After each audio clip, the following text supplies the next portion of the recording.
Good evening, everyone. We are back with another stream. It's been a while, a few days I think. I haven't thought an awful lot about the game since then, so may need to jog my memory somewhat. Give me a thumbs up in the chat if you can hear the sound okay, just to make absolutely sure. I'm pretty sure my setup should now work completely fine. The volume is optimal. I'm genuinely considering getting another microphone as I do tutoring as like a side thing. And if anyone has any suggestions for a microphone for under £100 that they reckon is of good enough quality, or at least one that they like the look of or have experienced before, I'll happily take suggestions. I'm considering it at this point in time, but it's not a concrete thing. But yeah, let me know. Right, day 9 of the Outer Wilds blind run. I did a few things last run, quite a few things, but I didn't do anything that necessarily constituted as a huge leap forward, or at least it didn't feel that way. Maybe there was. Just trying to think now. I think I need to visit the ship's log again, just to check. My mic is a Razer Siren, so you know how I sound. Okay, yeah. Your microphone quality is pretty decent. It also depends on the design of it as well, because I kind of want one that clips onto the side of the table, as opposed to just a standalone mic. But we'll see, because I'm also considering webcam as well, as that's also good for tutoring, and they also have microphones built in, which may or may not be better than what I've got. Okay, yes, I remember now. We had a grand old time with the twins, as well as the sun station itself. Washing is done. I kind of don't want to do that again, though. Like, I know there was more stuff to look at here, but I don't want to go back there again. I kind of want to try the other side here and see if there's anything new I can go to here. There's nothing at the top, nothing at the bottom. Well, there really aren't actually that many places that specify that I need to go and discover more things there. Is that really the only places that I should go to, according to this? Like, I'm aware that these are like, you know, new information that I'm pressing, but I'm just in case they also reveal that I need to go there again. Is this true?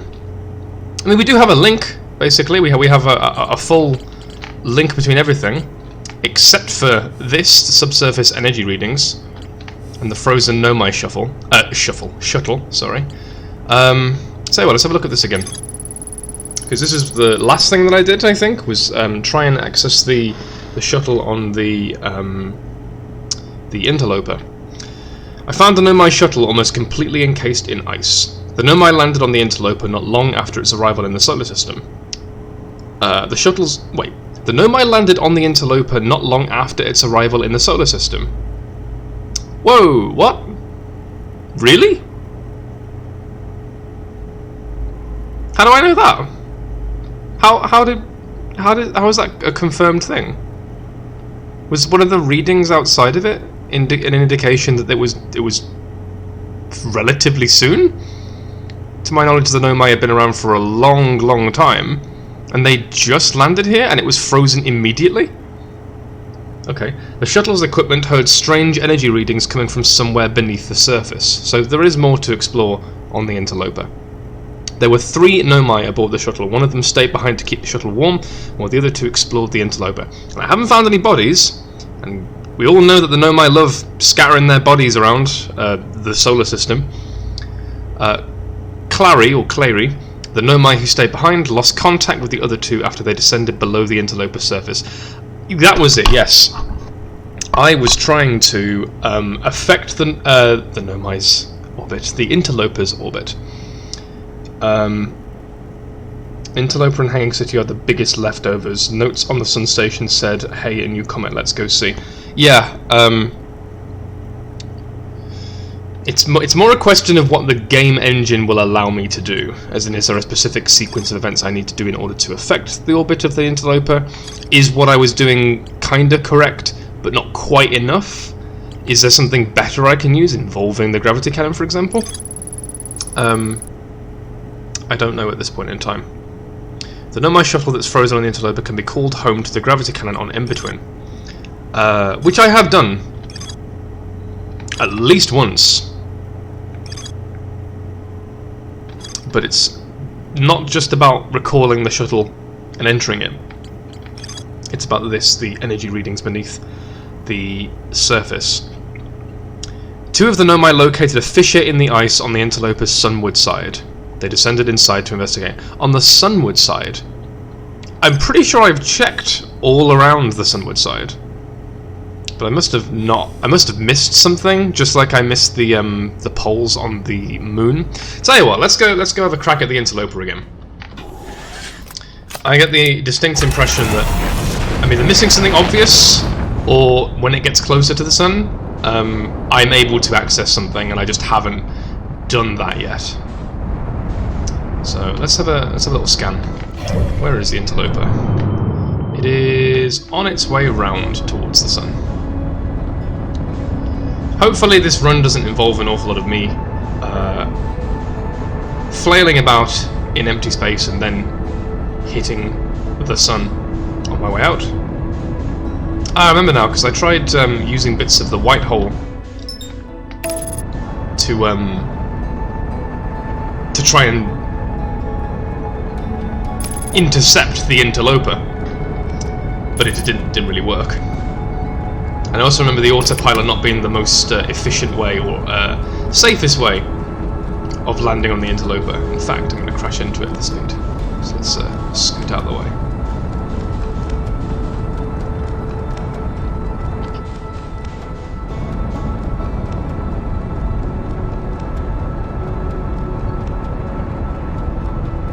Here we go. So let's see if there's somewhere that I missed, somewhat obvious. There's a fissure on the sunward side that you can go into. Is that the fissure there in the middle? Right there. And when we get close to the sun, I can go into that. I reckon that's it, actually, because every time I've landed on the interloper on the sunward side, I've landed like on top of that fissure. Okay, let's give that a go then. So I'm probably going to lose the ship doing this. That's fine. Let's give this a go. So, there's the sun. When I start hearing the crackling of the ice, I should be able to venture down into here. And hopefully this will melt to some extent. Because it seems like it's an event activated by the interloper getting close enough to the sun. Not like a continuous thing like the sand disappearing from Ash Twin. What the? Oh, that's a snowflake, isn't it? Yeah. I was about to say.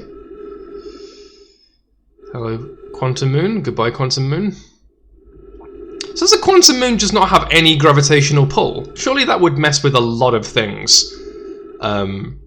With regards to, say, water on a nearby planet. The moon that we have on Earth, for example, directly affects the oceans and the waves and whatnot on Earth. So would the Quantum Moon just suddenly appearing outside of, say, Giant's Deep not just completely screw up the water? Is that the reason why everything's in a tornado? Aha! This looks like a fissure. In we go. Okay, Eureka. This, of course, means that I will not be able to leave until we go back to the sun. But who cares? Because I can just meditate. Yep, as I thought. So let me guess. Just beyond there are the corpses of 2 Nomai individuals. Ooh, there's more. Oxygen, lovely. Ghost matter in there? No. Apparently not. Apparently not in there either. Well, that's interesting. Okay, I was under the distinct impression that this directly translates into ghost matter. And I came from there. So 1, 2, 3, 4 places to go. From Pi, one of the 2 Nomai that descended beneath the fissure. I'm receiving much stronger energy readings now that we're beneath the crust. Whatever it is must lie somewhere below, closer to the comet's center, and I've started to think it's more dangerous than we realized. Clary, can you hear us? Yes, but your voices are faint. I fear we will lose communication entirely if you continue any deeper. Keep the shuttle warm for us, Clary. We'll return the moment we identify the source of the energy readings. I understand, but be cautious, both of you. Okay. Looks like that's it as well. Okay, well, I'm trusting my camera here. And I really hope it's not going to be one of these, you pick a hole, and at the very bottom is a load of ghost matter that you can't escape. Oh, okay, yep. Yep, so... Okay, it doesn't just slide you down, that's quite nice.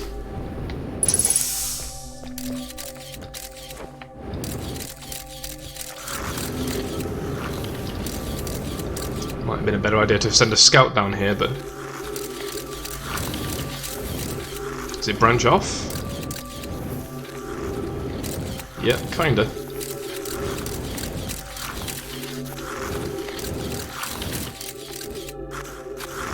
Ooh. Oh, wow, yeah, definitely want to go there. What is this?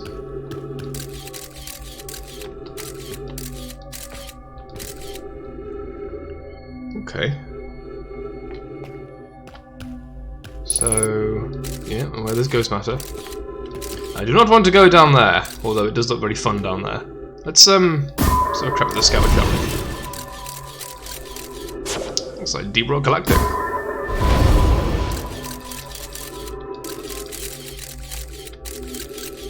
Lots of interesting looking crystals. I'm up there. Okay. So I can either go up there, maybe? Let's try going up there.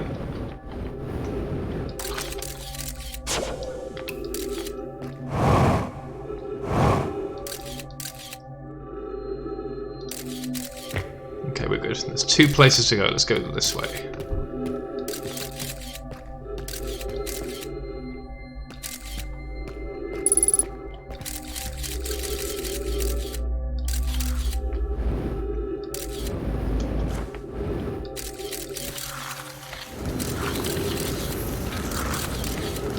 It's not giving me an awful lot of places to choose from. Okay. Go to the left.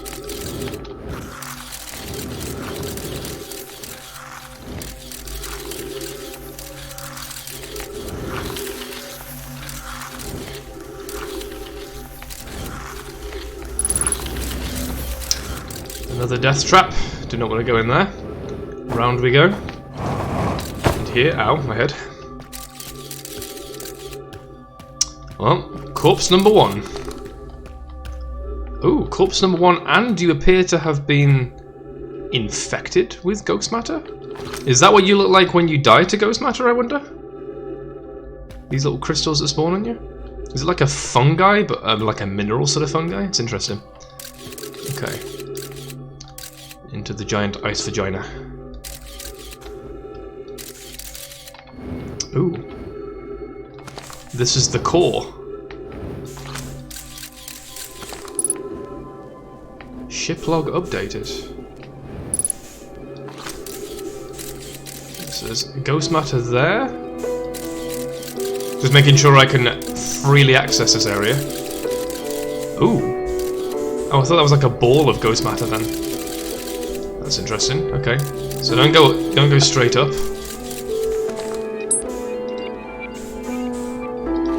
And don't go in there. Don't go into any of the holes, basically. Right, well, let's see what this fella had to say. Pokey. The spherical stone casing here seems to be the source of the energy readings. No, rather the source is what's within the stone. I'm detecting some form of exotic matter. The stone is muting our energy readings. They should be 10 times what we're seeing, at least. Pi, I don't think we want this matter interacting with us. As far as I can tell, direct contact with it would almost certainly be fatal. I've never encountered anything like this casing, but it's all that's protecting us from what's inside. Worse still, this matter is disturbingly volatile. Pi, whatever the matter inside the stone casing is, it's more than just profoundly unstable. It's under tons of pressure. Look at this density scan. I've never seen anything this tightly compacted before. What is this? This is orders of magnitude worse than I'd imagined. Can I scroll down? How do I go down? If this stone were to rupture, the lethal matter within would rapidly expand, completely blanketing the star system almost instantaneously, and the pressure is still building as the comet approaches the star system. Huh. Well, we found the source of the supernova. The Nomai didn't blow up the sun, this did. But did the Nomai build this? Or at least was this part of their plan, and they utilized the interloper? Return to the shuttle right now. The rest of our friends need to know they're in terrible danger. Leave your equipment and run. What are you doing, Pi? The more we know about this alien matter, the better our chances of survival. I will learn what I can here. Go, warn the others. Maybe they can construct shelter somehow. Now, Pokey! Right. So this is a shell casing that's protecting... Well, not protecting, it's just a casing with something inside of it. The way it's written makes me think I'm not supposed to find out what's inside of it, and that maybe it's not the sort of thing that I need to mess with at all. It is eerily like Dark Bramble, in the sense that it looks like it has recently exploded.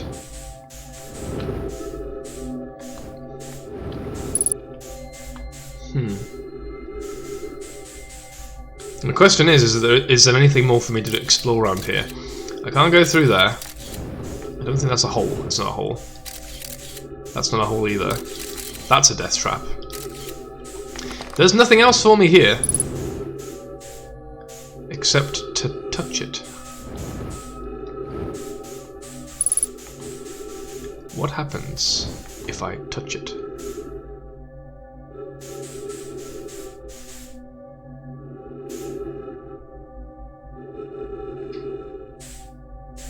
Nothing. So how did he die? Did he just suffocate? Because this doesn't necessarily explain what ghost matter is, as much as it sort of provides me a more of an understanding about why the sun is, or why the sun does eventually blow up. So is there something in here that I'm not seeing? Or is this just information pertaining to that on its own? Because from what I'm gathering here is that this is the source of why the sun goes supernova. The question really is, why is the interloper going anywhere? Why is it travelling towards the sun? Moreover, obviously, on this turn, on this little stretch of orbit, it does contact the sun. But the sun's going supernova anyway. Yet the sun is engorging itself anyway. It's not like the interloper started this process. It may very well accelerate it, or perhaps cause the explosion anyway. Maybe I'm reading into this wrong anyway. Maybe that's just incorrect itself. Okay, so...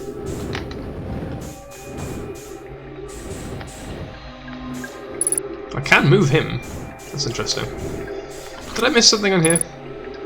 The spherical stone casing here seems to be... Oh, right, hang on, I've misread. The spherical stone casing. Okay, this was a sphere beforehand, and now it's blown up. Right, so what they were looking at was this in a sphere.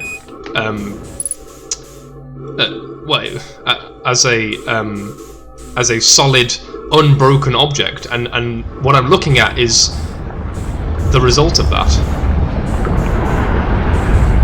Interesting.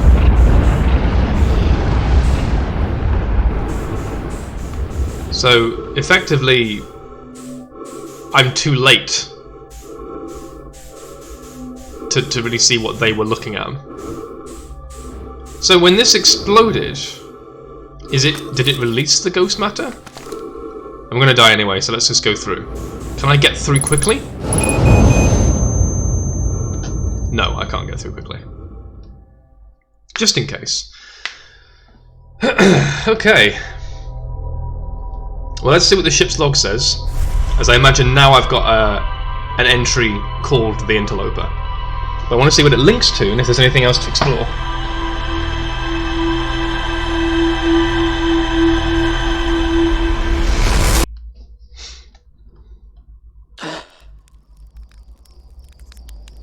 Off we go.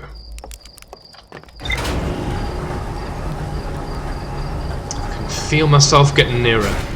Nearer and nearer, inching slowly towards the truth and towards understanding the whole of the story. Ruptured core. I found 2 missing members of the Nomai shuttle crew near a large ruptured stone that looks like it exploded from the inside. The Nomai traced the strange energy readings to a spherical stone casing filled with some form of exotic matter. They determined the exotic matter was both lethal and under extreme pressure. If the stone were to rupture, the exotic matter within would rapidly expand, completely blanketing the solar system almost instantaneously. If the stone were to rupture... So... I mean, it did. It has ruptured, right? This is the result of that. Because, obviously, they were looking at a sphere that was unbroken, that was unruptured, or intact. It has done that now. So, hang on. Is the Interloper...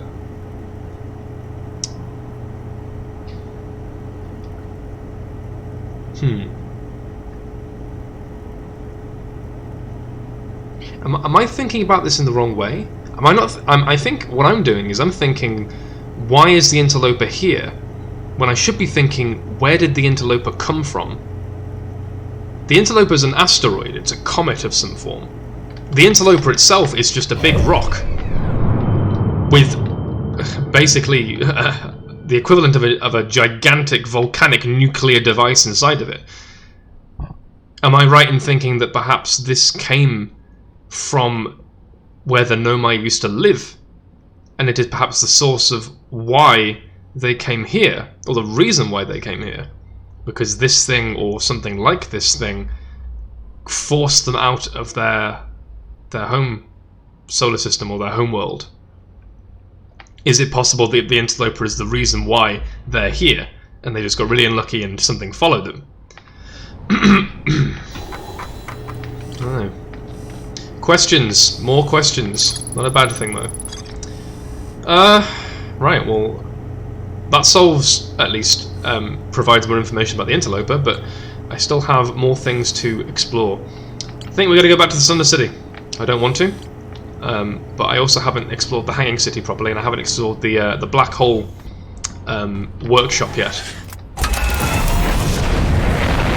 So, thinking about the symbols that I saw last time. Let me land actually so I can look at them again.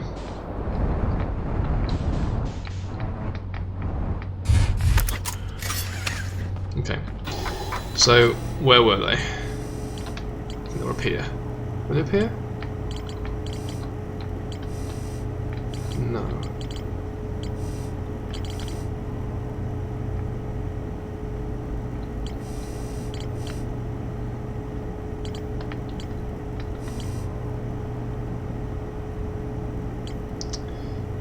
There's a few things I do want to try, though. I never got around to trying to take a warp drive to the vessel.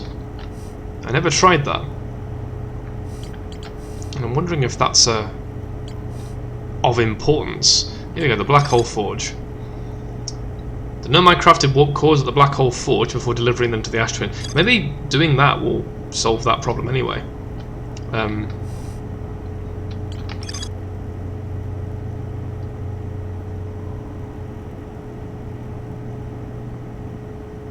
Right, yes, I need to go to the Ash Twin.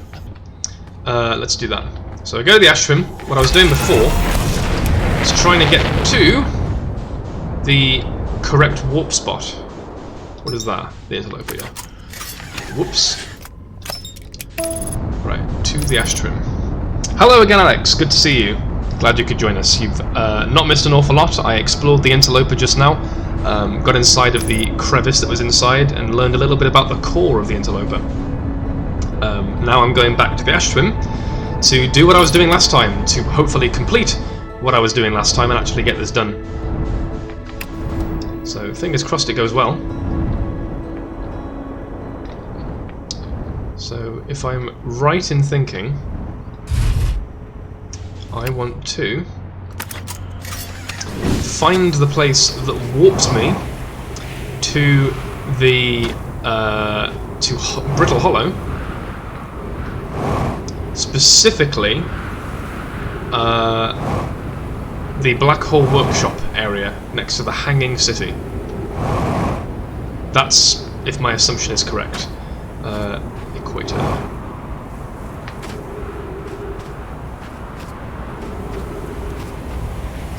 Okay, so this might be another one of those wait around and see if the bridge has spawned yet or has revealed itself yet. Here's the Sun Station portal, so I can wait here for a little bit. I think on the second pass over, once it gets to here, I can enter this, which means the bridge should be up. So I'm just going to wait around a little bit and enjoy myself a brownie.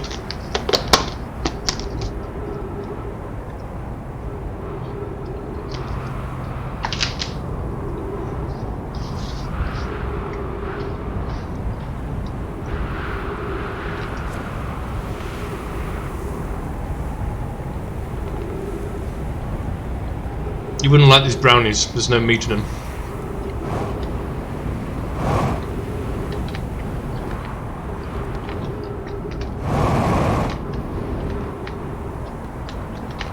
Whoa, hello.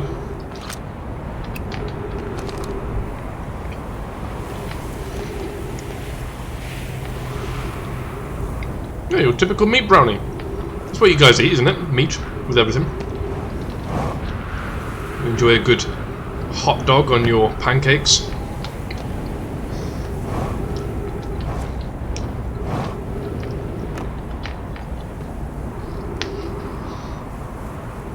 It's actually a peanut butter brownie that I made. They're not very good though.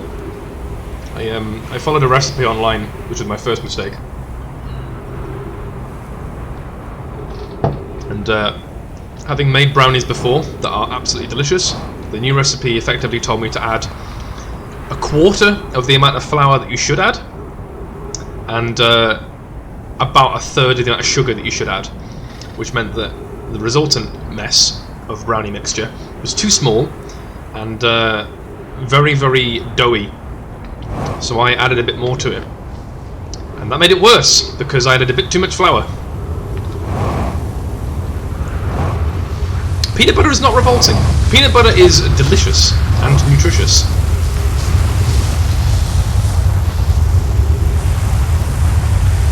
Nuts themselves are delicious. Anything involving cashew nuts, Brazil nuts, almonds, peanuts, all that stuff. Wonderful. I will agree with coffee though, I'm not the biggest fan of coffee. I will drink coffee if necessary. If it is an alternative to hot chocolate, which is my preferred hot beverage, then yeah, I'll happily indulge in coffee. Yeah, I must say this has kind of put me off peanut butter brownies in general. I just thought I'd experiment with it. But what I should have done is made a regular brownie and just drizzled some peanut butter on top, and that would have been very nice. But no. I just had to be experimental and look up a recipe online instead of trusting my instincts. Right, I'm going to refuel and re-oxygenate, re-O2 to prevent that CO2. Right, so Ember and Ash Twin warp drives. I am still curious as to where this one goes though. This being the... oh wait, no, which one is it now? One of these is Ember, one of these is Ash. I'm kind of curious to see what they do because I never experimented properly. I'm going to do that now actually.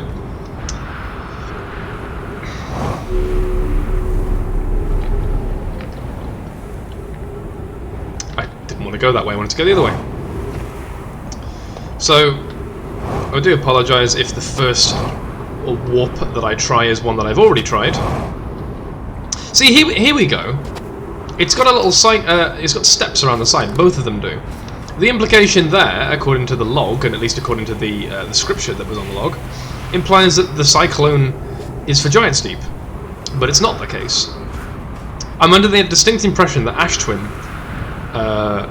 is the... it serves as a teleportation hub for the Nomai, and that they created this with the specific intent of allowing quick transferal from and to places that mattered to them. So let's try this one here. This is the not broken one, I think. Let me just double check. Yeah, this is the not broken one. Hopefully I missed my point.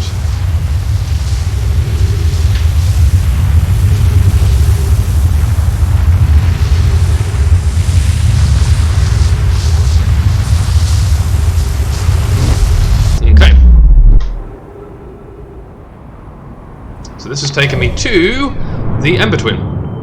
Okay, so if I wait around for a little bit longer, it'll take me back to the Ash Twin. My question is, what does the other one do? Because if the other one is supposed to be linked, and it literally has a symbol to the Ash Twin, if I'm standing on a warp drive to the Ash Twin on the Ash Twin itself, where does it warp me? Does it warp me somewhere else on the Ash Twin?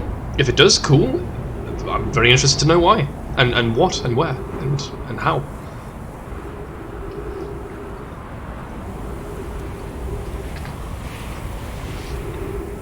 Oh, it's just awful. I'm eating it out of necessity now, because I made the damn things, and I feel like I should be subjected to how poorly they taste. It's like slightly peanut buttery, slightly chocolatey rubber, because of how much flour is in it. My own fault. Try something absolutely random, it may work. Believe me, I've done a lot of random things in this. Things that were unintended, things that were a terrible, terrible idea, and they've either worked, or they have sent me into the sun.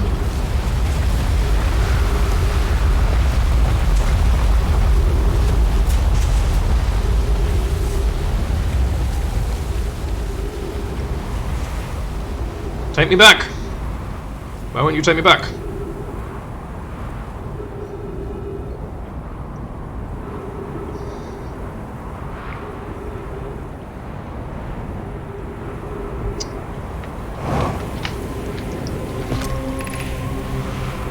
Yeah, I thought so. Ah, there we go. Whoa! Okay, cool. Does that take me back to the other side? Aha! Right. From Ash to Ember, from Ember to Ash. Of course, that makes sense. Cool. Solves that conundrum. Oh, no. Ow. This one... I don't remember the symbol for this one. I do remember seeing it and being very confused. I also don't know if I can access it. This is Timber Hearth. I'm going to double check it's Timber Hearth. No, I already did. I already double checked it was Timber Hearth. It definitely was.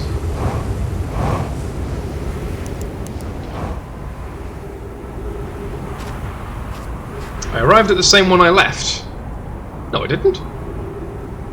I departed from the unbroken one, and then I arrived back at the wait, the fact that I'm questioning myself now makes me think that you are absolutely right. So, god damn it. Okay, let me think. I departed from this one, didn't I? Okay.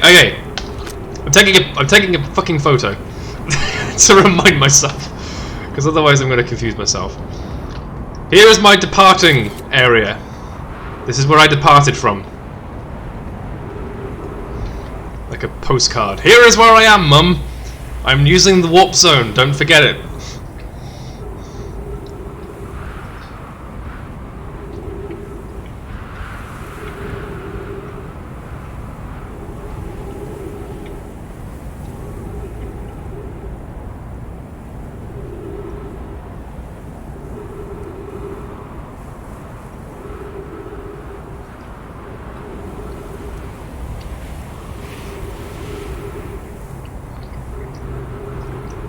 We're all going on a Ember holiday. Come on. Just take me there. Come on.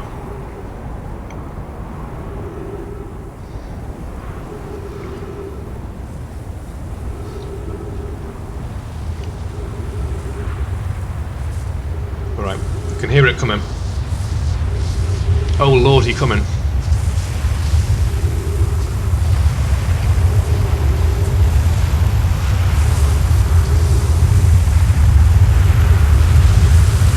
And beam me up and beam me down. Cool. Right, so that's where I was before. Cool. Rather than wait, let's just go back.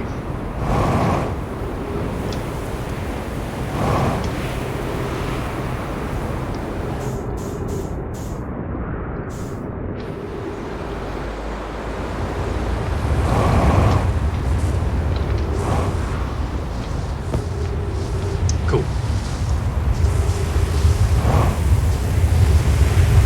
Hey Quantum Moon. Hi Quantum Moon.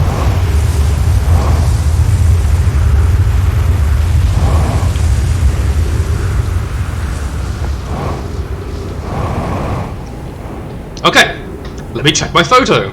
Yes, I left from this one. I'm checking to see where the other pillar goes to. I don't know where this goes to. I'm pretty sure every time I've tried to check both at any given point, I've gone to the same one every single time. I definitely checked when I came back. What the problem was I thought I came back to this one, but I came back to that one. And I assumed it was this one. Yeah, so as a result, I have never warped via this tower. I just thought I had, because I thought they looked the same to begin with, and then I noticed that there were two different towers, and I made an assumption, and my assumptions, well, let's just say, make an ass out of something. Okay, so I don't know where this is going to warp me, I don't know when it will warp me. I'm turning purple, I think that's a good sign. Please don't be the Whitehall station, though. Oh god, please don't be the Whitehall station. Oh good, okay, I was getting worried then. Beaming to the Whitehall station, or ending up in the Whitehall station because of Brittle Hollow, is the worst feeling. Hello, Quantum Moon. Goodbye, Quantum Moon.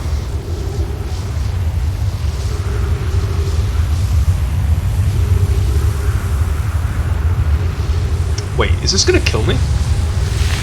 Oh no. Oh no. Is that supposed to be a funny joke? God! Damn it. I don't need the picture anymore.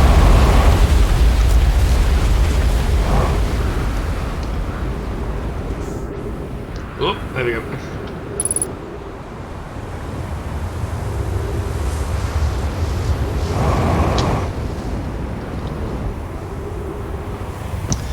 Okay.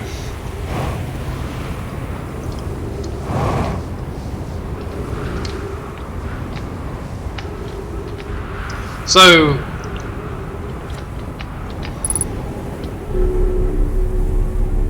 oh right, this is yeah, okay. So is that an indicator that that warp is actually broken? Or was I just really unlucky there? There's a good chance it's a combination of the two. I've still not figured out how this bloody jetpack works. Sun warp location. I don't want to go back to the sun station. I definitely don't want to go through there again.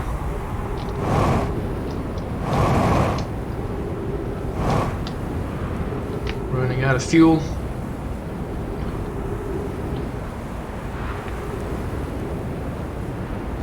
Okay.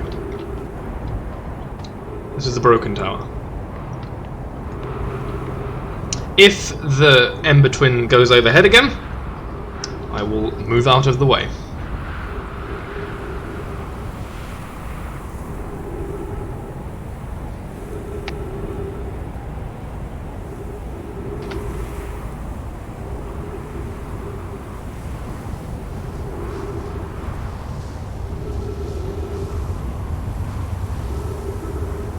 Here it comes.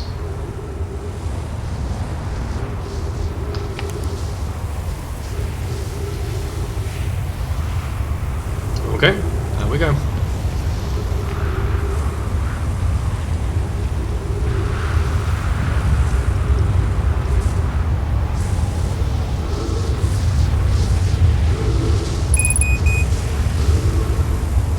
I am absolutely conscious, by the way, of the possibility that that is the warp.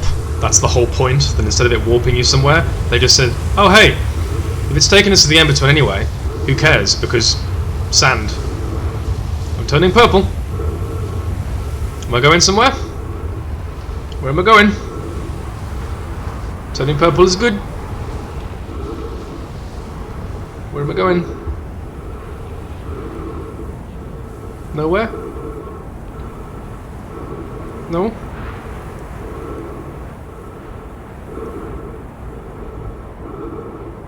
Timberhearth, maybe? The moon?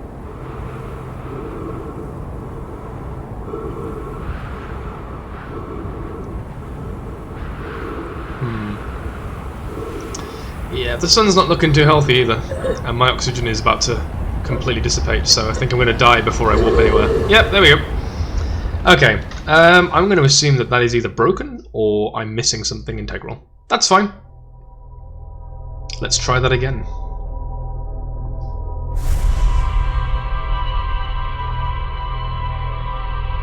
So I mean, the whole point of that was just to test out the warps, because obviously I encountered on the Sun Station, I think it was? I actually forget where it was. I think at the High Energy Lab, maybe? The information regarding the warp towers, or the warp panels, whatever you want to call them, and that there are symbols that represent where they go, and that the symbols are somewhat confusing. I'm having a flashback of you doing this and don't warping anywhere the other day. Yeah, but it may very well have happened. The black hole core it's okay. I don't think the warp is broken. Only the roof is broken. That's not the black hole core though. That's not the warp to the black hole. Oh, hang on, I'm doing the wrong thing. I want to. I don't want to go there either. There you go. Hey, doze off. "40 winks for about 4 or 5 minutes.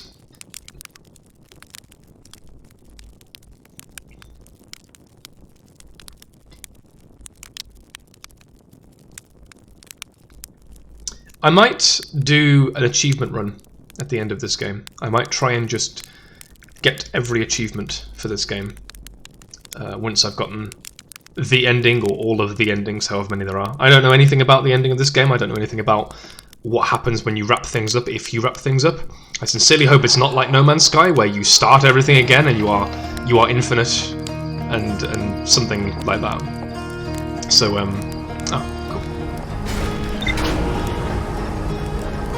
cool. Or at least what No Man's Sky used to be like. I've not played the game, but I know about the ending, and I know that it was very disappointing and very very cliche. There's not an awful lot about this game that's cliche, which I'm very happy about. Right. Where are the twins? They are just behind the sun. Wait, am I going the right way? No, I'm not. I'm going the wrong way.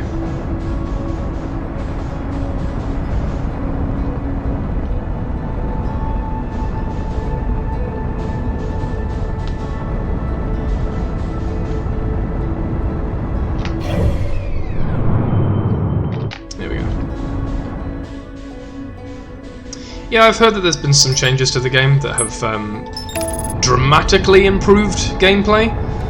They would have really struggled to have made it worse, from what I could tell. But I think a lot of it was down to somewhat of a knee-jerk reaction as a result of the broken promises from Sean Murray.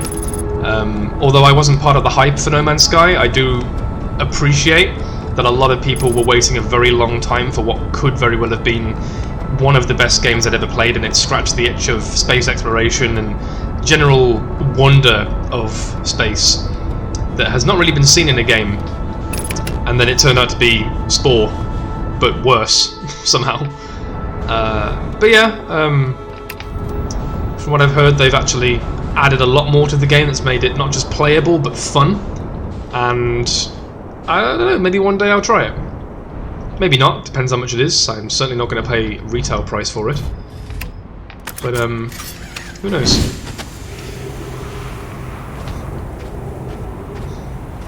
One thing I can say is that the music is fantastic in No Man's Sky.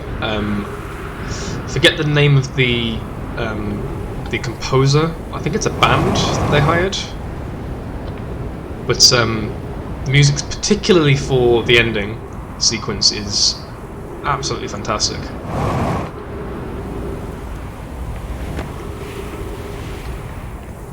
Which is part of the reason why I was so blown away, and am so blown away, by the music in this game, because it's so very different and yet still somehow fits the theme of the unknown.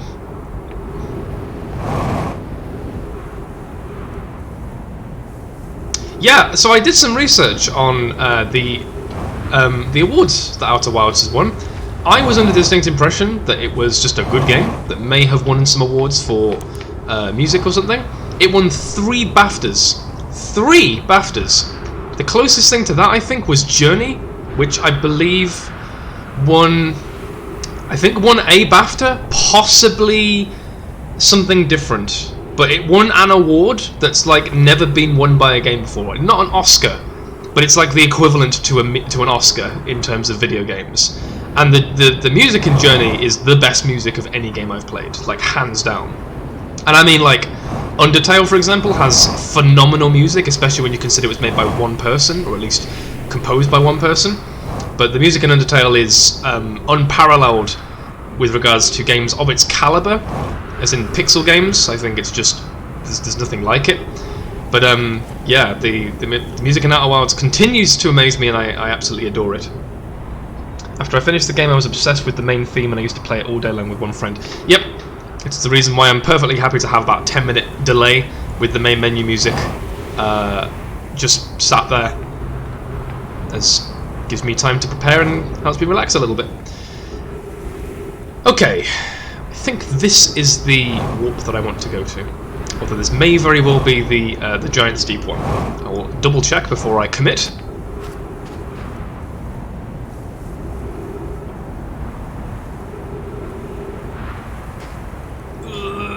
Squeeze in. Okay. Before it reveals itself, let's have a check on the outside. This is like the looks like Brittle Hollow a little bit, which is a good thing. What I'm looking for is shards of glass. Oh, what? Excuse me. Okay.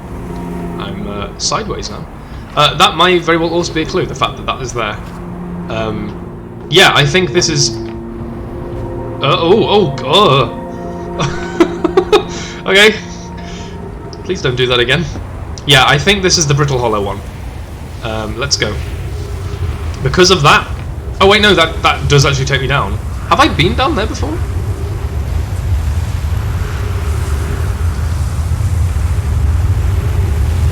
Have I been here before?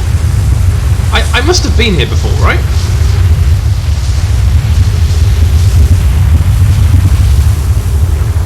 Gander down here. I forget what's down here.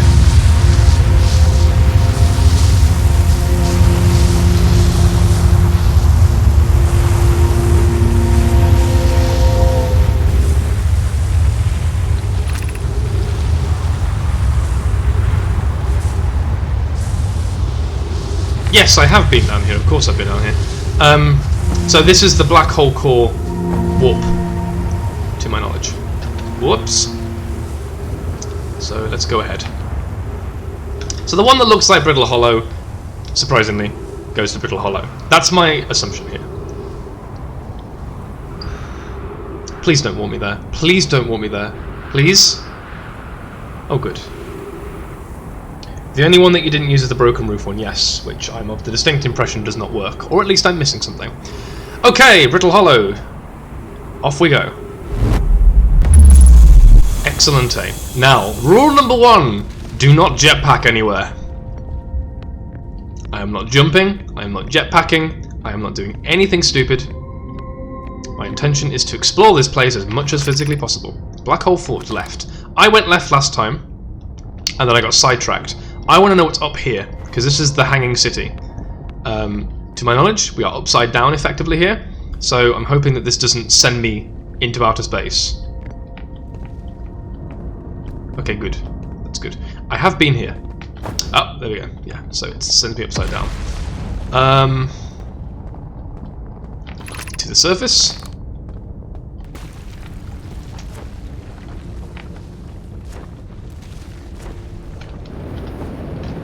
Ow. Okay. I remember this now. Yes, I remember this very well.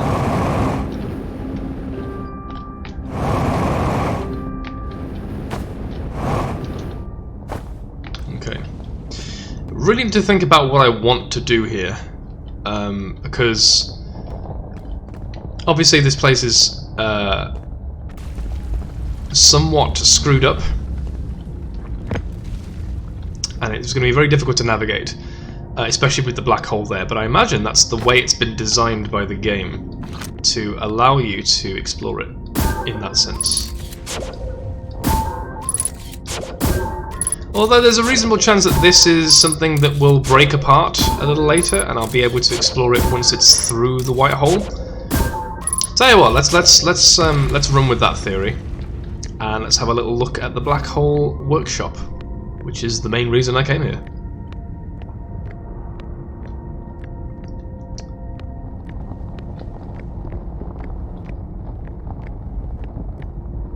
So I recall not wanting to go into that.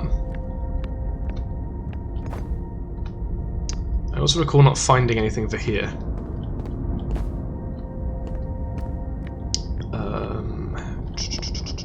There's a decent chance that in here.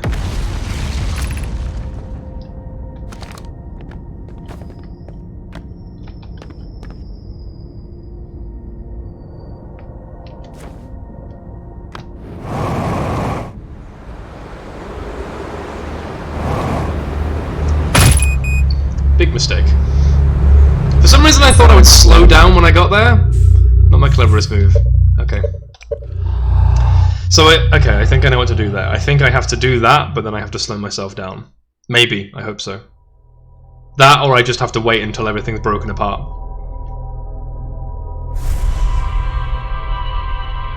Okay, this run, I'm going to try and get there without waiting for the ash trim. Obviously there's a portal there, but that's supposed to be for ease of access. I reckon I could probably get there sooner if I just flew there anyway. Like, I could identify what that looks like. It's a gigantic floating city. I think I should be able to find that. Okay.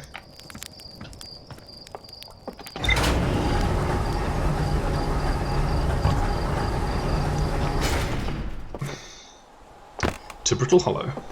Again.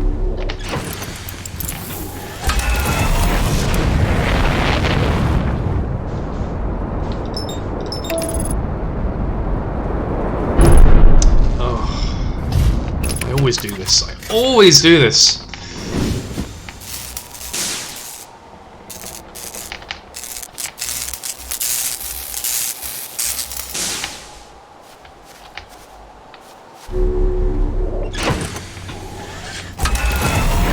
Me and the autopilot do not get on. So I never exit the atmosphere before autopiloting.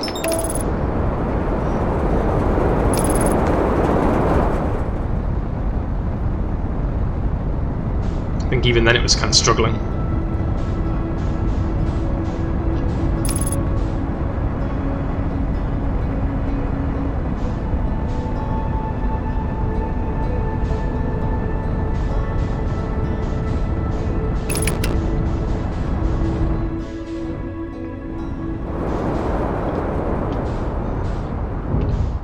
Oops. Right. Let's have a look-see, shall we? Ow.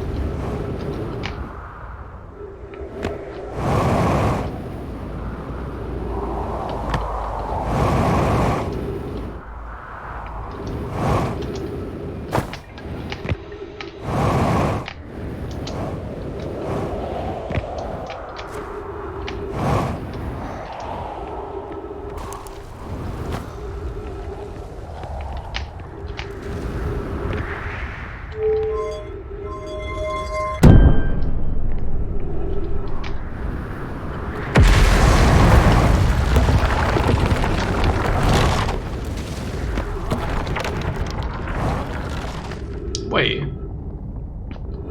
Have I not been here? I was just trying to find an entrance or some way down, and I saw the space pod and thought, oh yeah, I can go out the back. Not remembering that that was actually the Embertwin pod that you're supposed to do that with. Have I not been here then? Or have I been here and I just don't remember it? It's probably been a while actually. Be sure not to wander far from here, though this area is somewhat unstable. It's safer than any we've found so far. The temporary settlement is finished, but remember to be cautious of falling rocks and dust created by meteor impacts. Okay, so I can go this way. This way, sorry. There's something down there.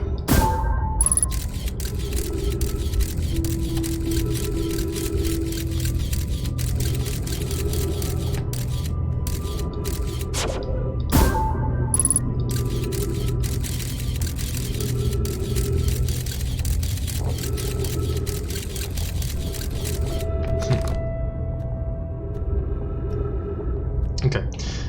Or I can go this way towards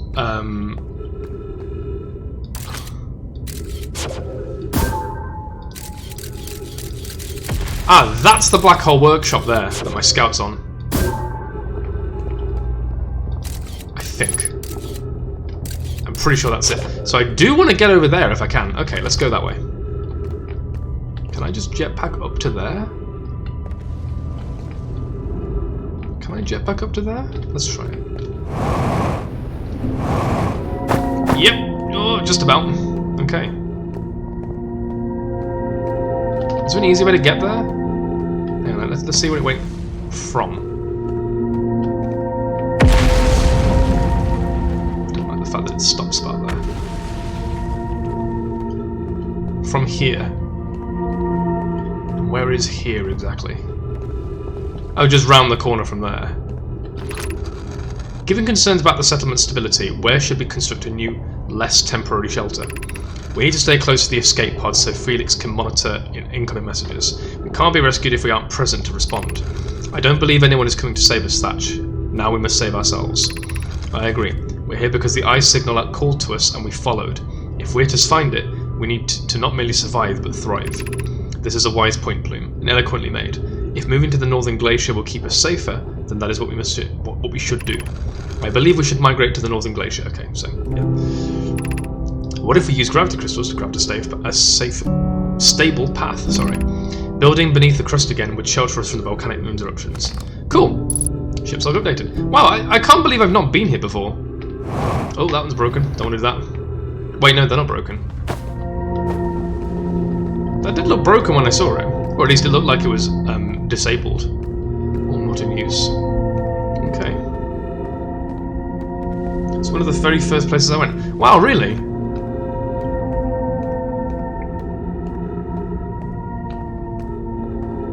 Well, the problem with the Hanging City is it's very difficult to access.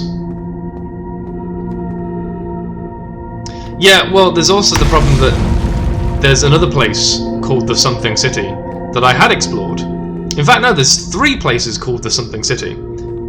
And I kept thinking it was that one. There's a Sunless City, the Hanging City, and the Undercity, or the Underground City or something. The one on Embertwin. The big cave complex. Which felt like a whole other game in of itself for how long that place was. Maybe I'm misremembering it. It felt like there were a lot more than that though. Okay, up we go. Maybe.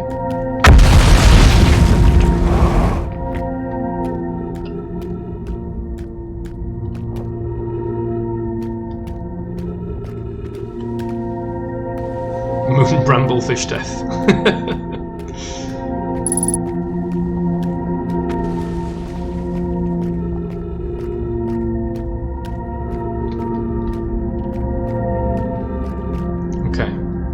So I'm at the top of the Hanging City now, which is great. It doesn't lead anywhere else, does it? No, this leads straight down to here. I'm gonna need some oxygen if I can. Thank you. Wow, that just wasn't letting me through then. Really? Of course those ghosts matter. Looks promising. Some more text to read.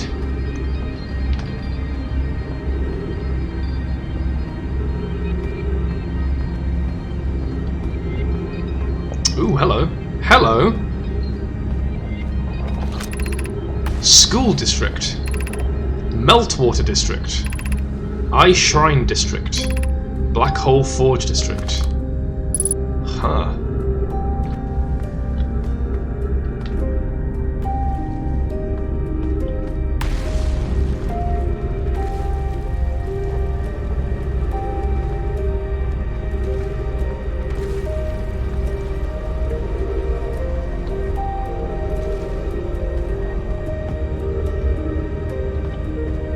It's like a do-it-yourself elevator. Wow, so there's 4 levels to this place? Okay. Okay, I need to refuel some oxygen and hopefully some fuel. Don't think I'm gonna get fuel, but I don't think I need an awful lot of it, so let's go find one of those then, if I can.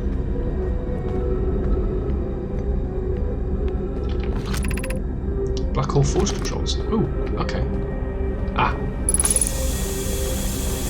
Ooh, lots and lots of text. Thank you. Absolutely. I will happily indulge. No scroll in there. Are there scrolls in here? Give me scrolls. Scrolls? No? Okay. No scrolls. Let's read this one then. This isn't here.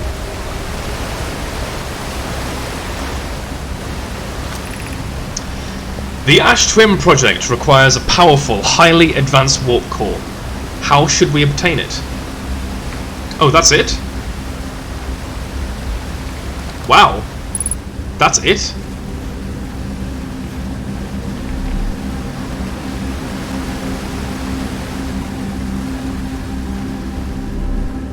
Okay.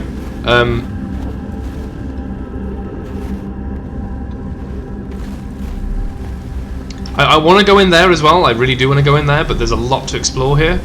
And I just want to go into the places that I don't like the look of to begin with, just to see if there is anything in there and if it leads anywhere else. Aha!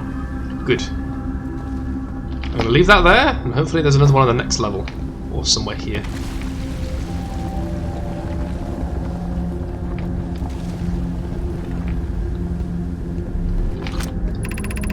I feel strange trying to recreate Anonna's warp core without him. At times it still feels strange to no longer be his very young apprentice, and for the Black Hole Forge to be in my care and not his.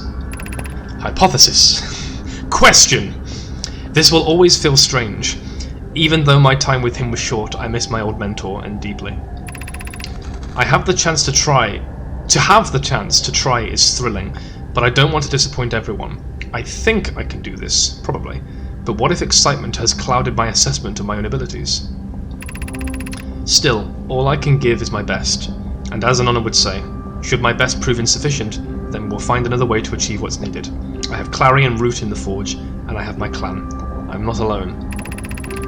Was I wrong in volunteering to build it? I was born in the star system, and never saw Anonna's warp core with my own 3 eyes. I only know what he taught me. What if I'd bitten off a larger portion than I can consume?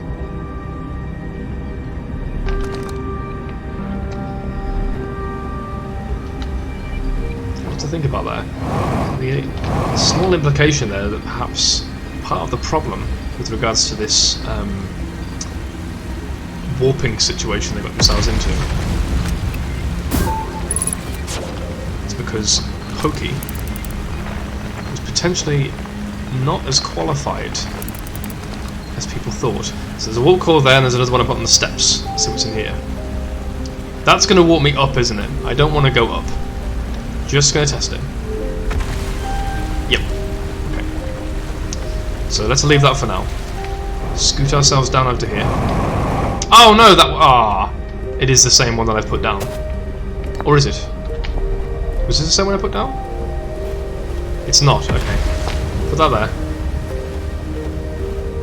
And then where did I go to before? I think it was up some stairs. No, it was there's one in there, and I went through here, and then here it is, the stairs. Okay. Scroll. Scroll. Hopefully in the right order. Okay, yeah, so that should go in there. This is number 2. Solution 1. We could retrieve the warp core from the vessel. The vessel's warp core is broken. At best, recall those present when the vessel crashed said it sustained lethal injuries. Sorry, the vessel's warp core is broken at best. There is no guaranteed reward for this risk. Perhaps we could still repair it. My grandmother told me there was a little time to assess the nature or extent of the damage. Even if it no longer functions, the old core could be a valuable blueprint, provided we're able to transport it back here. Oh no. Oh no. Oh, please don't tell me I've got to go into Deep Bramble, get the warp core, and then come back out. Please tell me I don't have to do that. Oh no. This would require a return to Dark Bramble. Plume, my father said, many good Nomai perished there. My mentor Calais and his old mentor once discovered and studied an anglerfish fossil on Empatrim. Using that knowledge we could avoid the anglerfish entirely. I remember that anglerfish fossil. We used to play in Fossil Fish Cave when we were children. When Melaray and I learned from that fossil, what Melaray and I learned from that fossil would theoretically help us evade the anglerfish, but our hypothesis was never tested on a live specimen. Please tell me. Oh, it's alright. We found a teleporter in Dark Bramble. Solution 2. Good. We could craft a new advanced warp core inspired by the vessel's warp core. Yeah, I like that one better. Abandoning the vessel's warp core and its casing means losing valuable knowledge. I'm alright with that. Knowledge is overrated. This is true.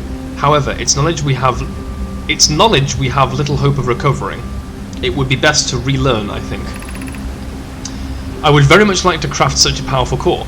More relevantly, I believe the Black Hole Forge crew and I could recreate the basic design. This is the safest path for our clan. Is the safest path the best one? Our goal is worth the risk. Is it though? We've tried for so long to find something that I and others now believe might be impossible to find. If the search for the eye is a futile one, we should choose the option with the least potential for harm. The greatest challenge here, I think, is we don't have the design for such a powerful core, or any of the original crafters of the vessel's core. No, but Pokey was apprenticed to an honor, who created the original design, and our Black Hole Forge is adept at crafting simpler cores. I believe I can be of use here. The vessel's warp core was created before my time, but Anona explained many of his designs to me. Right. I wonder if these are the two branches to two separate endings. Branch 1, you get the core from Dark Bramble. Branch 2, you make a core yourself, but you don't have the same knowledge. Okay. Black Hole Forge controls. And what complex controls they are, my god, how am I supposed to figure this out?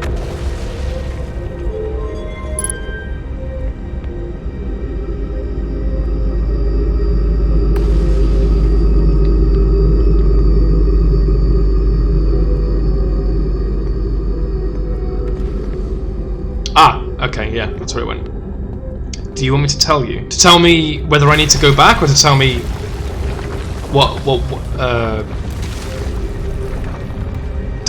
Don't tell me that. Just clarify what you were saying. Sorry. When you said what do you want me to tell you? What do you mean? I don't want to know whether I have to go back or not. There's a good chance that if that's a separate ending, if it is a separate ending or whatever, I will definitely go back.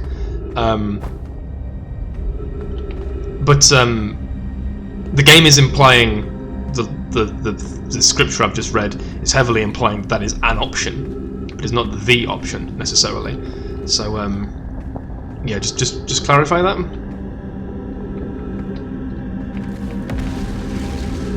Okay.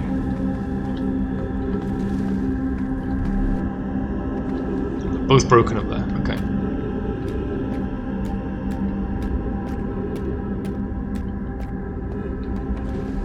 Well, this is a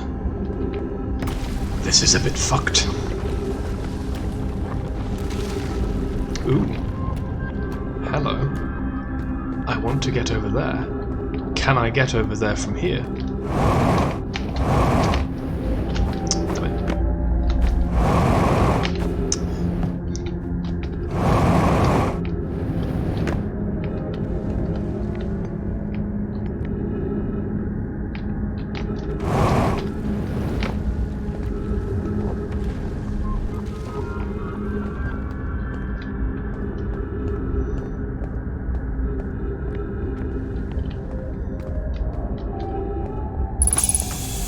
Oh, good.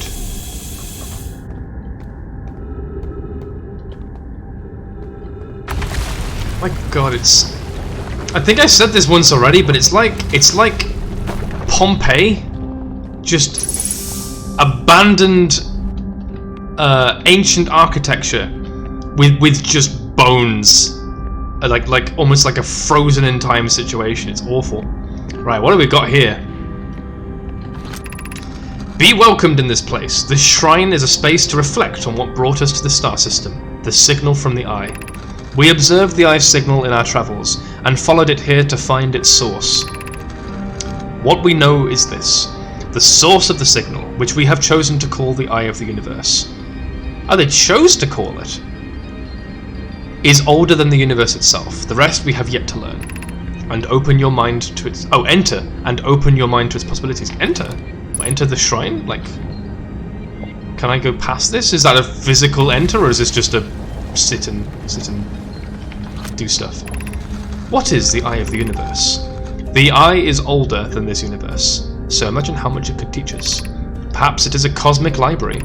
Suppose the Eye is a more advanced being. The Eye is the source of the signal that brought us here. Ah, right. So this is the abstract concept of the Eye. Then this is the up until this point, I've been under the assumption that the Eye is a physical location. Now we are deconstructing that notion and becoming more abstract, thinking, what is the Eye? We always ask what is the Eye, but nobody asks how is the Eye? How can the Eye be older than the universe itself? Suppose it is a relic from a previous universe. The early universe was unimaginably hot and dense. If anything existed before, it would have been destroyed. Suppose the universe is older than previously assumed. What? Okay, so you mean to say that you have measured how old the Eye of the Universe is, and it is older than what we thought the universe was? So we have a numerical reading of the Eye of the Universe. Is that what you're saying there? Because that makes it sound pretty literal rather than theoretical, but okay. What is the Eye's signal? Suppose the Eye wishes to communicate. The signal is the Eye's voice. It speaks a language we don't yet know. Or maybe the signal is the Eye's attempt at expressing itself. The signal is a call, were we the intended audience. Of note, from the signal, we were able to determine the Eye's approximate age, or perhaps its lack of age. Huh. Just in case.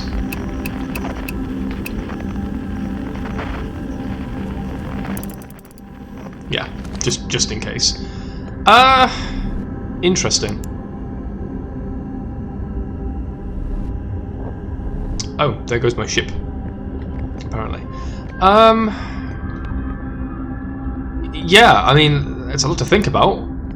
Nothing concrete, but this whole section, I presume, is here to demonstrate that your understanding, my understanding, of the Eye may not be as it... Oh, no. Oh, may not be as it first seemed.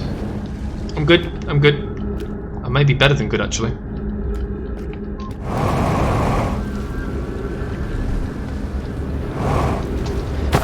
Ow. Okay, that's good. Okay, that was lucky. I have now brought that up to there. I do want to very much to get up there, but I don't know how much time I've got.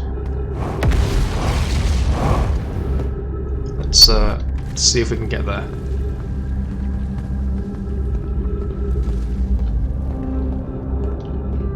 I may very well not get there in time, but it's okay. At least I know how to bring the black hole generator or the black hole workshop down. How do I get over there again? That takes me to the surface. Oh, I think I want to go there actually. I want to go up. Because now that's where the workshop is gone. Oxygen.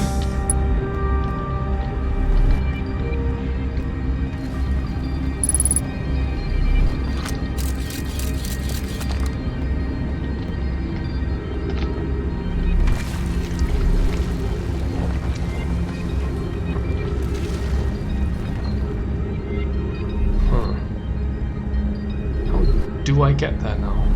Can I get there now? More importantly, how do I get there once I've gotten to the black hole generator? Do I just backtrack, or is there an easier way?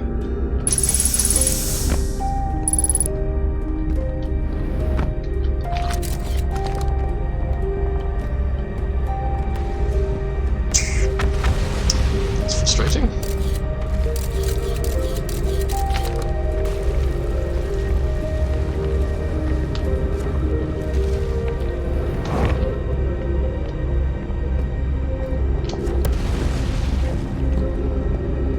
I don't know how much time I've got left, by the way. The sun is... Oh.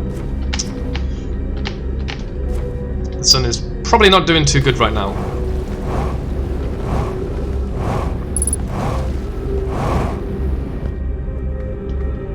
Okay, so obviously I want to go up here.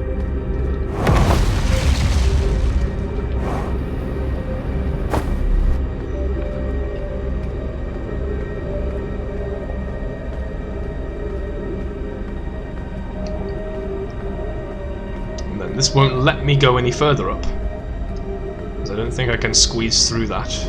I definitely can't go above it. I can't jetpack over it. So back up to the top, where I was before. There's no real way I can get over that, is there? No. Maybe. I'm guessing it's not designed that way, though, so it's probably going to block me somewhere else further up there. Where are those gravity stones that got me there in the first place? Where did they trail off to? They were like there somewhere, I think. I don't know. There must be a place that I can like jump onto that gets me back to that area. Maybe.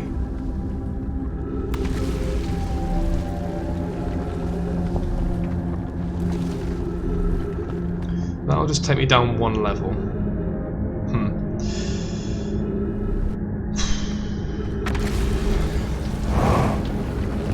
You only got there one way, and it wasn't by gravity stones. That's how I got to the to that area up there. Oh, I warped to that area. If the implication is I have to warp back, then that's about as difficult as getting back there anyway. I mean, I have to not only get out of this place and get to the surface of Brittle Hollow without falling into the black hole. If I can do that, then, well, I can probably just get back onto there anyway. So that's the Eye Shrine.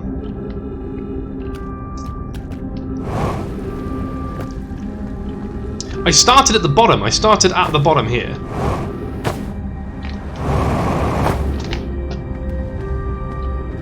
Yeah, I was here.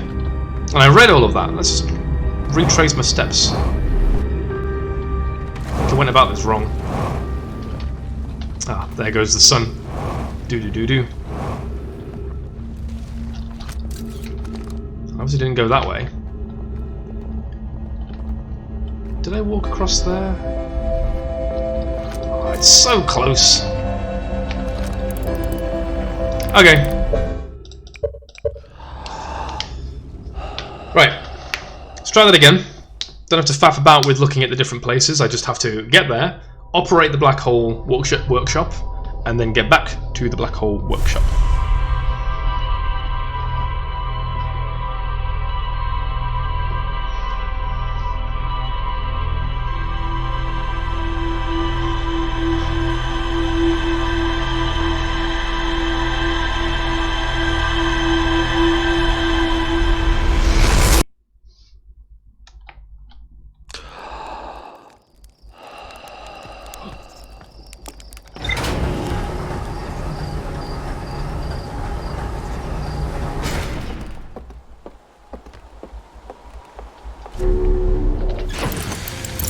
What does the log say?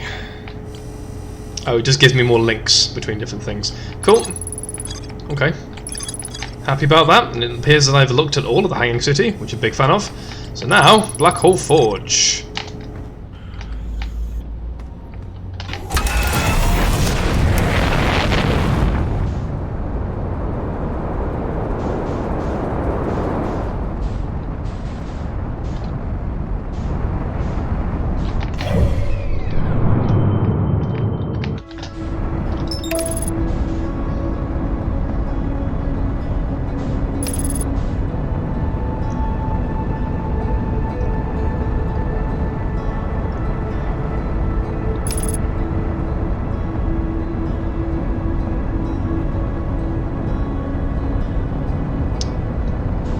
Nice, actually. It's taken me right to here.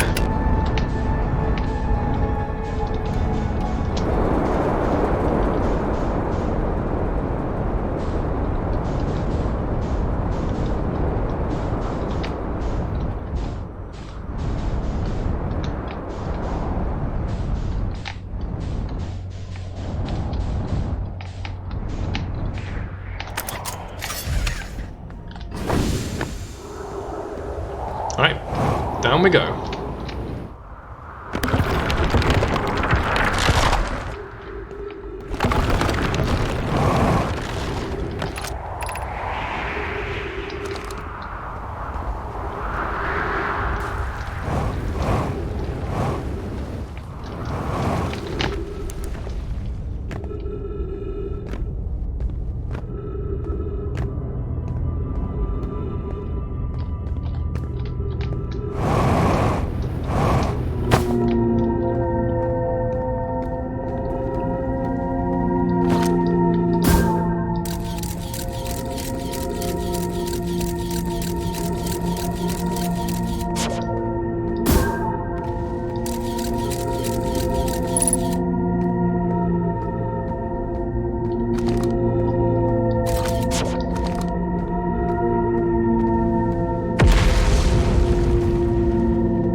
Perfect.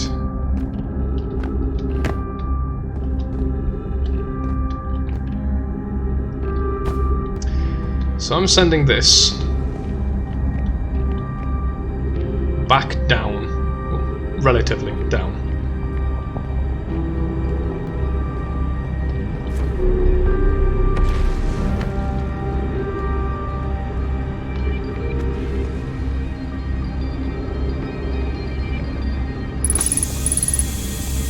Wait, am I going the right way? Have I gone the wrong way? I think... Oh! I was here! I was here just now. Okay, I went the wrong way, but in doing so I found the right way. I think. Right, so... Okay, that's good, that's good. So... I think I dropped down a bit too far, and I went the wrong way. Ah, right, that's the stupid step there. So back up here was where I ended up from here. So how did I get from here to the black hole generator thing? Wait, that's not going to help. Wait, how did I... Where the hell am I? Where did I get to? I dropped off of here. I must have done. Oh, was I that close? Did I just not look up in that area? God damn it. Okay. So this step, for some reason, just...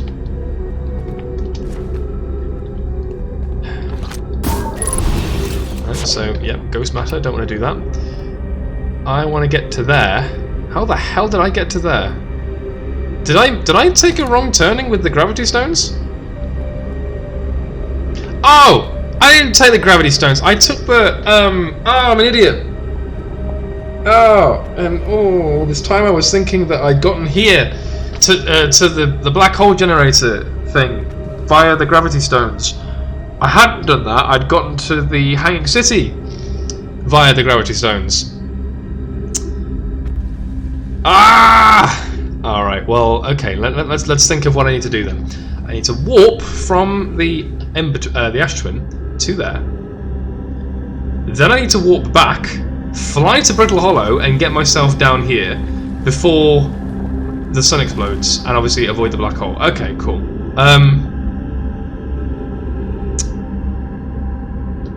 Is there a way that I can get up there? Let's try a way. What's the best way I can get up there? The quickest way is probably to get up to the very top of there, and then jetpack myself up. Let's see if that works.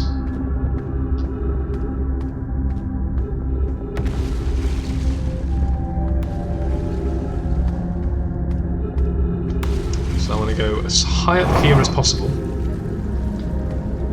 What do you mean, what? No, no. What do you mean? I need to get to the top of there. No, I don't. No, I don't. You're right. I'm an idiot. Oh, I'm so confused. This is... Because, of course, the gravity controls...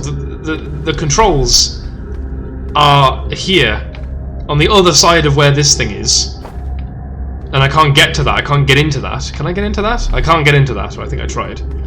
Yeah, I think I'm confusing myself here. What I want to do is I need to get to the controls that brings this up to there, and then warp to there. For some reason I was thinking that the controls were up there, and that I'd gone the wrong way. But I'm also confused by this. Where the hell am I here? I came from the gravity stones up there, and I forgot how I got to the controls because I remember discovering things and thinking, oh wow, that's cool, and then accidentally finding stuff. There's more ghost matter down here apparently. Yep. So where the hell was I? Did I go up through this thing? I think I did.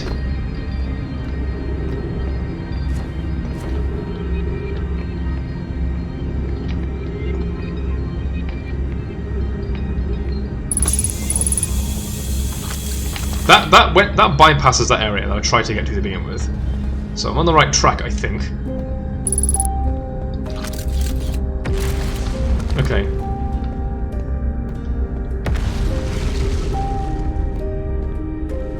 Yeah, right, a scroll, that's good, I think. It's a kid scroll. Explanation of festivals. I've not been here. I've not been here. Okay, cool. Even better. Explanation of festivals. These are kids. As you can tell by the scroll, the kid handwriting, which is, I think, an amazing detail that I noticed a while ago. But this is like, it's so cool that they did this and they thought of it. All the Nomai clans from all over the universe meet in one place to share what they've learned in science and art. It's called the festival. And here we go, the adult handwriting. Don't forget, festivals happen every 10 years. At some festivals, one clan's big discovery can mean all the Nomai get to advance.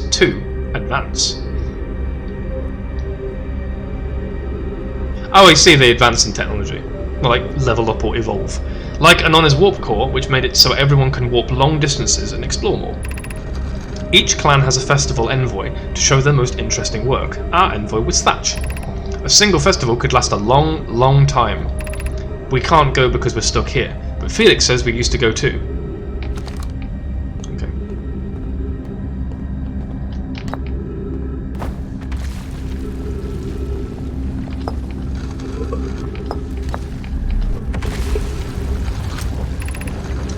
Formation of this universe. This is Solanum. As a kid? This is Solanum as a kid. Oh wow, okay. Passage of time much. No one knows how this universe was made, but one thing we do know is everything used to be very hot and very dense, tightly packed together. Spelt wrong. To get her. Is that intentional? Because it's a kid? I've not noticed a spelling mistake before with the kid stuff. Everything used to be very hot and dense, tightly packed to get her. As this early universe expanded, it also cooled down. Once it had cooled down enough, particles were able to group together to form things like galaxies, stars, and planets. Since then, space has continued to expand at a faster and faster rate, which is hard to think about for too long without your brain hurting. This universe will keep getting colder and larger until one day the stars and the life they support will all die. This, I believe, is a term known as the big...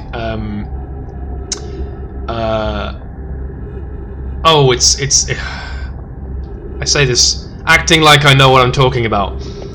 It's like the big fizzle or something. The heat death of the universe, basically, but it's also known as the big whimper, I think. As in, on the one hand, there was a theory that the universe will once again begin to compact in on itself, and that everything is moving away from each other, but one day it will come back in and get closer and closer, and that will be almost a second Big Bang, or a big sort of alternative Big Bang. what's happening is because everything is in blue shift, which means everything is moving away from each other. Everything will get further and further away from each other, stars, planets, everything, until everything is cold and so far away that it cannot interact with each other and it cannot do anything about itself, and will just die, like in what's known as a big whimper. Which is, yeah. Heat death is just, yeah, the big freeze. It might be the big freeze as well. Heat death is just entropy resulting in a dead system with no energy. Agreed. Yes, entropy is inevitable. That's scary to think about, even though Kovoy tells me it won't happen in our lifetimes, but it'll happen in someone else's someday. There's a really interesting short story, I believe called The Egg, that sort of talks about this, but there's another one, The Big Crunch. That's the idea that suggests the universe was squished together back in cycle. Yes, that's what I was thinking of. I thought it was another alternative Big Bang, but yes, The Big Crunch. There's a short story called The Egg, and there's another one that involves a machine, kind of like the machine from Hitchhiker's Guide to the Galaxy, but not as comedic. It involves a quantum computer or some supercomputer that these people make that's supposed to spurt out an answer for something, and the answer it always gives to all of the things related to the universe is something like incomplete data or data not found. And it goes through different life cycles of different people with using the same version of that computer. It's a really interesting story. I'll find it after this and maybe link it somewhere in chat. Very, very interesting short stories and very relevant to what's covered in this game with regards to the formation of the universe and what lies ahead for the universe. Because it's very relevant to our times. To us, sorry, not our times. We will not, probably, not witness the heat death of the universe. I sincerely hope not anyway. But as far away and as far away as it is somewhat inevitable. And unless we or some other species can figure out the solution to that conundrum, there is a finite amount of life that the universe can sustain before it fizzles out completely. Okay, I've sidetracked myself quite a lot and now I forgot what I was doing. What was I doing?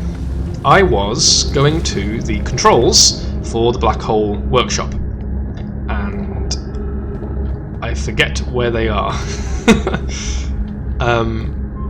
Terrible door, got through it.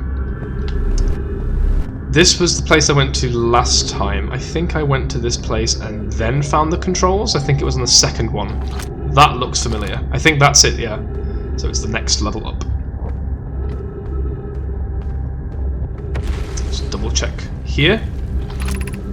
Meltwater District. I think that's right.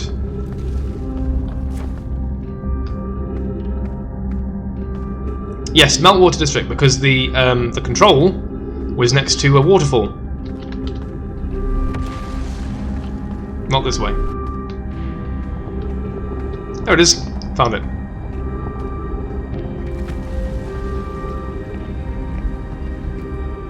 Down we go. Down you go. Or up you go, rather. Okay, so now we need to find a way to get there.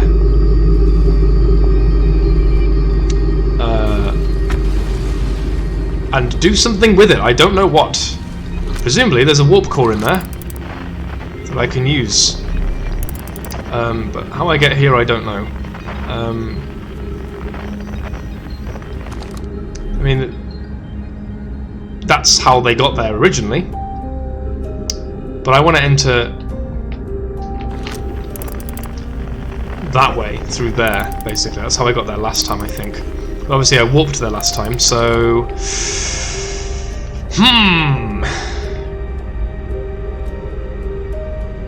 I mean, my idea of jetpacking up from there to there isn't the worst idea in the world. It's not the best, though, and I'd rather not do something as risky as that. Doesn't seem to be an easy way of getting there, given the tools that I've got at this very moment.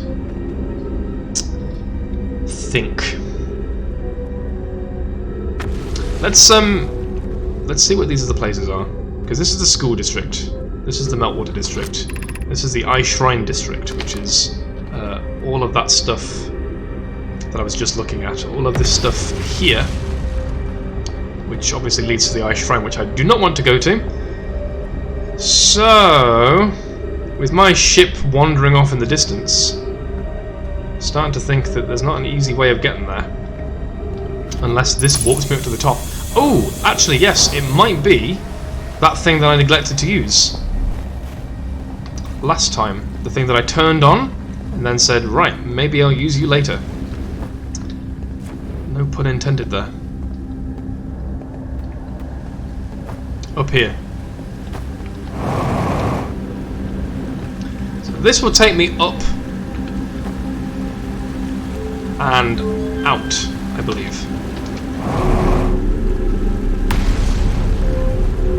Which means, potentially,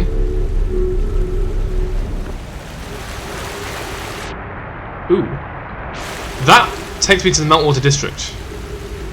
Okay, I think. That'll be the waterfall. That's interesting to know. But I can also go back down again if I wanted to. So where do I end up here?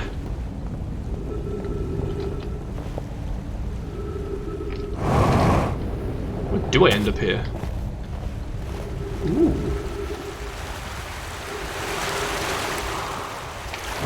Oh, that's useful. Okay. Where am I now? So there's a little frozen glacier, the North Pole. This is the North Pole. And inside the North Pole there's a little hole that takes me straight down to the Meltwater district. And then I can get back up and out of it without having to traverse everything else. Awesome, that's good. Rip my ship. Question is, I need to get down to the black hole area. And I don't think I can very easily. So what I think I need to do is either find a way to walk back onto there, which is going to be nigh on impossible at this point in time, jump down and be very lucky from here somewhere, which I think means I will need to be even luckier, or I just restart and then I go through the easier route whilst landing my ship somewhere here.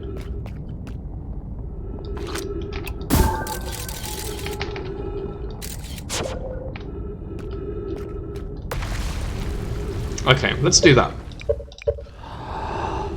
So, step 1, land on Brittle Hollow near water. Step 2, head down to the Meltwater district and activate the black hole lift thing. Step 3, make my way back up to the glacier at the very top. Step 4, get in my ship, head over to the Ash Twin and warp myself into the black hole workshop. Step 5, question mark. Step 6, profit. It's simple.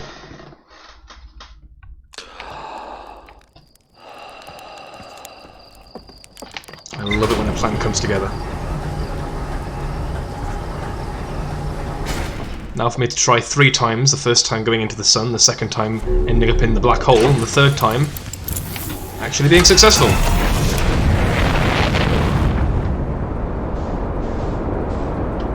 Okay. To the North Pole! No! Oh my god. Okay, yep. Step 1 was a failure. Not a complete failure, but still. I really dislike how the autopilot and me fall out every day. Artificial gravity damage, porthole damage.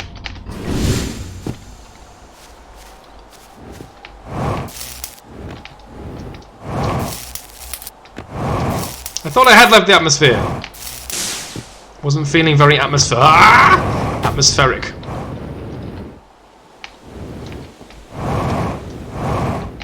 I'm gonna just don't care about gravity at this point in time. I think I'll be fine.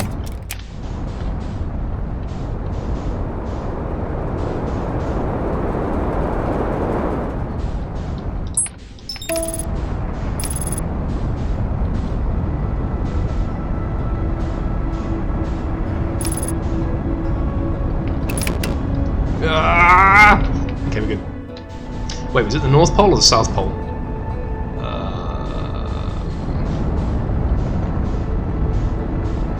I think it was the other pole.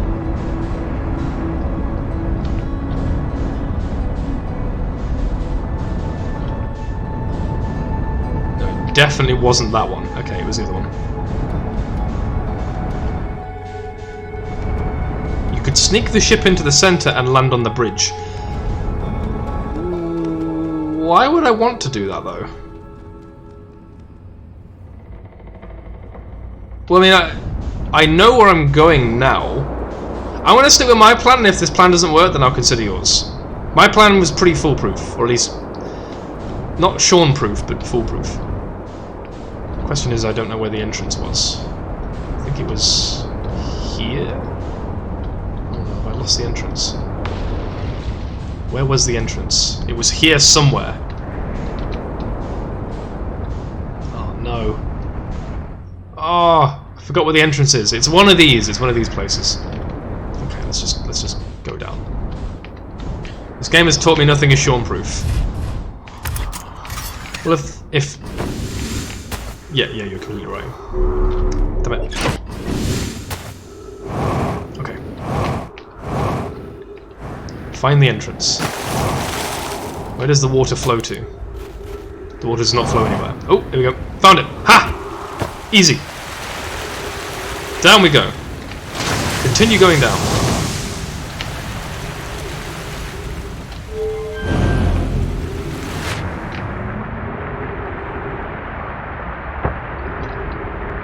Break all of my legs. Ow!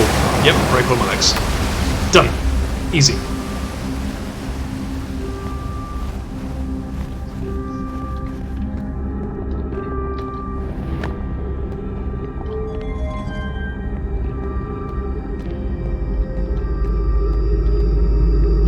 Cool. Okay, so now I need to go back up, which I do by going to here.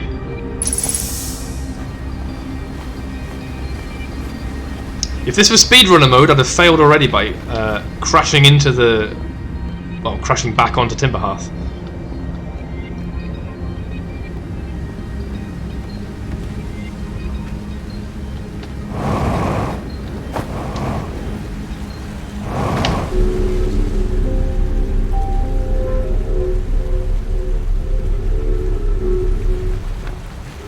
Okay.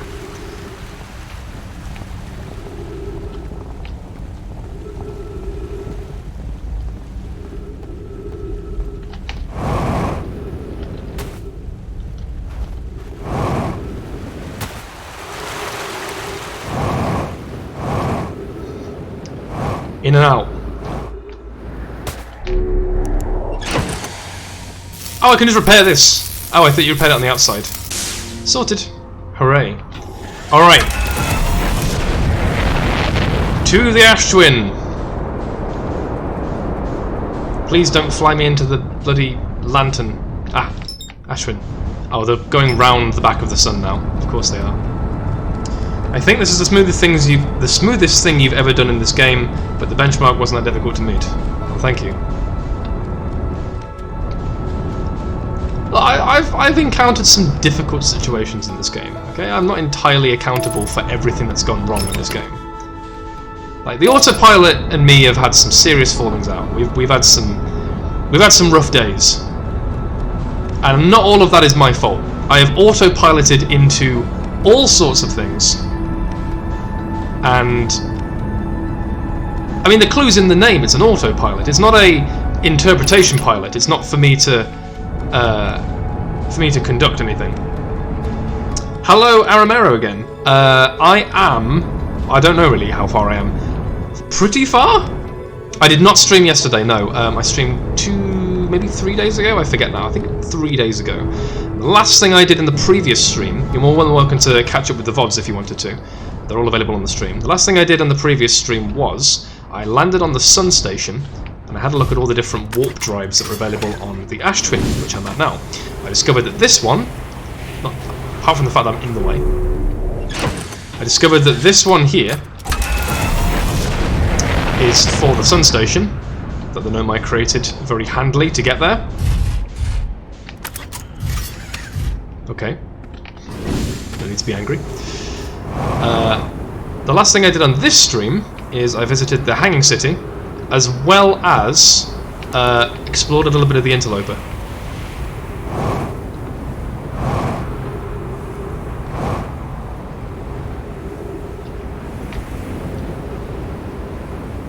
And now I'm making my way back to Brittle Hollow, having activated the lift for the black hole station. So I think it's not this one, it's the next one. But I'm a little early, which is good. So I'm going to celebrate with another brownie. So I went into the crevice of the interloper, the fissure that the two Nomai had fallen into after the sun melted the ice around it, which meant that I was able to have a look at the very core of the interloper, which contained the remnants of an exploded spherical object with lots of ghost matter surrounding it. So, the ship's log says I've fully explored it, but that could be a temporary thing. I'm not sure. Good stuff, happy to help.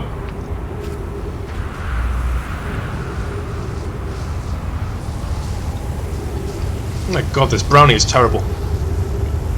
Why did I make this? Wait, was that my ship? What was that that just got sucked up then? Oh, it might have been a shadow.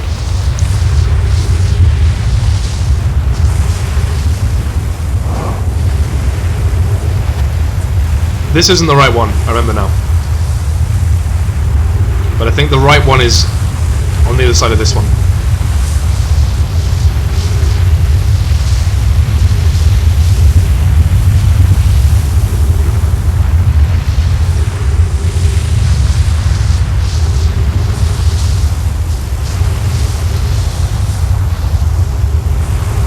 Here we go.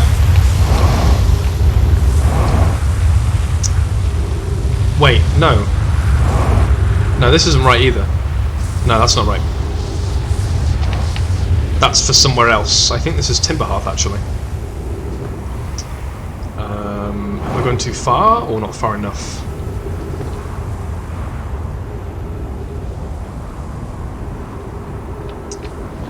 Yes! I did quit ramming the interloper. I did kind of feel like I was onto something, but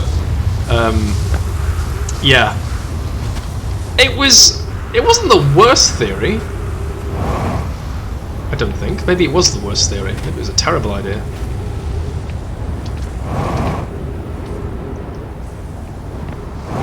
Hey, it's not as if my logic was flawed. It was simply that the game engine would not allow for something like that to happen. It was off the mark for the tone of the game, I agree with you there, but it wasn't off the mark with the end goal. The end goal being that I wanted the interloper itself to heat up so I could save the Nomai inside of it, or at least potentially find out what happened to them. I think this is the right place, if I recall. I'm going to stand here. Yep, this is the right place. Into the sand. There you go, get some nice static for a little bit. Yeah, I still do want to unfreeze the ship. That's still an objective at some point in the game. The fact that it's there, frozen, and, you know, there's a log outside explaining that it's frozen and that, you know, there are people potentially still on board the ship, is more than enough reason to try. Oh, wow, okay. Sick. Alright, immediate. Fantastic. I didn't try for 2 hours, I tried for maybe half an hour at most. I gave it 2 separate runs, and realised pretty quickly that it probably wasn't going to work. But the fact that I tried is worth something, surely. Okay. So, I have successfully brought back down the black hole workshop / generator / whatever the hell this thing is. Time to see what this actually means, because I have no idea what this means.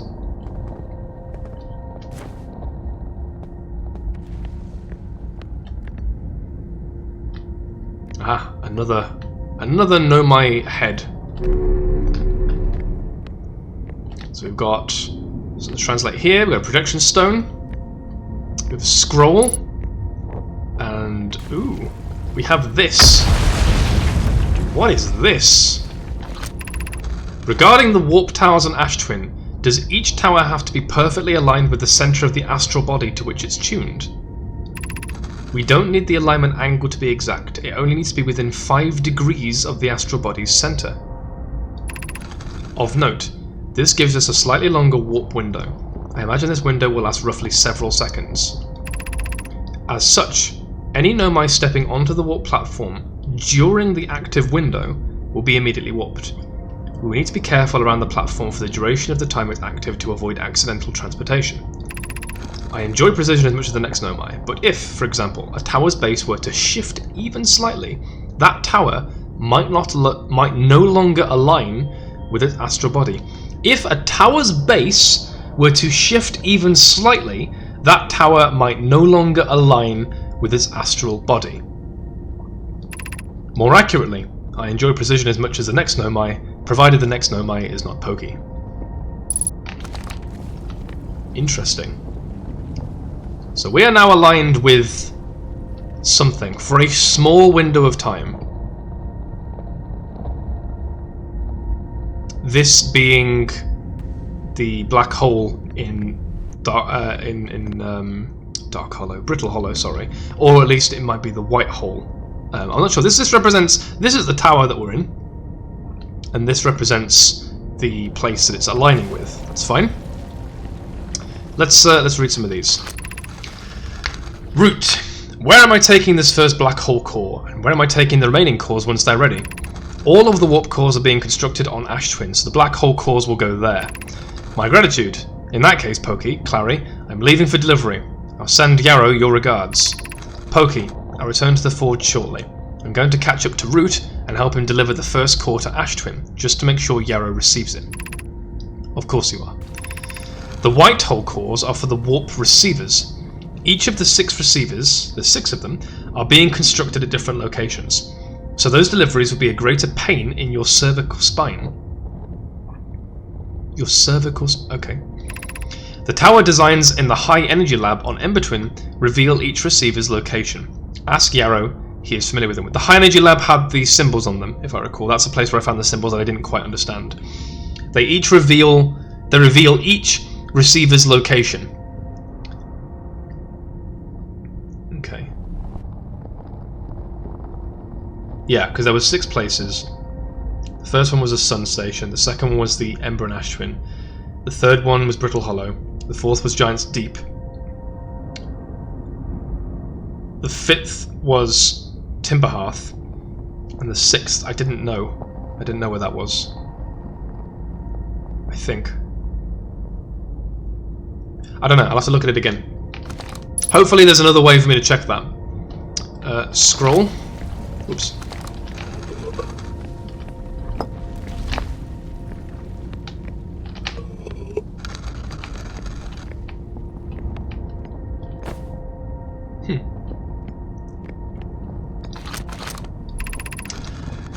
Pokey says, of note, Yarrow believes he spotted a flaw in the warp tower designs, namely that one of the warp towers on Ash Twin will never activate, because its warp receiver will never align overhead. I wonder which one that might be. Does your romantic interest think your romantic interest? When was the last time you spoke to somebody and said, so, how is your romantic interest doing? When speaking about a specific person, as opposed to a general idea of a romantic interest. Does your romantic interest think a warp tower's alignment point is its receiver? Let me read that again, sorry. Do they think a warp tower's alignment point is its receiver? Does he not know that a warp tower always aligns with the centre of its corresponding astral body? What do you mean a warp tower always aligns with the centre of its corresponding? You mean the warp tower moves? Or the warp tower has been created to align with the centre? This isn't an unreasonable belief, given the receiver does have to be located on, or in close orbit around, the relevant astral body. Okay, I'm going to reread these a little bit. I seem to recall that this was your understanding of warp technology at first. No, Yarrow understands the distinction. He likely doesn't realise the Hourglass twins are so close together they function as a single astral body, with a shared alignment point in between them. in between them.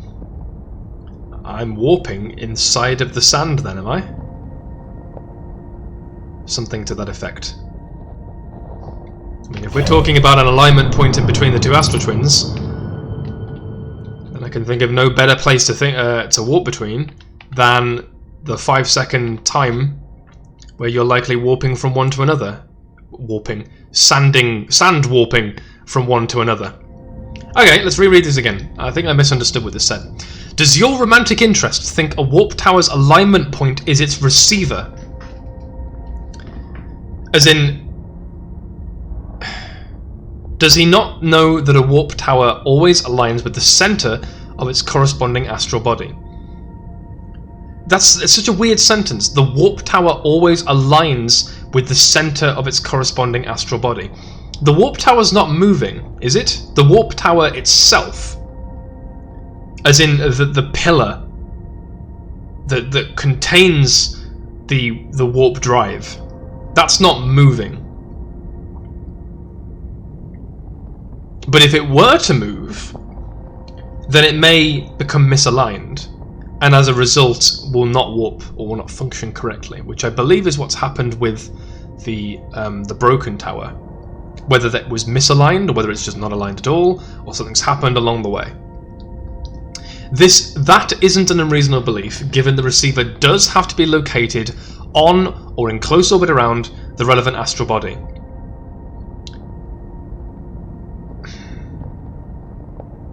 The receiver does have to be located on the astral body.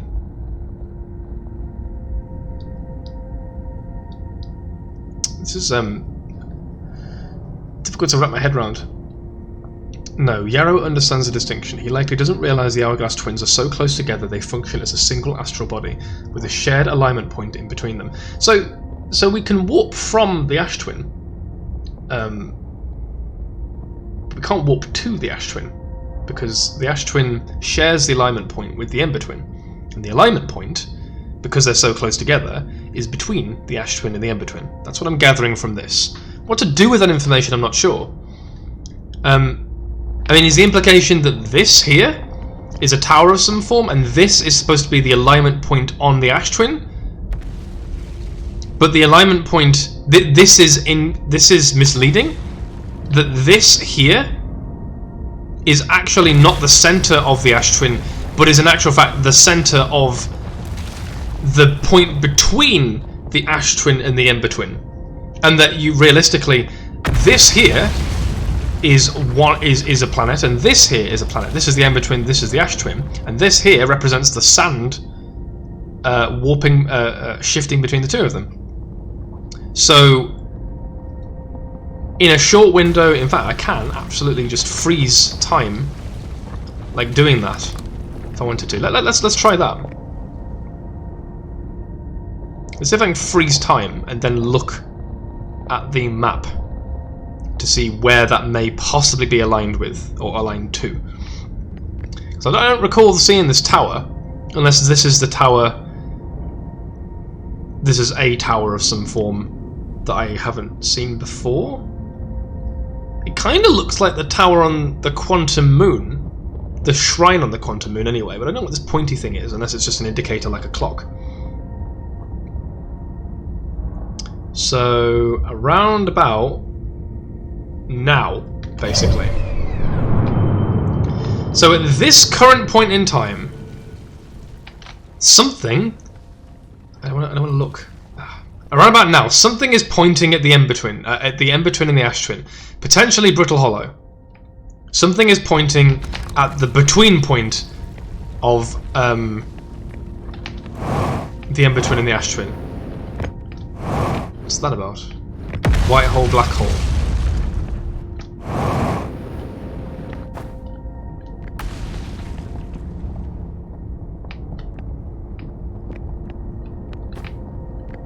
Does that not lead to anything?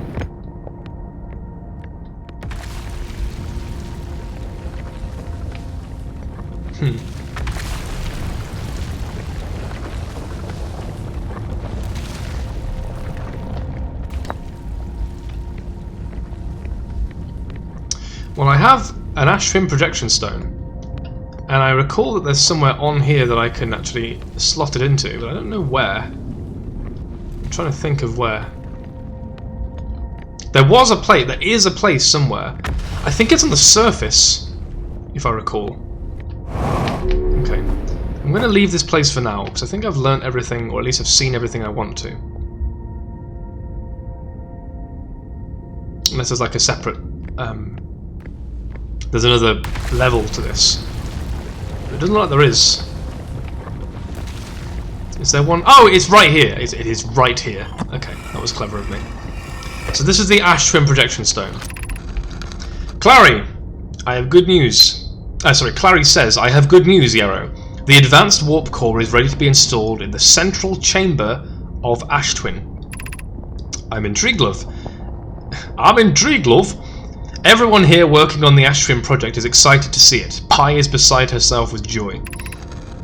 No, it isn't. Is everything well at the forge? The core's durability could still be improved. I need more time. This is Pokey, who is unsure about her work. She's the apprentice of... someone, I forget his name.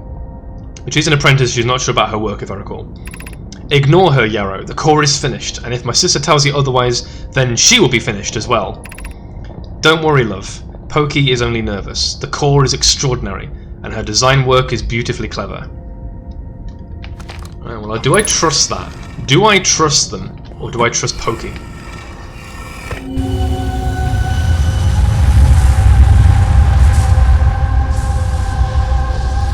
There's still only 3 of these activated. I wish I knew what that is.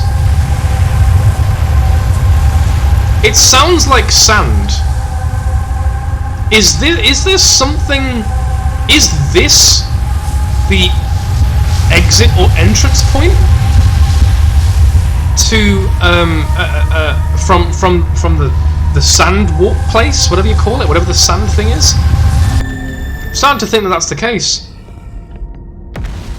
Because I mean, that's the Ash Twin projection stone. So this here is a means to communicate with the Ash Twin monkey statue, whatever you call it, the statue. And there's one in there, but its eyes are closed. So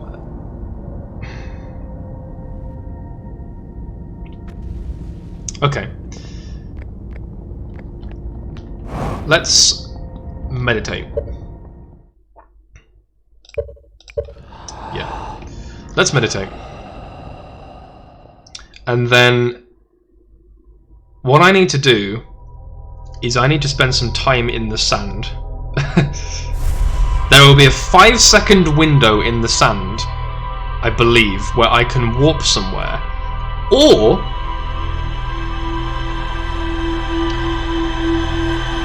simply put, the place I'm trying to get to will not warp me back onto the Ash Twin, it will warp me into the sand. In which case I'm still back to square one. But let's have a look at the ship's log.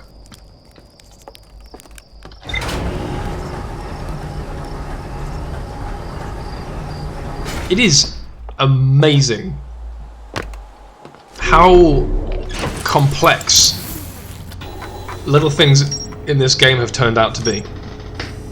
Like, we're just ignoring the quantum fuckery we've been dealing with for the past 3 or 4 streams, where I was figuring out how to get on the quantum moon, and then how to manipulate the quantum moon to get to a certain place, and all of the stuff that happened with the rocks. This is entirely separate from that so far. So this is all just a whole other, like, it's time travel, it's warp travel, it's quantum physics and quantum properties, and the usage of all of those things to feed into or to complement one another. It's absolutely mental, and I love it. This here is the key to everything. It is the thing that binds everything together. The Ash Twin project, to my knowledge, is the source of everything that I don't know yet. and I need to get here. The central chamber inside Ash Twin was physically sealed off by an immensely thick protective shell. The Nomai planned to construct technology capable of producing a 22-minute negative time interval on Ash Twin. Every memory recorded by a Nomai statue is transmitted to a corresponding storage unit within Ash Twin. That's what I was looking at. That's like the memory chamber, right? An advanced warp core was approved for installation in the central chamber of Ash Twin.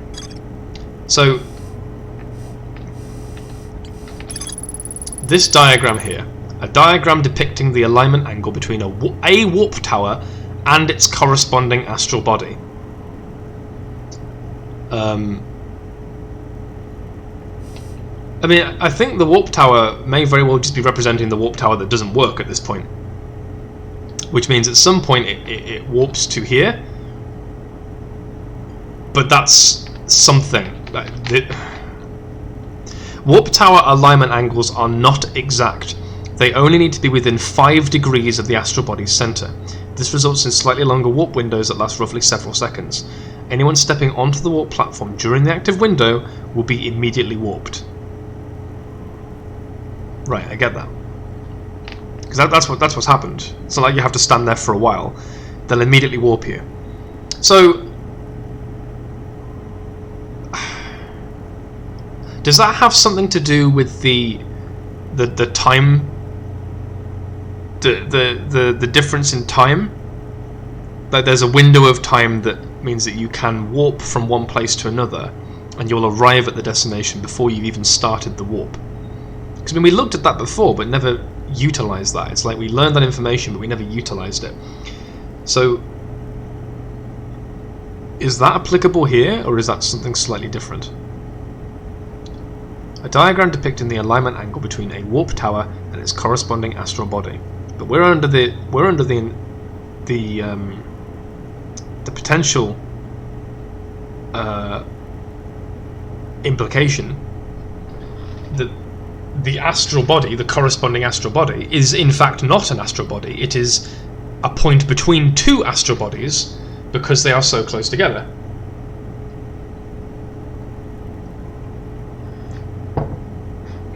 So, with that in mind, I want to get to where this is. Does that mean I can get to there from here, from inside the sand? So, I mean, in true Sean fashion, I could just brute force my way there and just try and perpetually stay in the sand until I warp somewhere. But there's a few problems with that. Number one, I don't know if the ship can warp. I haven't tried that yet. So when this thing starts, there's a reasonable chance that it won't actually do anything. Number two, I don't know if I can sustain travel in between the two.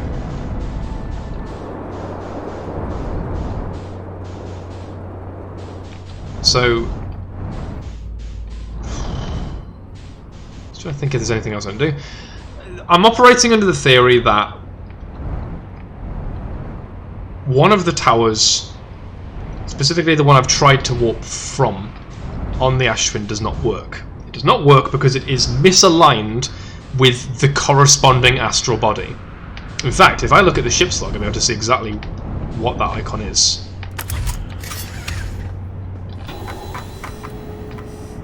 Right, I need to find it first. Ah, here it is. Brilliant. Right. Sun Station.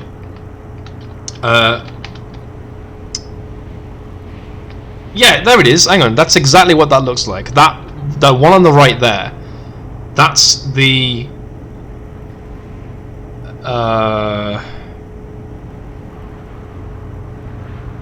Wait, hang on. Which one is that?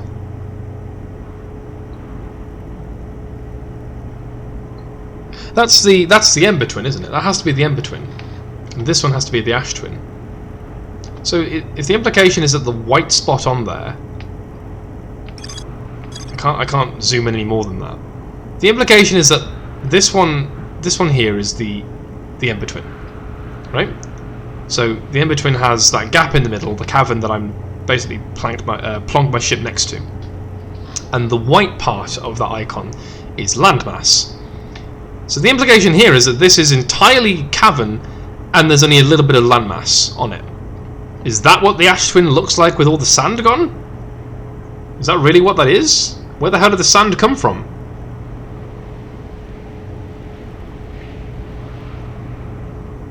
More to the point, the towers themselves line up with the icons, but the towers aren't broken, according to this. This was, this is Timber Hearth, I believe. This one is Brittle Hollow, and this one is Giant's Deep. I think that's correct. So I'm pretty sure that that's correct, and there's not much I can really do with that information. Like that's just useful. If I want to get to any of these planets quickly, or to a specific part of that planet quickly, then I can use these warp locations. That's what the Nomai did. The problem I have is with this, because one of these doesn't work. And the reason one of these doesn't work, it is implied, is that the corresponding astral body has moved, or the tower has misaligned itself. Which means, it could mean several things. Number one, it could mean that I have, never mind what I have to do, it could mean that the tower has shifted from something, maybe from the enormous amount of sand that's surrounding it, I don't know. It could mean that the planet, or the body it's trying to warp to or from,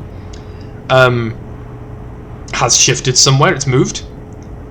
It could very well be that it's quantum and it only appears every so often, I don't know.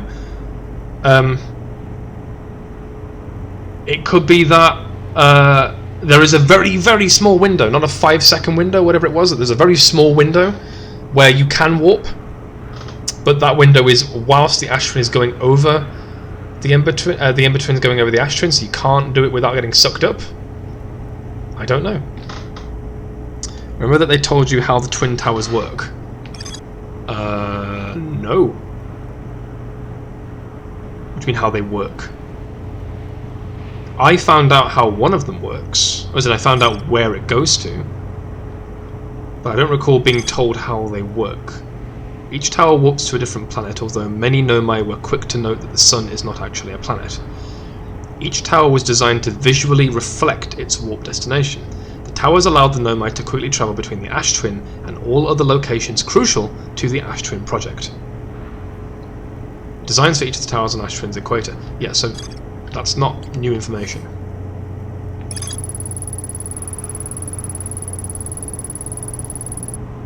The Nomai successfully reproduced the temporal anomaly first observed at the White Hole Station, where warped objects appear to arrive before they depart. The Nomai discovered they could increase the negative time interval between arrival and departure by adding energy to the warp course.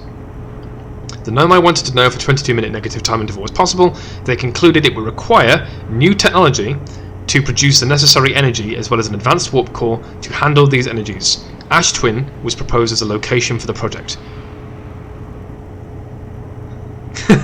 I have not won yet, but I'm stuck. A little stuck. There's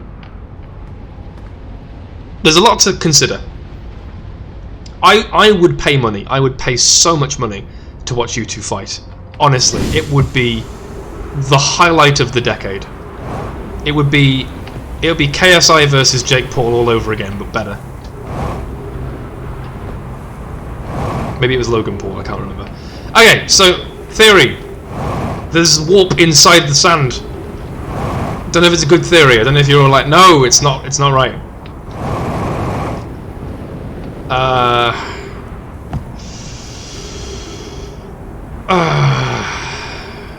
Maybe not.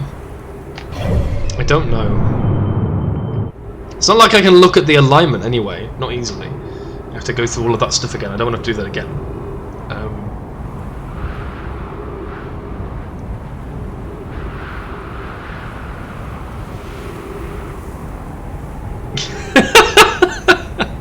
You know, I do know Wario's Down B is my favourite character, so yeah, I know exactly what you're on about. And that doesn't surprise me that you've got that on charge all the time.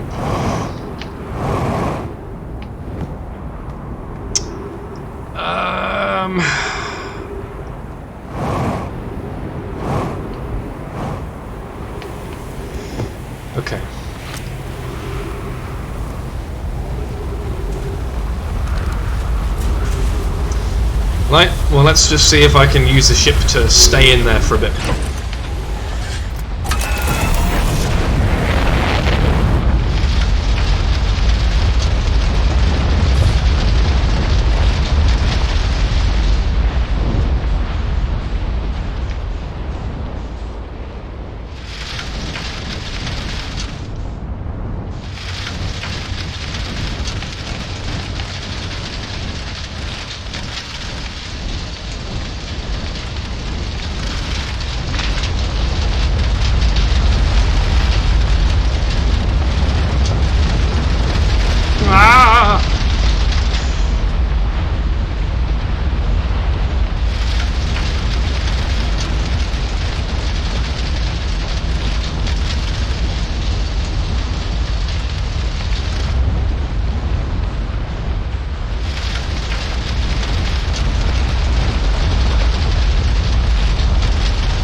I have absolutely no idea if this is doing anything, if this is actually even close to what I should be doing.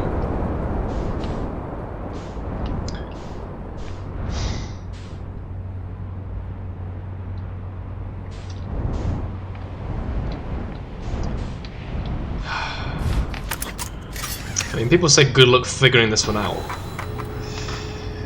Fly into the planet. Already did. Didn't do anything. Weren't you onto something with the warp core? I was.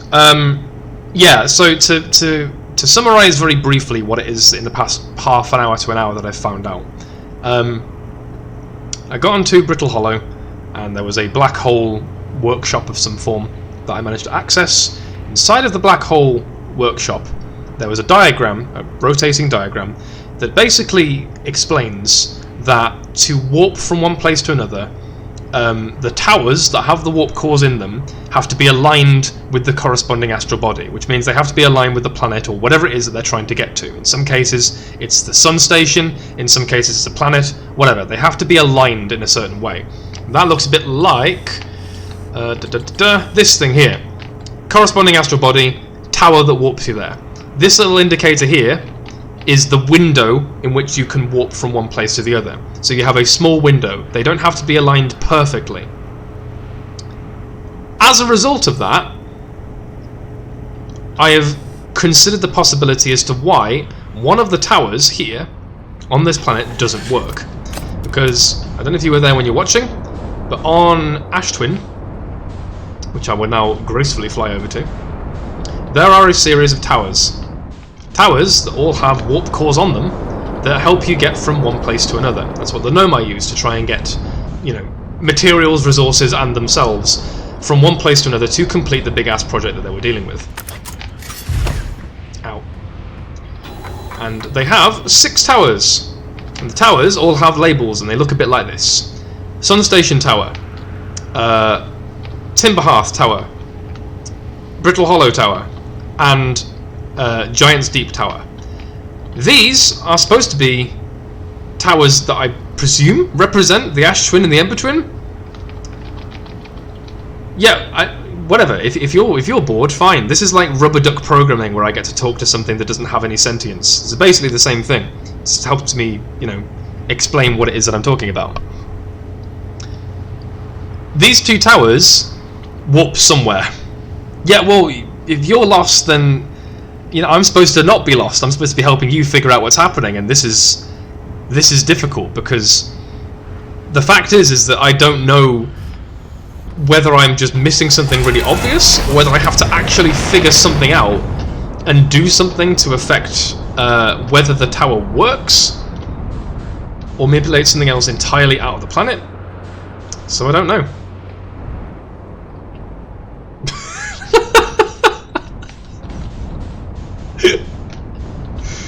Oh boy. They told you the 2 twins works like one unique planet. Yes, I agree. It works like one unique planet. Unless you're trying to tell me that the warp itself is like here, like in the middle of this. Like if I stand here, it will warp me somewhere. Then, like, I don't know. Is that the point that you're trying to make? Is the implication that the warp is not here, or on the other side, but it's in the middle.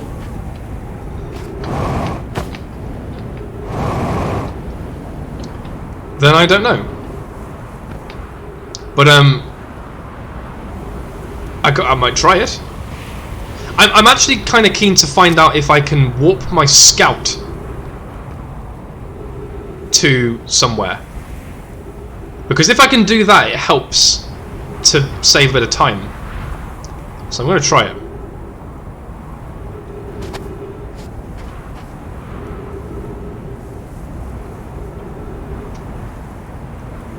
I'll pull your... Wow, okay.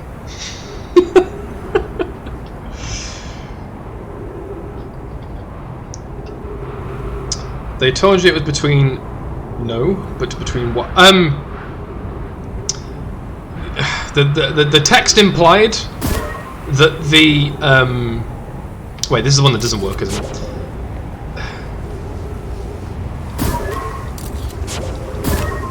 Right, I want to see if this works. I want to see if that actually does anything. I'm just going to sit here for a bit. Whilst I explain, I'll wait to see if that gets warped anywhere. The alignment of the other tower has changed in some way. Because... Aha! Cool. Okay. That did warp. Where did it warp to? It should be the Ember Twin, right? Yeah, the Ember Twin. Cool. Bring it back. Okay.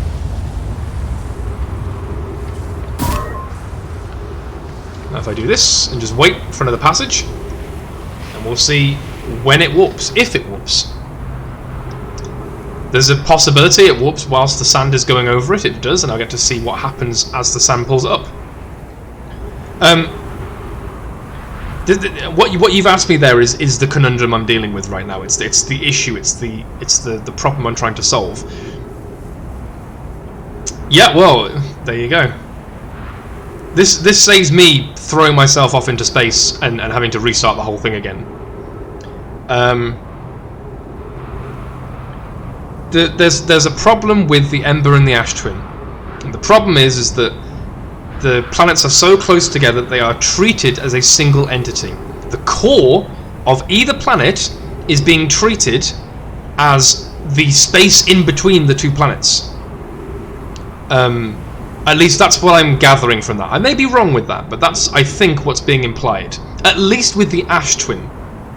Now, as a result, if you're trying to create a warp drive that's aligning with the planet, then you simply point it at the planet's core, and it gives you a small window to warp up to there. So, I'm ignoring chat. I read that, I'm ignoring it. So, the Ash Twin is misaligned, and the tower from which it's supposed to warp to the Ash Twin, or whatever the hell the thing is that I'm trying to get to, is somewhere in between. And the best solution to that is that the in-between part is this sand pillar that comes by.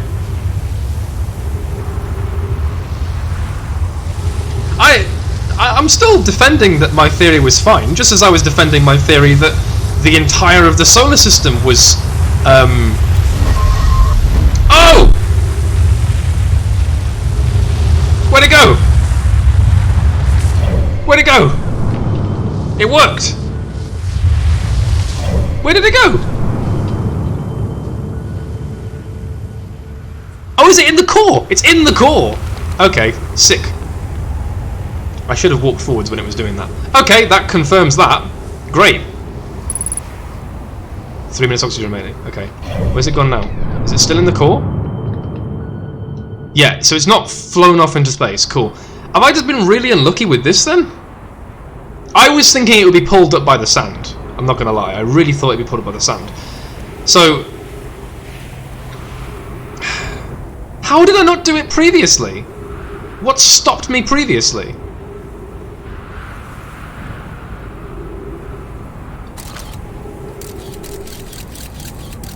Aha!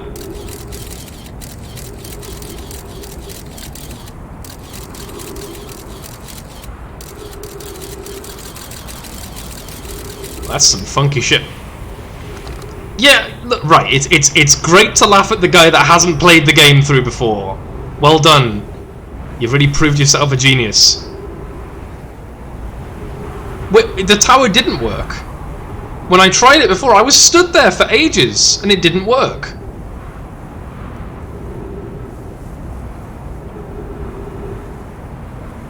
And when the Ember Twin flew over, or when the Ember Twin came into orbit, it brought me up through the sand, and I laughed and thought, oh, is that the joke, that instead of building a warp from one planet to the next, they just let the sand do its work and said, well, we don't need to use a warp drive, we need to put all the energy in to create a warp drive.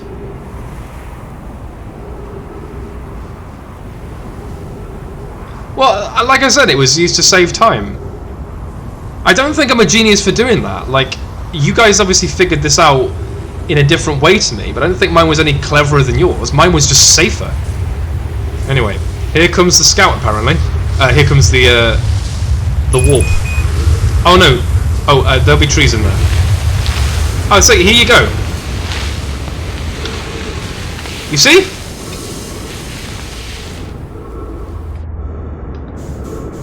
You see what I mean? You see why I thought it was broken? I need to get back to my ship.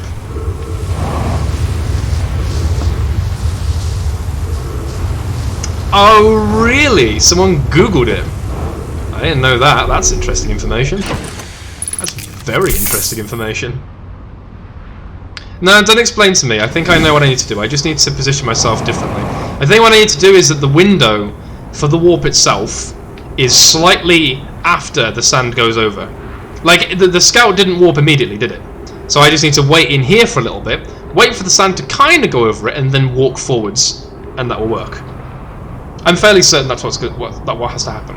In fact, what I could do is I could just do that. When that goes, I walk forwards, and that'll be it. So, there we go.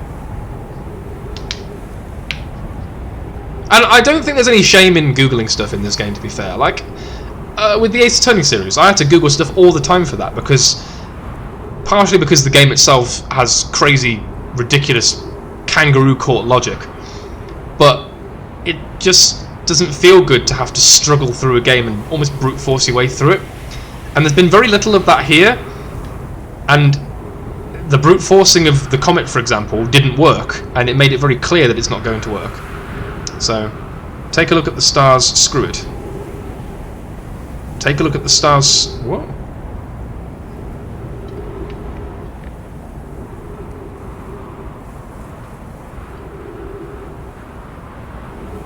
I'm confused, what? Oh, I see, you just want to look at the stars for the time being. I don't know if you're trying to tell me something. Okay. I mean, I've not got much time left, so there's maybe one of maybe 2 or 3 warps that I have to do, because I have wasted a lot of time. You mean you're not joking about the floor? What?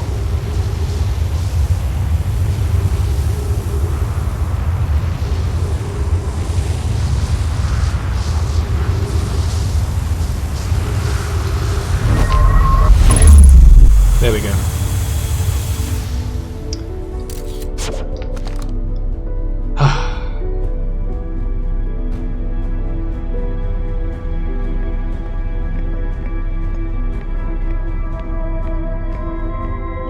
Alright, so this is the hellish nightmare that I've been looking at every so often.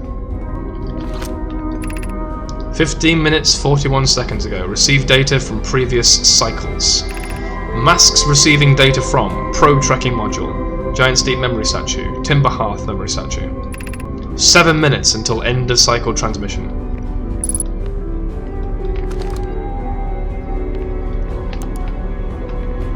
Ooh. Okay, that has to be deliberate, right? Why has that one been taken off? There's no way that fell off, right? I mean, look at this oh wow, this is... Oh! Hey, you know what? I was kinda right.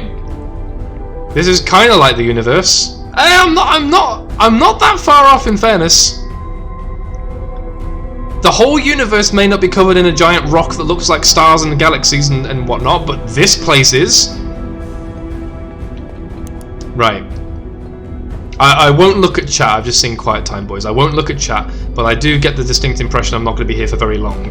I'm actually thinking maybe I should do this again and come back so I've got enough time so I don't ruin everything. What do I do? Shall I come back again when I've got more time? Or shall I carry on? I'll pause for now. Okay, read, cool. Now just making sure, I don't want to get halfway through because there's a lot of text here and a lot of stuff to do. I don't want to get halfway through and then have to come back again. Okay, Yarrow. Today we finished the excavation of Ash Twin.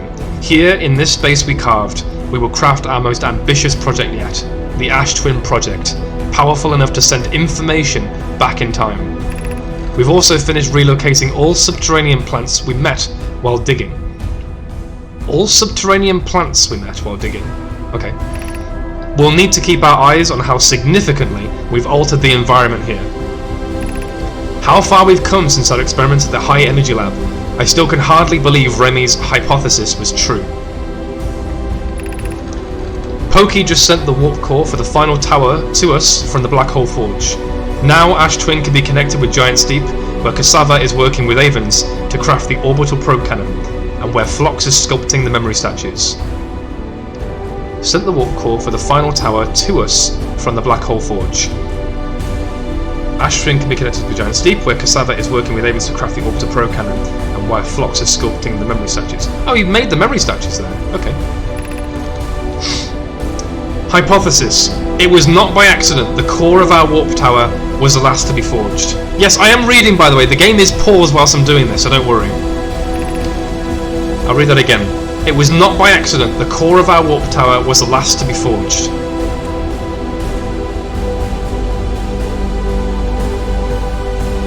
What do you mean hypothesis? What does it mean by hypothesis there? It was not by accident. Did they make that? Is he implying some sort of conspiracy here? That there was something undercover because someone knew something that everyone else didn't? Hypothesis. The cores could have been forged faster if Cassava had interrupted my work less frequently to ask for updates. Okay. Bit of back and forth. The important point is we are all connected through Ash Twin now, and also that I'm no longer needed for mediating your disagreements. Wow, these guys really don't like each other that much. I was thinking it was banter, but there's been a lot of back and forth between maybe different clans, not just different clan members. Cassava, Yarrow, Pi, and everybody in Pokey. I'm trying to remember names, but there's like 6 or 7 very important Nomai, discounting the kids as well, that I'm trying to remember. Yarrow. Our friends on Giant Steep tested the orbital probe cannon today.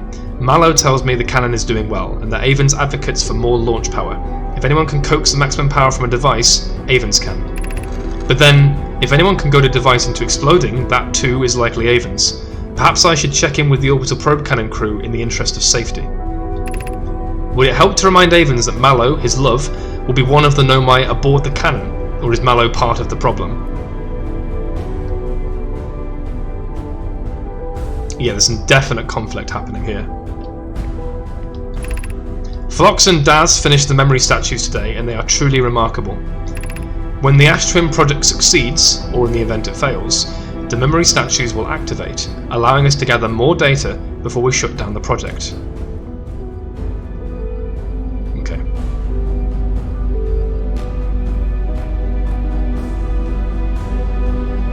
So the memory statues will activate if the Ash Twin project succeeds or it fails.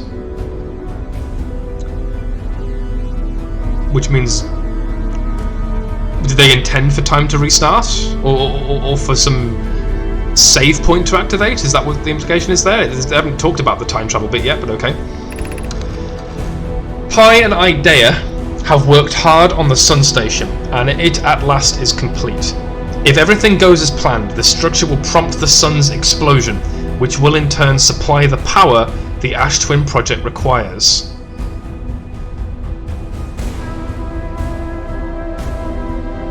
Huh. I see. I'm impressed by their mental fortitude. This was the project's most difficult task, in more ways than one.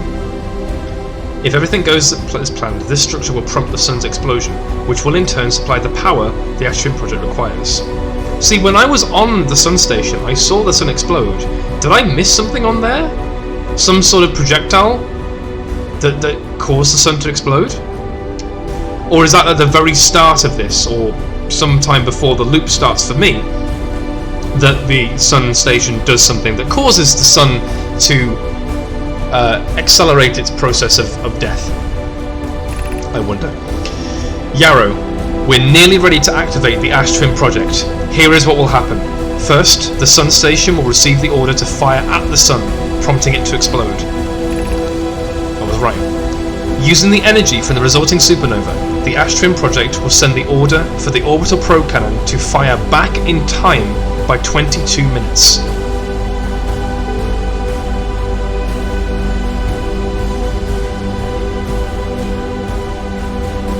It will fire back in time by 22 minutes.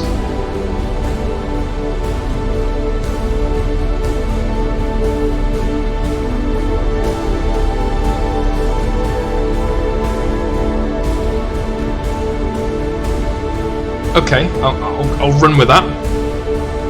Sorry, I'm going to sneeze. 1 second. I know it's dramatic and everything. I'm going to sneeze though. I don't want to interrupt it. Maybe not. Okay, I'm not going to sneeze.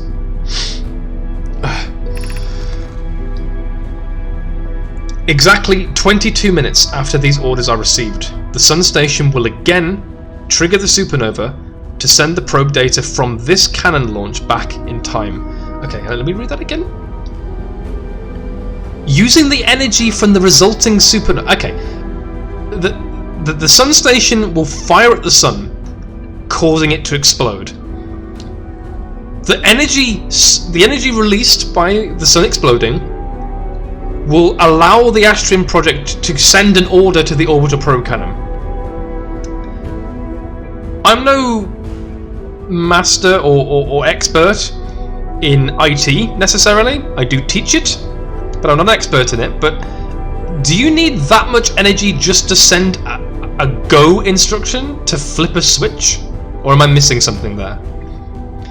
The energy from the resulting supernova, using the energy from the resulting supernova, the Astrium project will send the order for the orbital probe cannon to fire back in time by 22 minutes. Okay, let's give him the benefit of the doubt and say that it needs a lot of energy to send something back in time by 22 minutes. We already knew that was going to happen. It needs a lot of energy to send something back in time, especially by 22 minutes. And they did experiments for that, and they figured it out, and they did it right.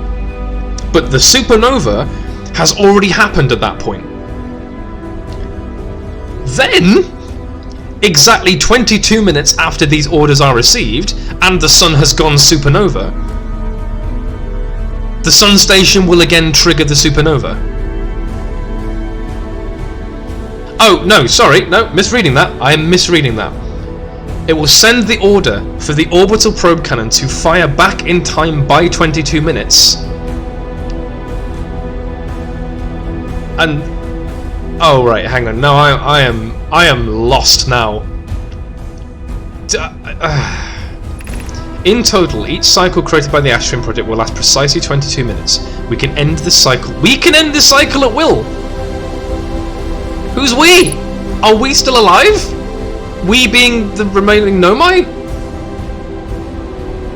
Or is this an abandoned project because everyone's dead?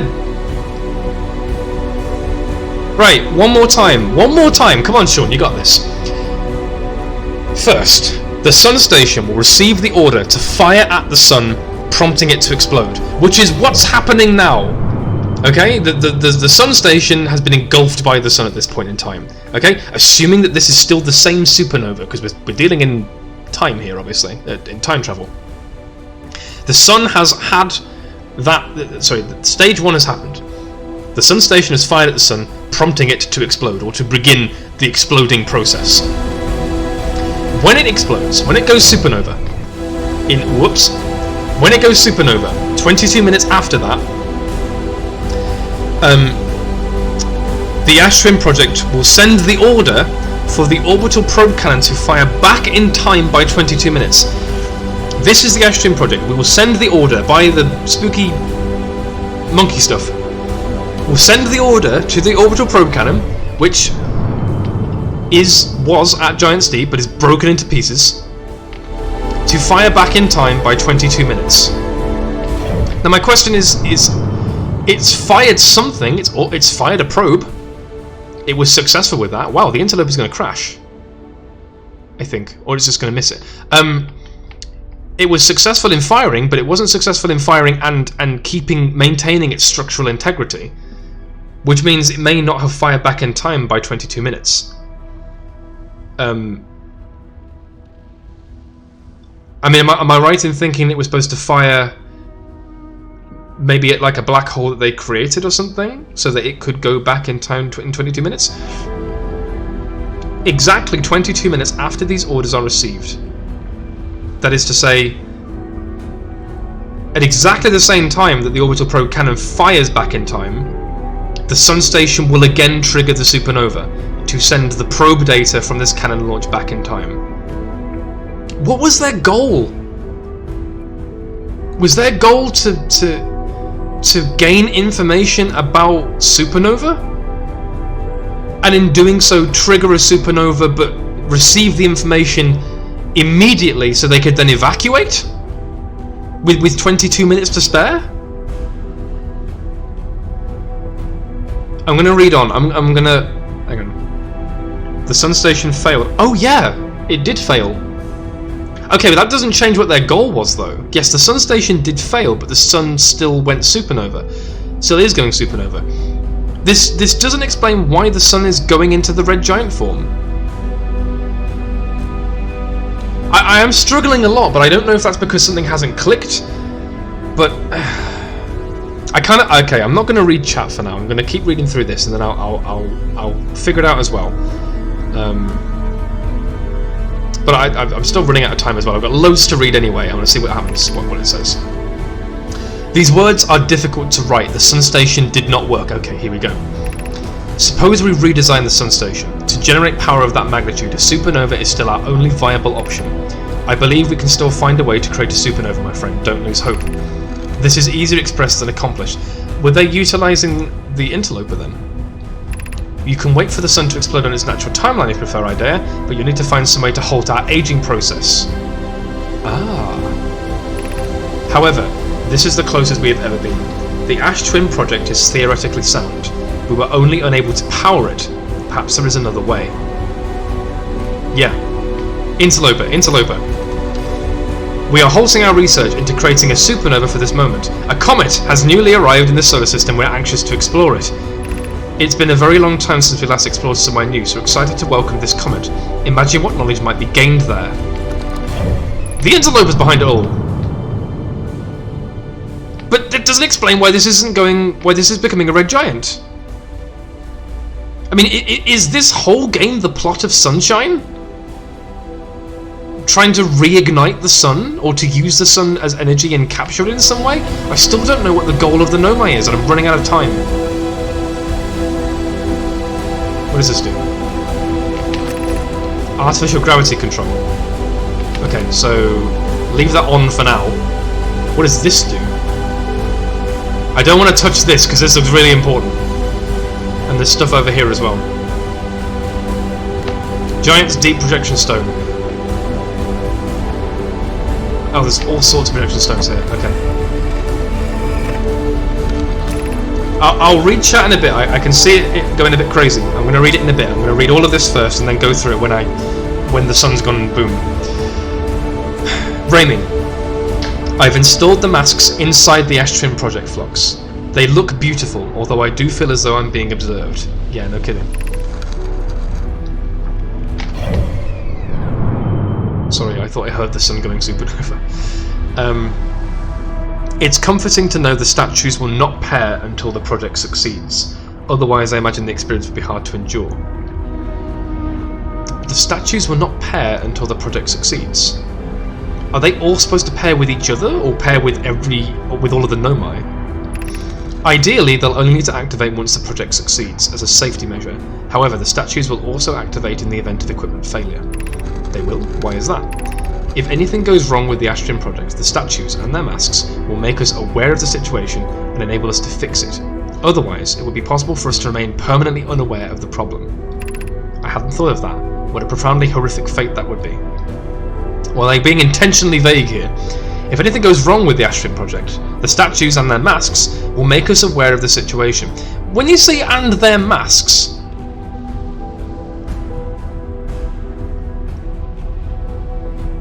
the masks...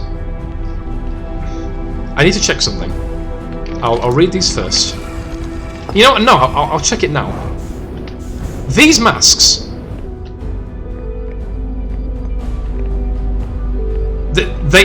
These are masks, okay, but they are bigger masks than the ones that the Nomai themselves actually wear. Like, initially, I thought that was their head, and that they were like robots or something like that. But no, they are masks. In which case,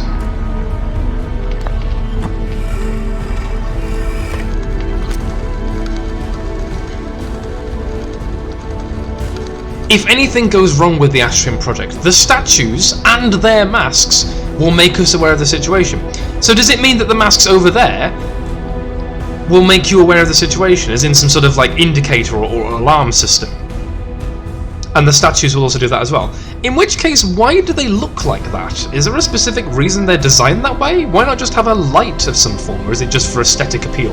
Because they look really nice, but it seems weird that they're also the same model as the Nomai's actual head or mask or whatever, which makes me think that they're not the Nomai that I've been looking at.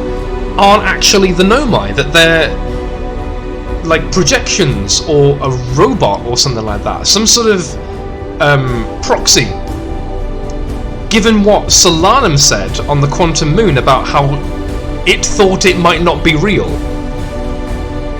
Was that Solanum talking, or was that the robot representing Solanum talking? If my theory is correct there. I don't know, there's a lot of stuff to consider here. Let's try Timberhearth. Yarrow, my gratitude for the latest shipment. The music is fucking fantastic, by the way. This is absolutely amazing, I love this. My gratitude for the latest shipment. Oeno. That's a new name. This ore should be the last we'll need for the Astrium project. Oeno's from a different clan, I presume. This is exciting news. Can I offer an extra set of eyes for this final check, specifically mine? If my work here is complete, I'd be delighted to help. We'd be grateful if you would.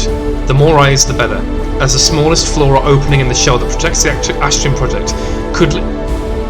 Hang on! What am I worried about? I'm in the Astrium project. This is potentially the safest place in the solar system.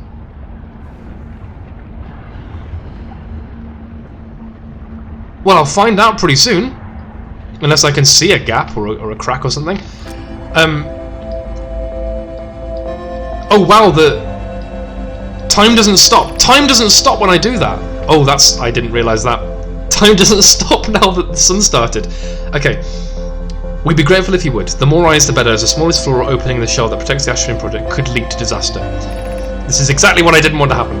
Once we finish the shell that seals off the central chamber, we'll check to ensure there are no longer any physical entrances.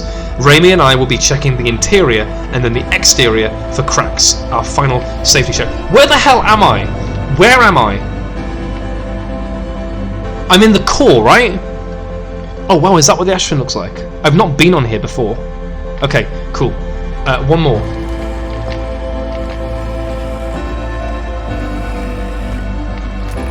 I have good news, Yarrow.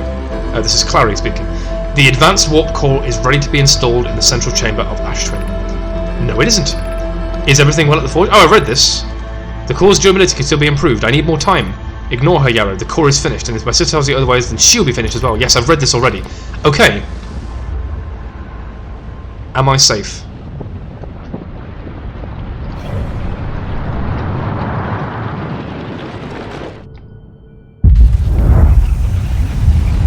Or alternatively, am I safe, but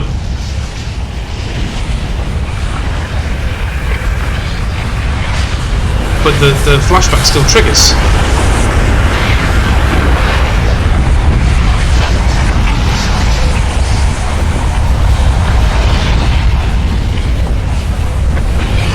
Oh my god, I'm safe! Oh my god! What? Oh, right, okay.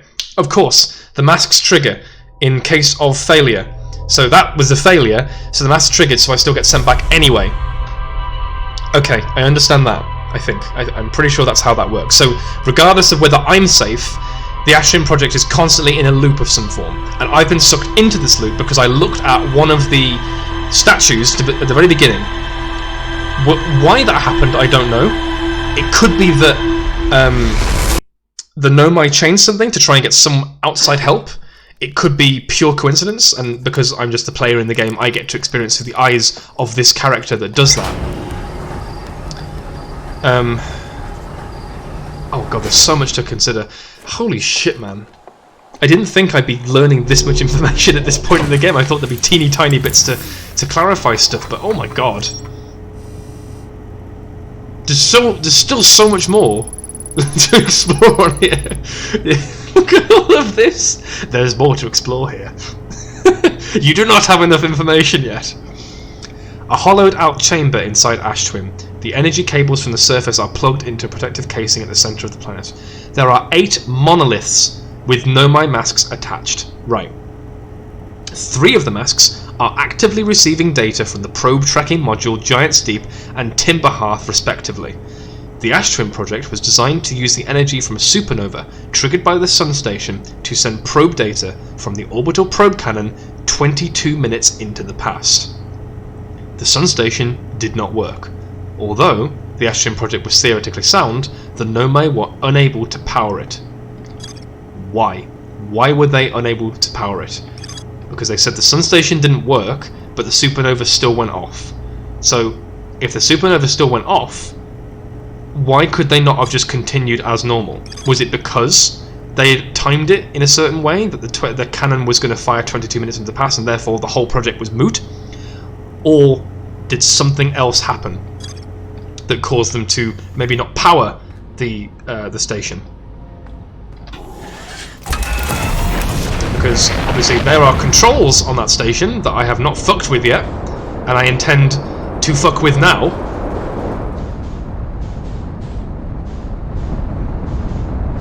But also I want to see what the Ashtrim project, what the Ashtwin planet looks like when all the sand is gone. Not to mention, none of this explains why sand is still there. Why is the Ashtwin planet covered in sand?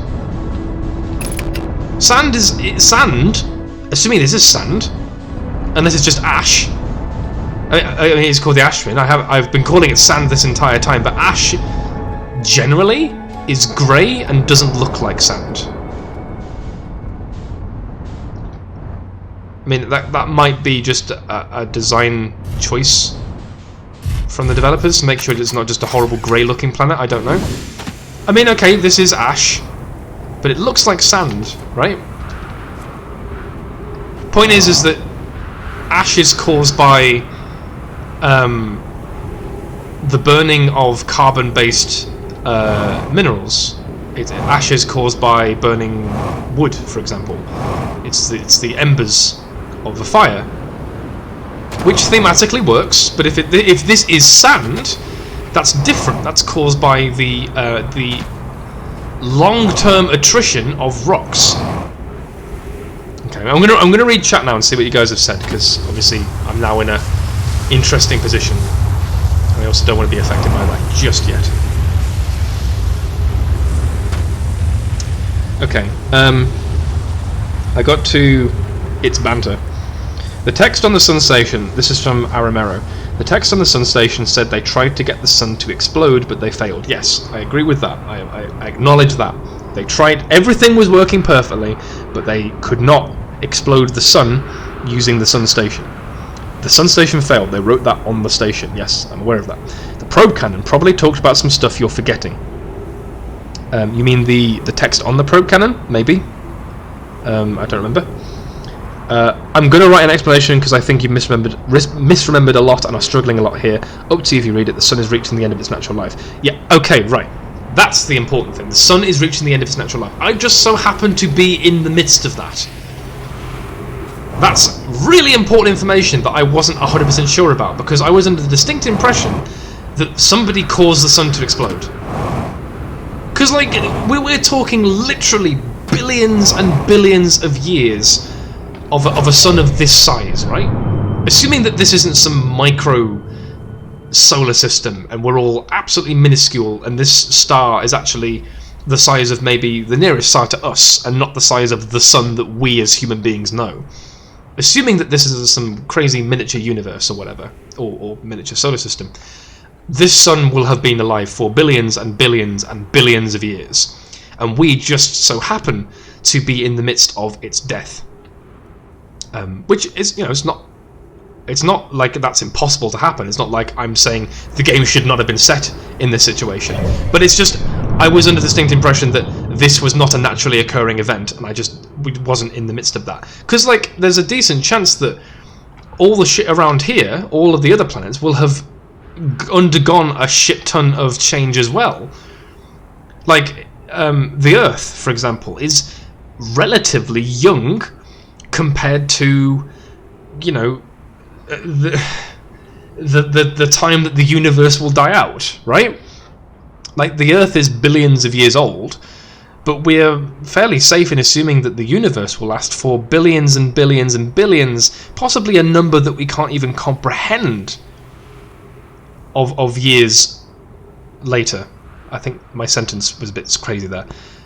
Point is that after such a long exposure, would we still be seeing stuff like Hollow's lantern, where, you know, bits of the embers of Hollow's lantern are falling off of it? Would we still be seeing the collapse of Brittle Hollow, coincidentally, at the same time that we have a supernova? Would we still be seeing the formation of Dark Bramble, coincidentally at the same time as a supernova? Would we be seeing an interloper that just so happens to be able to cause a supernova, coincidentally at the same time? There's a lot of coincidences here that all of this crazy shit's happening at the same time as a natural supernova. Like, I just find that a little hard to believe that this wasn't caused by something. Yeah, you make a good point. If these things weren't happening, it would be a boring game. That's a valid point, and I'm willing to overlook that if that's the case, because yes, you're absolutely right. If these were just 6 rocks with nothing on them, completely lifeless, then yeah, I completely agree. Maybe I'm overthinking that one and criticizing something that should not be criticized. Okay. So that was from the sun reaching its natural life. Oh, I should probably not waste my oxygen. Where's my ship?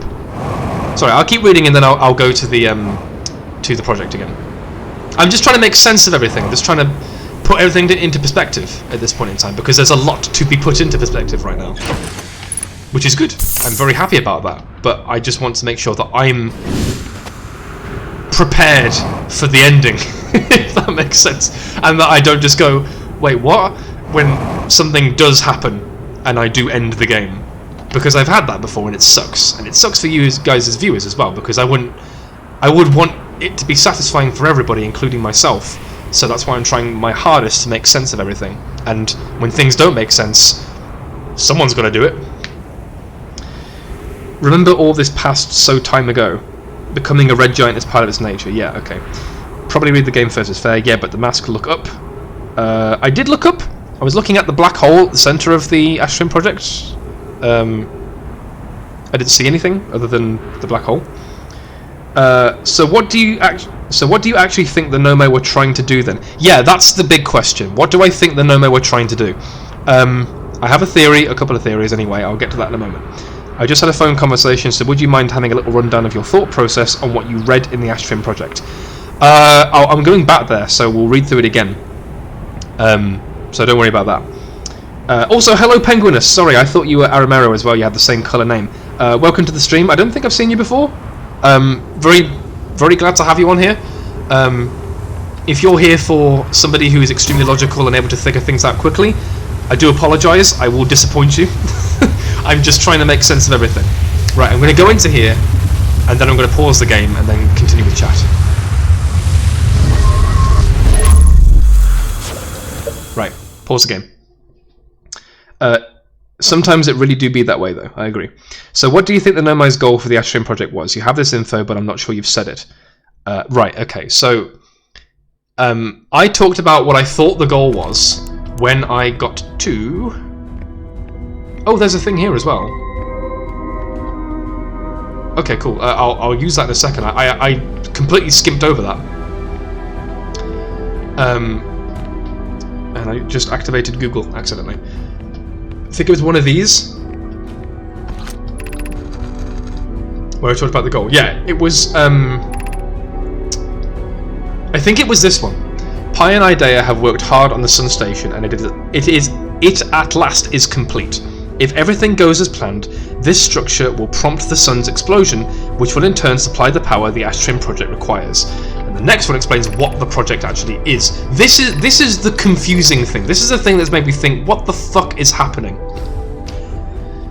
And I've read through this twice, 2 or 3 times now. So for the benefit for Aramero, because you had a phone conversation, this is what I'm struggling with.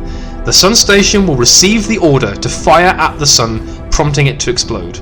We now know that that failed, but this was their plan. So this gives an insight to what the actual goal was of the Astarion project and what the Nomai were trying to achieve.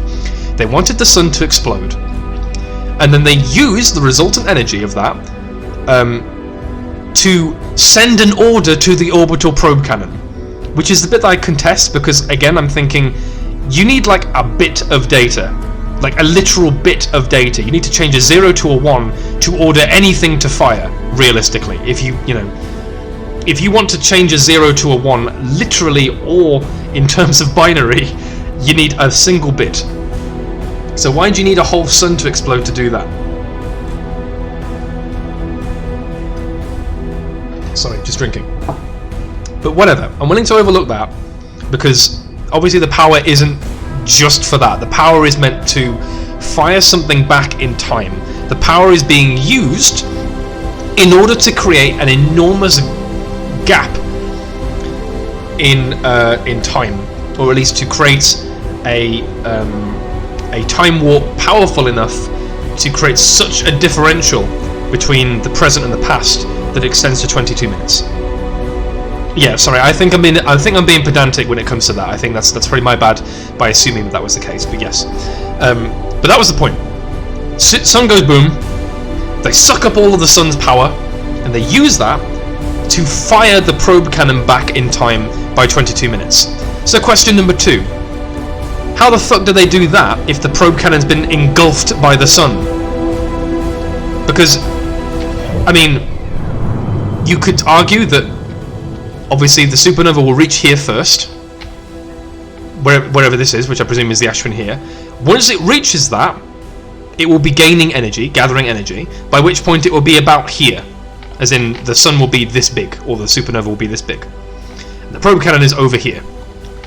The probe cannon is trying to get to the eye of the universe. So, the whole point is that they tried to do this to find the eye of the universe. Despite the fact that they've already got a shrine dedicated to the eye of the universe that suggests, or at least implies, that the eye may be entirely theoretical and an abstract concept as opposed to a physical location or a physical thing in the universe. But okay, maybe it is a physical thing. Maybe the Nomai discovered that there is a physical thing, because it is emitting a signal. So there is a thing emitting a signal of some form.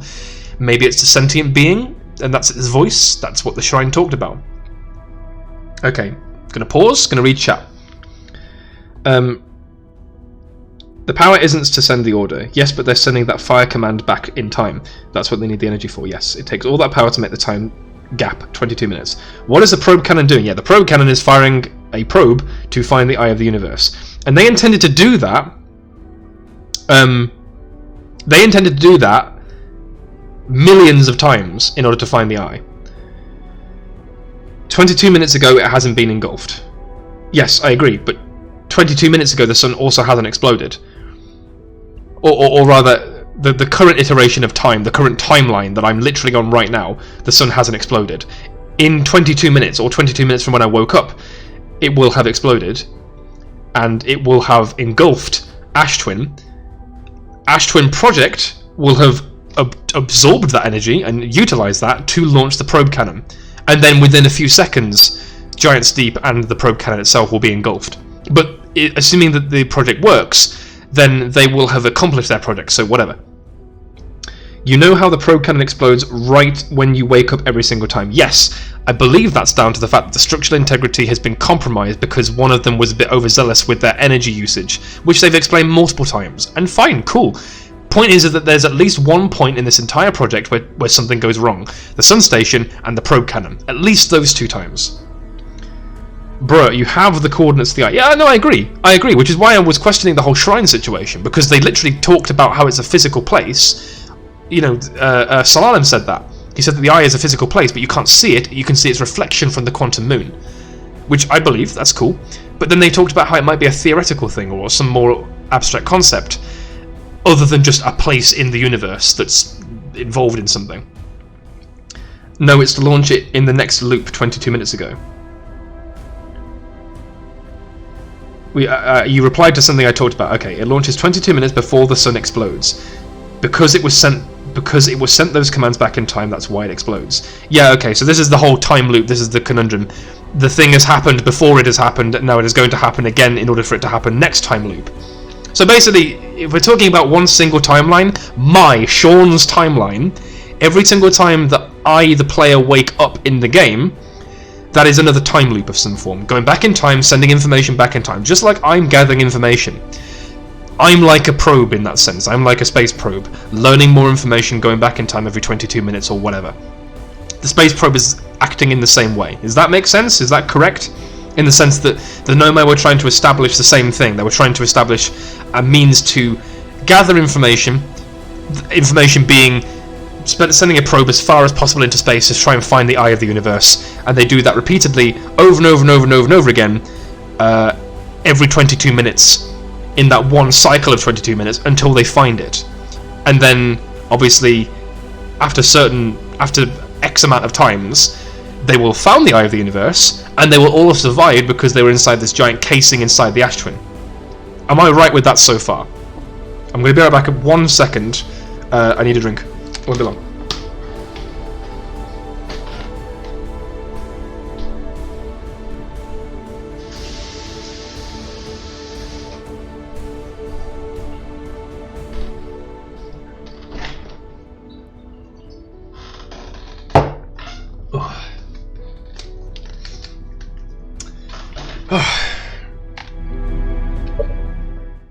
Sorry, I like the music. I want to keep that there.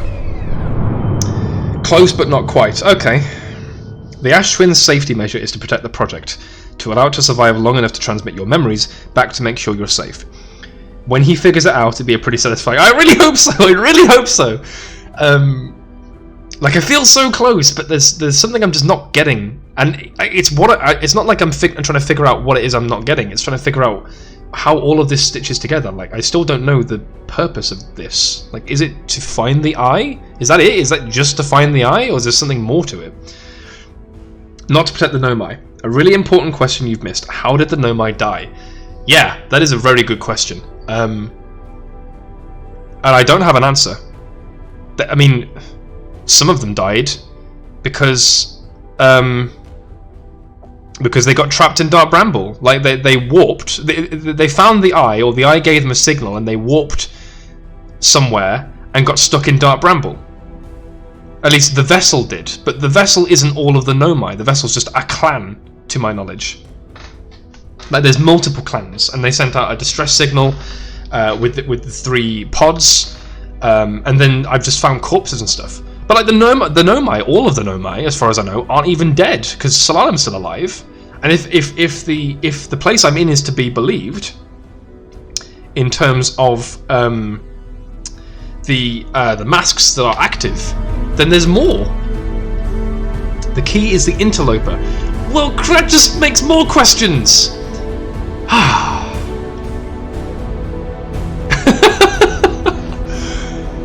Oh god, I can see why you guys think this is Game of the Year. I can see why this won so many awards. This is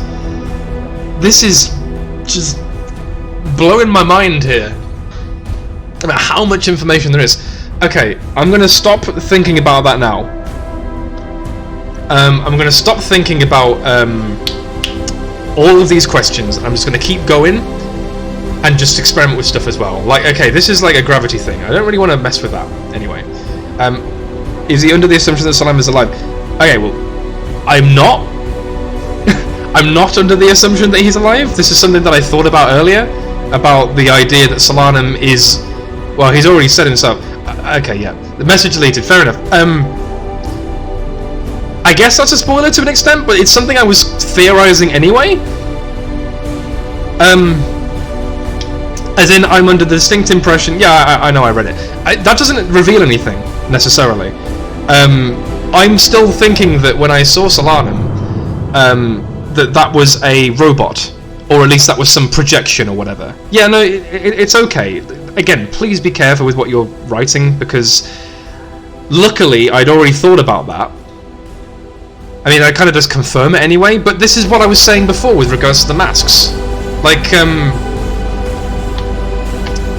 these masks is the same, they look the same as the head, right? They've just been crafted for the Nomai to represent the active Nomai transmissions or whatever they're doing. Something along those lines. So I asked, why do they look the same as the Nomai that I've encountered? And my conclusion to that, or my theory, was that I've not been meeting the Nomai. The people, or the thing that I met on the Quantum Moon, Solanum, it called itself, wasn't actually Solanum. And that it was either a projection, or a robot, or a representation of Solanum. So, okay, that confirms that I'm correct, but it doesn't tell me anything, necessarily. If anything, it just makes sense. It just makes a lot of sense. Why would the Nomai physically transport themselves there if they can fucking warp everywhere? Like, it makes sense. So I don't necessarily consider that like a game-breaking spoiler, unless there's more to it than that. So, thank you obviously for deleting the comment, and please continue to do so if people do slip up. But don't worry about it; it's okay. I'm still considering this a blind run. Don't worry. However, I want to know what this does. Does this make Sun go boom?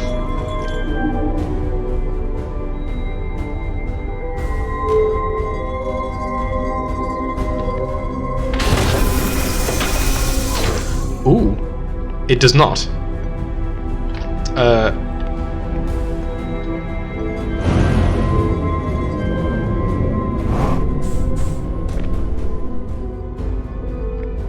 Oh wow, did I stop it? Oh no, what? Oh right, no, oh yeah, I didn't stop it, it's just moving differently. Okay, whatever.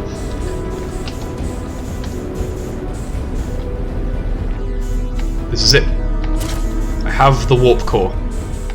I have the warp core. Why did the music stop?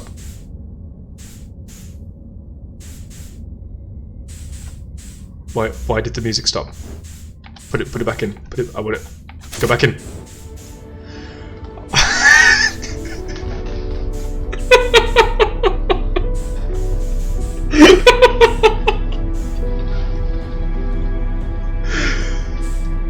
Oh, was I like seconds away from infinite bad ending? Read the thing that popped up. What thing that popped up? I didn't see anything pop up. Did it pop up when I removed the warp core? I'm actually very interested to know what happens if I remove this now. Like, okay, I'm not going to remove it. Let's theorize. This warp core is the only thing keeping me, keeping me in the loop, right? That is to say, when I remove this... Wait, what does this do? What does this do? This is supposed to power the time travel by 22 minutes, right? Yeah, that's what this does. So removing that will stop the process. Am I right in thinking that if I were to do that, my game would end? And I would have to restart the game? Is that right? No, in fact, don't answer that. Don't answer that. I'm not.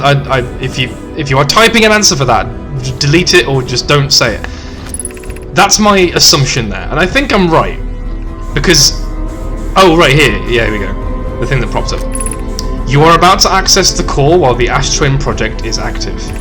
Removing the core will disable the Ash Twin project. Oh.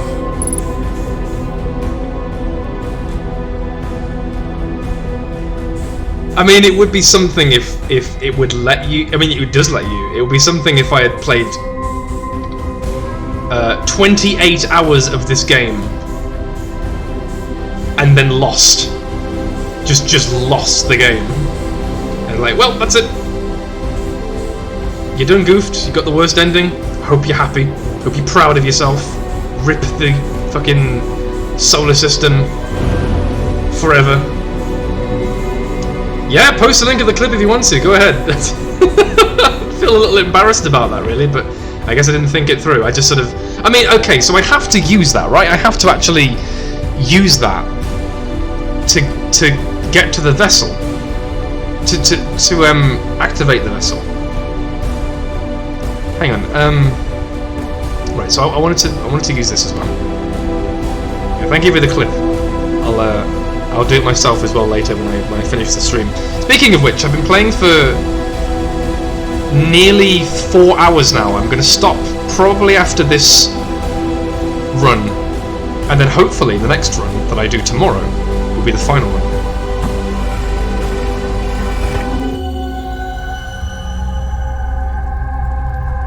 Right, okay. I actually think this might be a waste of time. I think this is just to show me that this is how they talk to each other, so fine. I don't think I need to go through all of those. My question now is, what else can I do? I think that's basically everything apart from go into the warp core and do something with that.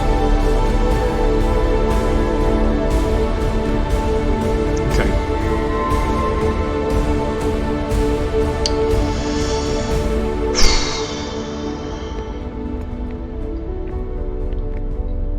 I mean, I guess it's fairly obvious now that you think about it that these are the Nomai and not these, and that the masks that these guys are wearing are obviously these and not the actual head.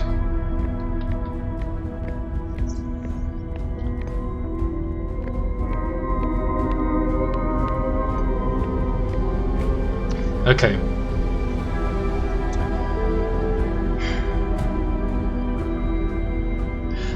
I actually think it might be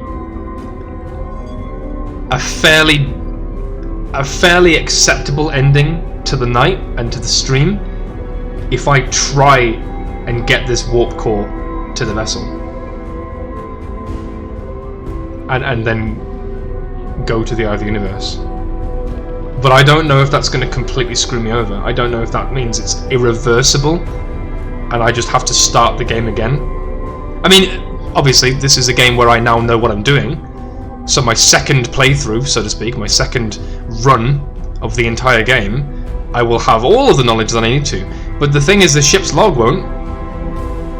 And I'm under the distinct impression there's still things I need to explore, like the interloper, for example. And all of that stuff there is useful for me to take into account. I don't know.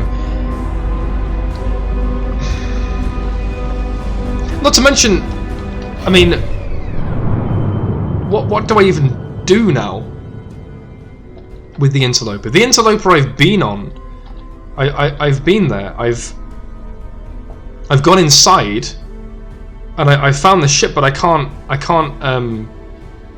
unfreeze the ship. If my theory is correct still, and what Obscurity said is right, the ship is important. I'm under the distinct impression there are actual Nomai in the ship. There is a Nomai in the ship. If you read everything on the interloper, it should just be on the ship log, right? No, that's a good point. Oh wait, yeah, gravity.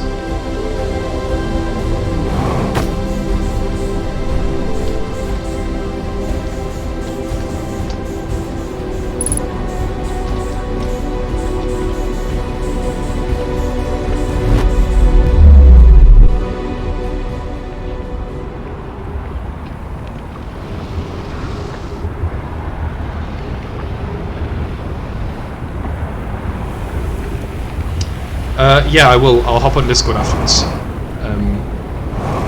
It would be great if I could stream that, to be honest.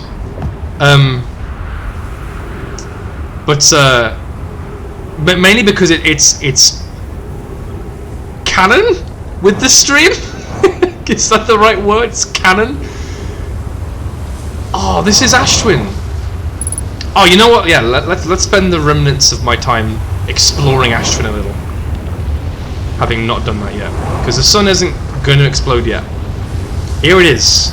Here is the Ashtwin project. Oh, there's a door in it. Ooh. There's an entrance, kinda.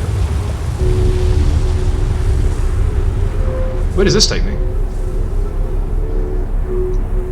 I don't think there'll be an aha moment in terms of... Oh, of course it takes me here. Oh, I'm an idiot. Yes, of course it takes me there.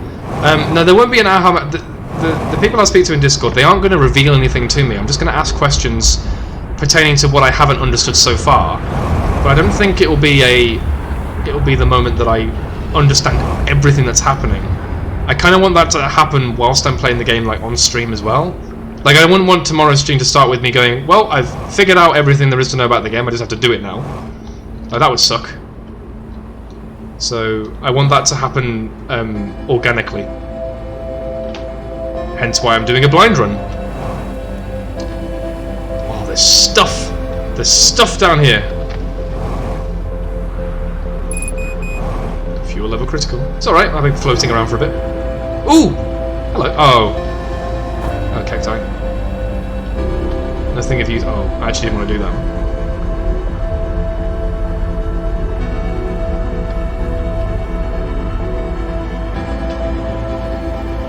Okay. No, that's cool. I'll have a chat afterwards in that case. Okay. As always, I will end the stream, or end the final run, with a nice view of the supernova. He says, just floundering through space. I actually don't know if I can get down. Here we go.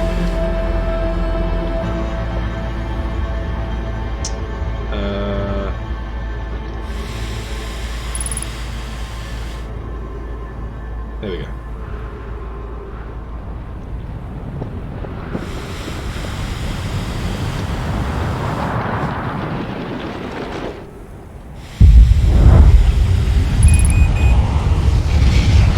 Can I asphyxiate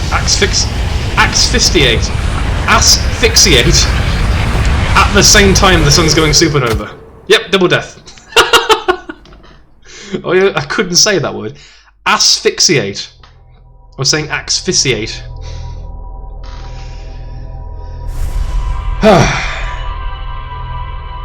We won't drop anything you're missing. We want to help you work it out because the pieces exist. You just need to put them together. We have all the pieces. Good. Glad to know.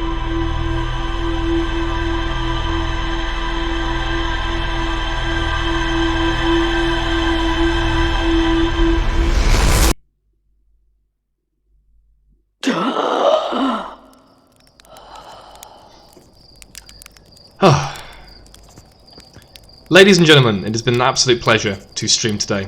An unexpected amount of information has occurred, has been discovered. I am thrilled to be so close to the ending, and I know that this will be a very bittersweet moment when I do finally reach the ending, because, as I'm sure you are all aware of, having played the game, games like this you can only play once. And it has been a genuinely thrilling and immersive experience to have played through as far as I have, not knowing a single thing about the game and learning it organically and naturally. Thank you so much everybody who's come to watch again today.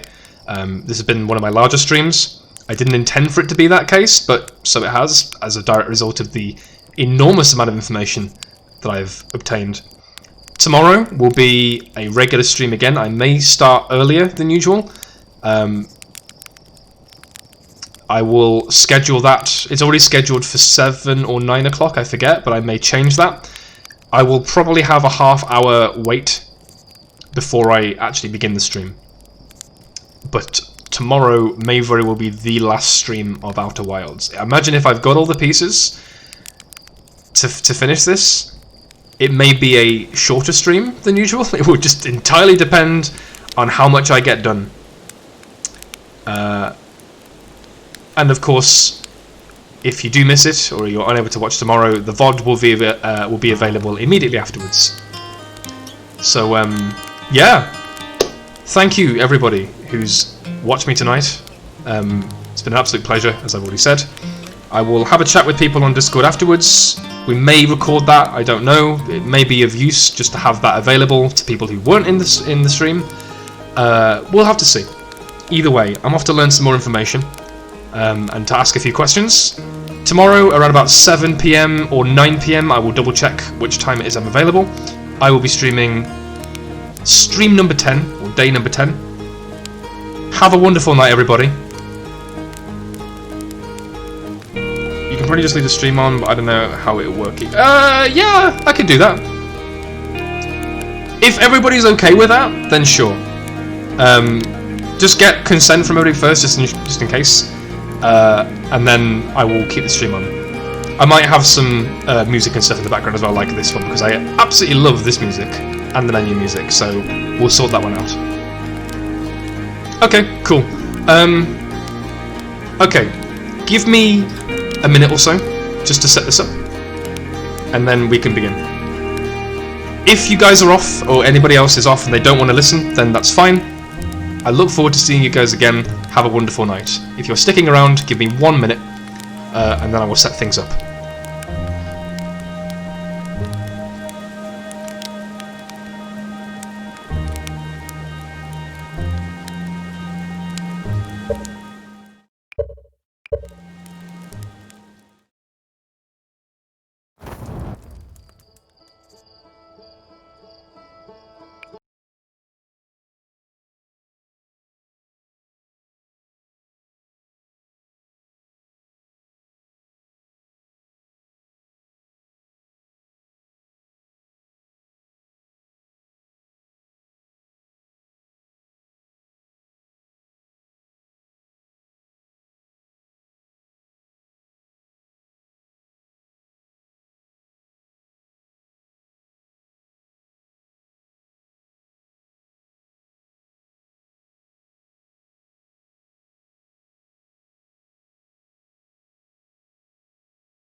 Hello. Hello, Sean. Hello. There we You're go. really going for it with the little dress up on your stream. Oh yeah, I just added some stuff just to make it a bit more official. Just double checking to make sure it looks okay. There is an echo from you, Ilsa. Sorry, it's because I have the stream open. Never Yes, mind. probably the stream. Yeah, I was going to say probably the stream being open. That's fine. Just sort that out and then we can start. I mean, like this isn't official necessarily. I just wanted to make it look nice for the stream. But yeah, so glad you guys enjoyed it. Obviously, this has been a hell of a stream I've had so far. I'm very interested to hear what you guys have to say. I think So, I think the thing is, we probably want you to kind of ask some questions because you have a lot of information that you've either slightly misremembered or forgotten, and that's what's kind of really making it difficult for you to properly put the pieces together, I think. Yeah, I'm getting that impression at the moment, which is kind of difficult it makes it difficult to start really because I don't know where to begin when it comes to questions. I had a question for you that you should be able to answer. Go on. Why is it that you perceive you're in a time loop? Oh, that's a hell of a question. Why do I perceive I'm in a time loop? Yeah. Well, because as the player, that's just the simplest explanation of everything. This is But the game has explained it to you. So what's the game's explanation? As in what's causing the time loop for you. the time loop is. Sorry. The reason why I, the player, am in a time loop is because at the end of the sun's life cycle, when it goes supernova, it engulfs the Ash Twin project, and that sets off the chain of events that causes the time loop to occur. Now, the time loop itself is what I'm struggling to really figure out how to explain properly, and there may be errors with that, but to my knowledge, the time loop is a result of the Nomai linking their masks and the statues and themselves, or some unknown force that I just can't remember off the top of my head together. That all links together, that results in some sort of feedback loop that gives them information, that sends information back in time by 22 minutes or whatever. And I'm caught up in that because I saw the monkey statue at the start. I saw the Nomai statue at the start. It looked at me. It chose me or something. I don't know what. That's still unclear.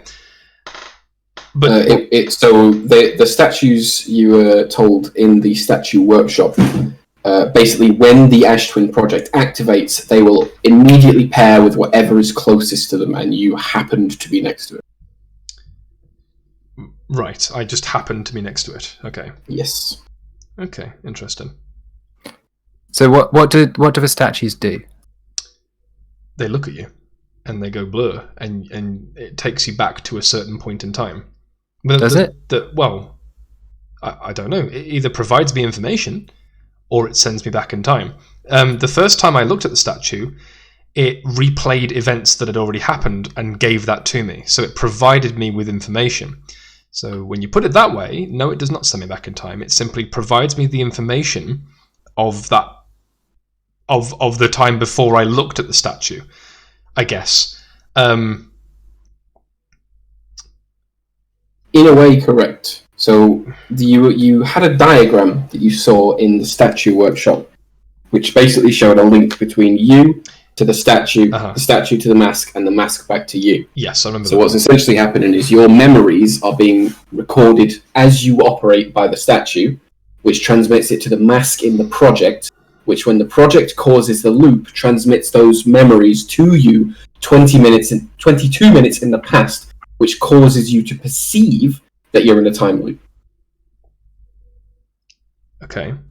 Because you were asked the question, well, one of the Nomai tentatively asked the question, is sending your memories back in time the same as sending you back in time? Yes. And effectively, it can be. Yeah, I remember that when talking about that a while ago, about the whole cloning paradox, so to speak, with regards to... I think I explained this on stream a few streams ago. Did I explain about the cloning paradox? Yeah, there's a spin-off of that will stop you sleeping at night. Okay, go on. So, yeah, if you get into a transporter in Star Trek, It makes an exact copy of you and destroys the other one. And one of you dies, the other one is unaware. And for everyone external, you have been transported. For you, the person stepping onto the pad, you've just been murdered. Yes, that's what I was talking about on the stream a while ago. You, I think you can use the same argument for any lapse in consciousness. What's the difference between falling asleep and waking up and dying and being put back together in exactly the same order with the same memories? Every time you go to sleep or fall unconscious, is it really going to be the same you that wakes up, or is it going to be one that is just like you but not actually you? Just Occam's razor, that shit. Like, it's just easier to think and to explain away if it's just not as complex as that. It's a fair explanation. It's a philosophical argument rather than a material one. Obviously, all the material is still there, but what is it to be alive? Is being alive just the single continuous stream of things? Is it a sequence of moments, each discrete? It's faintly interesting. Basically, it might be that you die every time you go to sleep if you choose to follow that philosophy. It's really horrible. Well, but it isn't though, because you don't feel it and you don't experience it, and it's not something that hurts you. Yeah, but, right, today I'm alive. I'm me. And tomorrow you'll be dead after I cut your throat. If I fall asleep, it might be that this me goes away forever. I never exist again. You don't notice, because I wake up as an extremely similar Simon. But you don't notice either, and that's... No, indeed. It's really horrible. Anyway, sorry, this is distracting. No, it's fine. It's relevant, I'm not going to lie. I'm just going to add a little capture to Discord, by the way, just to show who's talking and names and stuff like that, if that's okay? Nice. Yeah. Sure. Cool. Just, I like to experiment with Discord a little bit and then wanted to try it, so... So, one thing that at least I would really like you to understand. Sorry, carry on. Is so you have found everything about the interloper. There's nothing left to find there, but I don't think you've quite grasped what it was telling you. Not quite what I'm looking for. Sorry, I should probably put a screen on top of it. Yeah. Sorry. I'm trying to find a way to capture the screen, but just a specific. You can add a screen capture device in OBS. I thought I tried that display capture. That's what that was just then. But I want to add just a little slot of the screen. You should be able to do window capture or crop it. You might be able to add a crop. I might be able to add a crop. That might just be it then. Yeah. I think it's probably not worth the effort. It's worth the effort for me if I can try it. Okay. Scale filtering. Can I crop its properties? You can add a filter to video things. You can add a filter, can't you? Yes, you're right. Filters. Crop. There we go. Perfect.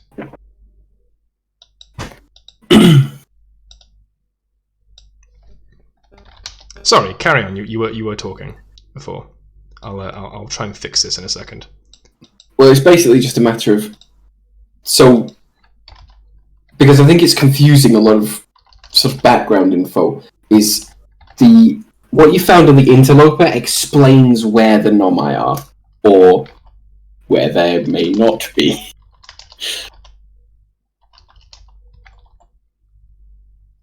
So you found a ruptured core, something that had evidently exploded. George, Well, I don't think I'm giving anything away. Well, I think a better way to do this is to ask Sean, what happened at the interloper? Yeah. What did you learn about it? What about the interloper? Yeah. Just tell us a bit about the interloper. Sorry, just zooming in now. We're getting there. And then, right. Okay, what happened at the interloper? Apart from crashing into it multiple times, which we won't talk about, on the interloper I discovered there was a ship. And the ship is covered in ice, and there was like a tape, whatever you call it.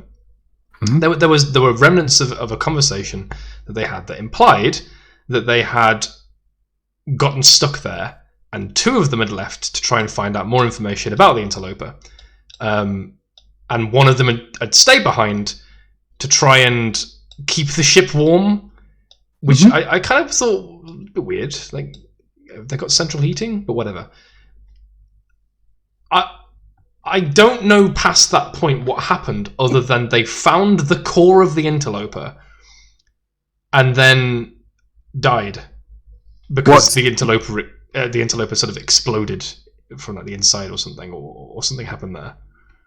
Yeah, sure, okay. That's that to my knowledge. As in, that's. Do you have any? Do you know what the Nomai elsewhere did after they found the interloper? Is there any record of them doing anything other than going, "Oh, the interloper looks interesting. Let's go prod it"? They relayed information back to the ship, or they tried to, I think. No, I don't remember if they did anything else. Do you know what the middle of the interloper was made of? What the core was made of? No, I don't think so. You mean the outer shell or the inside of it? The inside. The inside of it. No, I don't recall seeing that material before, unless that's some offshoot or source of the whole ghost, whatever it's called, the ghost gas thing.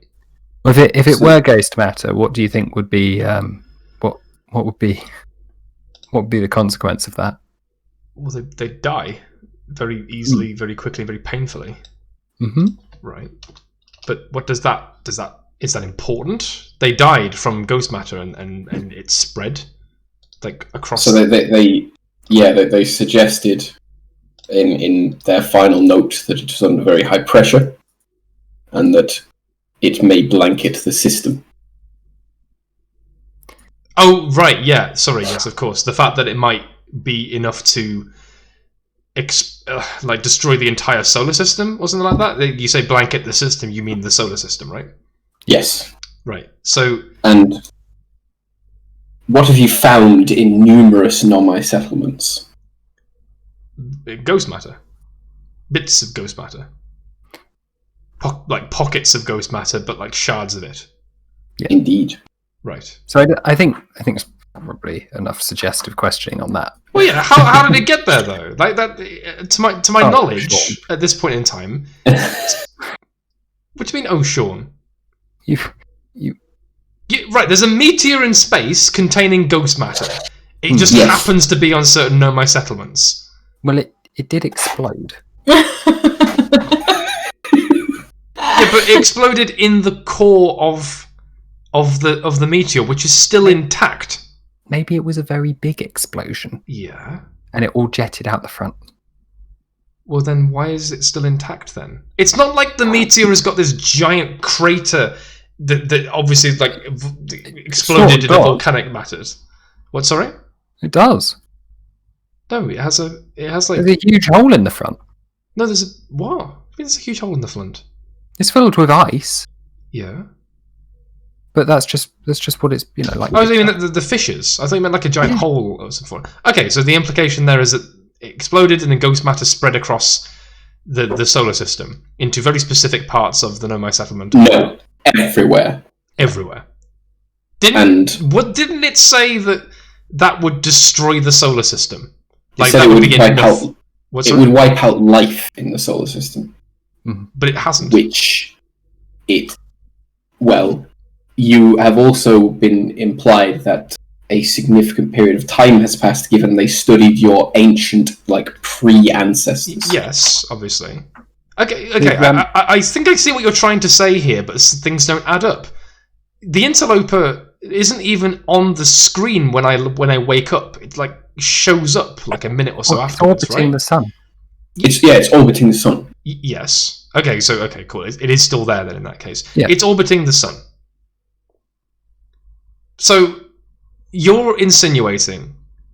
I mean, obviously you're correct, because you know the game. This is a spoiler. But the implication is that this meteor exploded when the Nomai looked at it, or whatever, or when the Nomai inspected it. They fucked with it, or whatever, or it just happened to explode at the same time that they were looking at it. It arrived, and they went, "Oh, a new comet, let's go and see." Yeah. Okay. and it exploded ghost matter everywhere, and that landed on various planets and whatnot.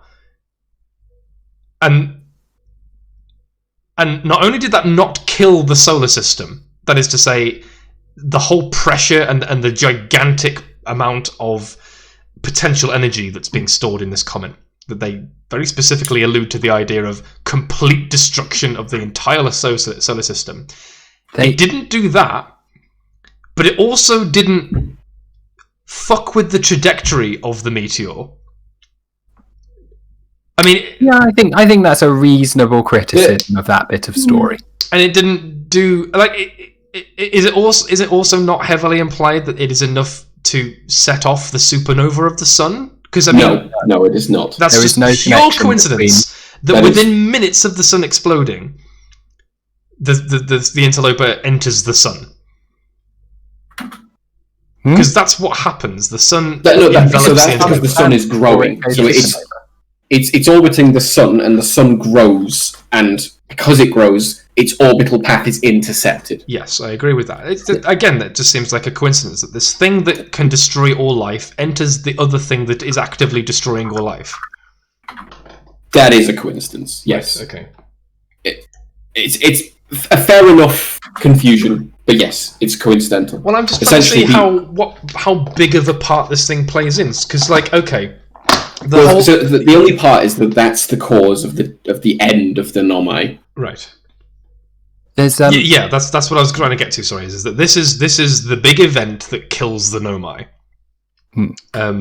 There's one other thing I think that's important with this. Did you went to the probe tracking station, right? A couple of streams ago, yes, I did. I got there. That's the one in the core of Giant Steep, isn't it? The probe tracking station. Yes. I've been there.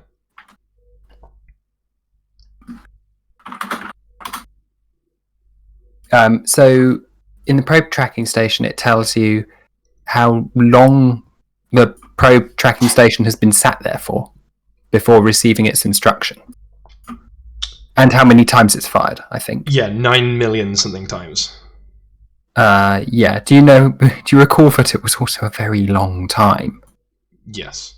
Well, 9 million times it being fired, assuming that... No. It sits there for a very long time before being fired.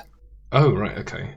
No, I did not make that... I'm pretty sure it tells you that. Maybe it does. I may, again, lots of information, and they've just misunderstood or not collected it. Sorry, before you continue, Aramero90, I appreciate you still sticking around, by the way. I have read what you said. I appreciate you also interjecting with "Oh, Sean" twice. Thank you for that. I'm glad you're part of the team not Sean. Carry on, Simon. So, it feels a little bit like there's an awful lot of coincidences, except if you think that, this thing is just waiting for the end of the solar system, doing nothing until the sun naturally explodes, because it does eventually, then all of this makes a lot more sense. The Nomai go away because the interloper blows up and kills them, and then everything just sits there waiting for the sun to explode. And then 22 minutes before it does, or rather 22 minutes before the first time it explodes, the cannon receives its first command from the future loop. And simultaneously you happen to be stood next to a statue and get okay. So that's a connection being made, I guess. Yeah, so how do I put this? That writing that was in the Ash Twin project, the writing that I struggled so much with those 4 bits of text where it laid out the plans that the Nomai had that confused me to begin with. The implication, I got to stop saying the words "the implication" there, because everything I'm saying here is just a theory anyway. I don't know the answers to this. The Nomai state that they are crap, I've lost my train of thought. God damn it! I had a thought. The Nomai said that they were planning on exploding the sun with the sun station. The sun station is like a giant gun pointed at the sun, and then when they say yeah, it goes boom and destroys the sun, or at least starts off the process of destroying the sun. The point is, gun station goes boom, kills the sun. They use the energy from the sun to send something back in time. Doesn't matter what at this point in time. The details are unimportant. That sends it back in time. The detail is quite important. Yeah, well, the detail is important. The point I'm trying to get to is that the sun station does not work. So what you're saying is that the sun station doesn't work, and that's alluding to what Simon's saying here. The fact that the orbital probe station, or the tracking station, inside of the core of Giant Steep is sat there for however million years it is, or however long it is, because the sun station doesn't work. Yes. So if I'm right in thinking the timeline of events goes something along the lines of the Nomai gather all of this shit together and they get all this stuff done and they complete the Astrim project. They try and fire the sun station, it doesn't work, and then they see the comet and they look at the comet and go, oh cool comet. Everyone dies because the comet has just killed them all with ghost matter. And then there's like maybe one or two Nomai left behind who are unaware of what's happening or aware of what's happening but not able to do anything about it. And then that orbital probe station, whatever, the observer station in the core of Giant Steep sits there and does nothing for all of this time until 22 minutes before the sun explodes, whereby it is automatically going to activate anyway and do its thing because the sun is exploding, because that was the succession criteria for the Astrim project. Correct. That's fucking bonkers. And it's probably also worth noting that it was mentioned that for this to succeed, they know that they're going to have to fire the probe, millions of times, and it ended up being 9 odd million. But it would be kind of senseless to live out 9 million loops waiting for that to happen. So when it found on the loop that it found the eye, it then activated you or whoever was nearest to statues. And now you are in the loop as well. So again, another complete coincidence that 22 minutes before the sun explodes, they find the eye of the universe. No. They've gone through the loop a million times. They've tried different directions millions of times. Yeah. They happen to find it in the 9 millionth loop. Yeah. And then the Ash Twin project goes, wakey. Right. And then what? And anyway, I think this. No, not anyway. That's the important bit. The Ash Twin project goes wakey. Then what? So that's when it essentially alerts the Nomai who are dead. So instead, it alerts you. Yeah, it alerts me. By 22 minutes before the sun explodes. Yes. Yes. You just said no to that. What? You said that on the 9 millionth probe, it finds the Eye of the Universe and activates the Ash Twin project and it goes wakey. Yes. Which is 22 minutes before the sun explodes. Yes. That's a ridiculous... So basically, it wouldn't have done that again. It wouldn't have probed again for another 22 minutes or so, would it? No, because it's in the loop. Yeah, but how long does the loop last? It's in the loop. 22 minutes. Too. Yeah. Exactly 22 minutes. But the sun is naturally exploding. Yes. So you're saying that the loop that the Eye of the Universe has found is the last possible loop that would ever have happened? No. It isn't actually a time loop, right? Oh, the only right. time loop is information going backwards in time. Right, yeah. Right, of course, yeah. So it in doesn't one matter what number it is. It fires northeast. And the number is completely... The number is irrelevant, yeah. No, it will cycle forever. Yeah, okay. So that number could have been that number could have been 1 for all I'm concerned. If you go and visit it, you'll see the number go up. Sorry, one at a time. Simon was speaking, sorry, then Ilsa, sorry. Mm-hmm. Just to make it up. Go and visit it a few times, look at the number. What? If you go to the probe, if you go to the probe tracking module, it tells you how many times it's fired. At the beginning of every loop, it fires again. Even though it's found it. Yeah. Well, you see it firing every time you wake up. That's what the flash is. But it's not the same. Oh yeah, because it changes. Yes. Oh shit! Yeah, it does. Oh shit! Yeah, because I hadn't clocked that when I chased the damn thing. Oh, good. You chased it too. I missed that. You did? Oh yeah, I chased it. I just had an inkling, like, what if I just followed it? And I couldn't do anything with it, but it was cool to find. But yeah, no, I was thinking it does change direction every time I do that. Indeed. So like, yeah, okay. Well, that obviously proves that point. What were you going to say? Sorry, Ilsa. No, I was going to say similar. Oh, okay. I think you've been given, or you've been reminded of a lot of information. Yeah, no, absolutely. And I'm very interested to know how all this fits together still. Although that does fit a lot of the pieces together in my mind anyway. This is all stuff that you have in your ship's log that you've Yes, but it's not like I'm taking that in and remembering all of it, to be fair. Just because it's in the ship's log doesn't mean that's my mind. It's just there to help remind me. How could I couldn't possibly remember all of that information in one go at every given time. I'm trying my best. I don't think anybody is able to do that.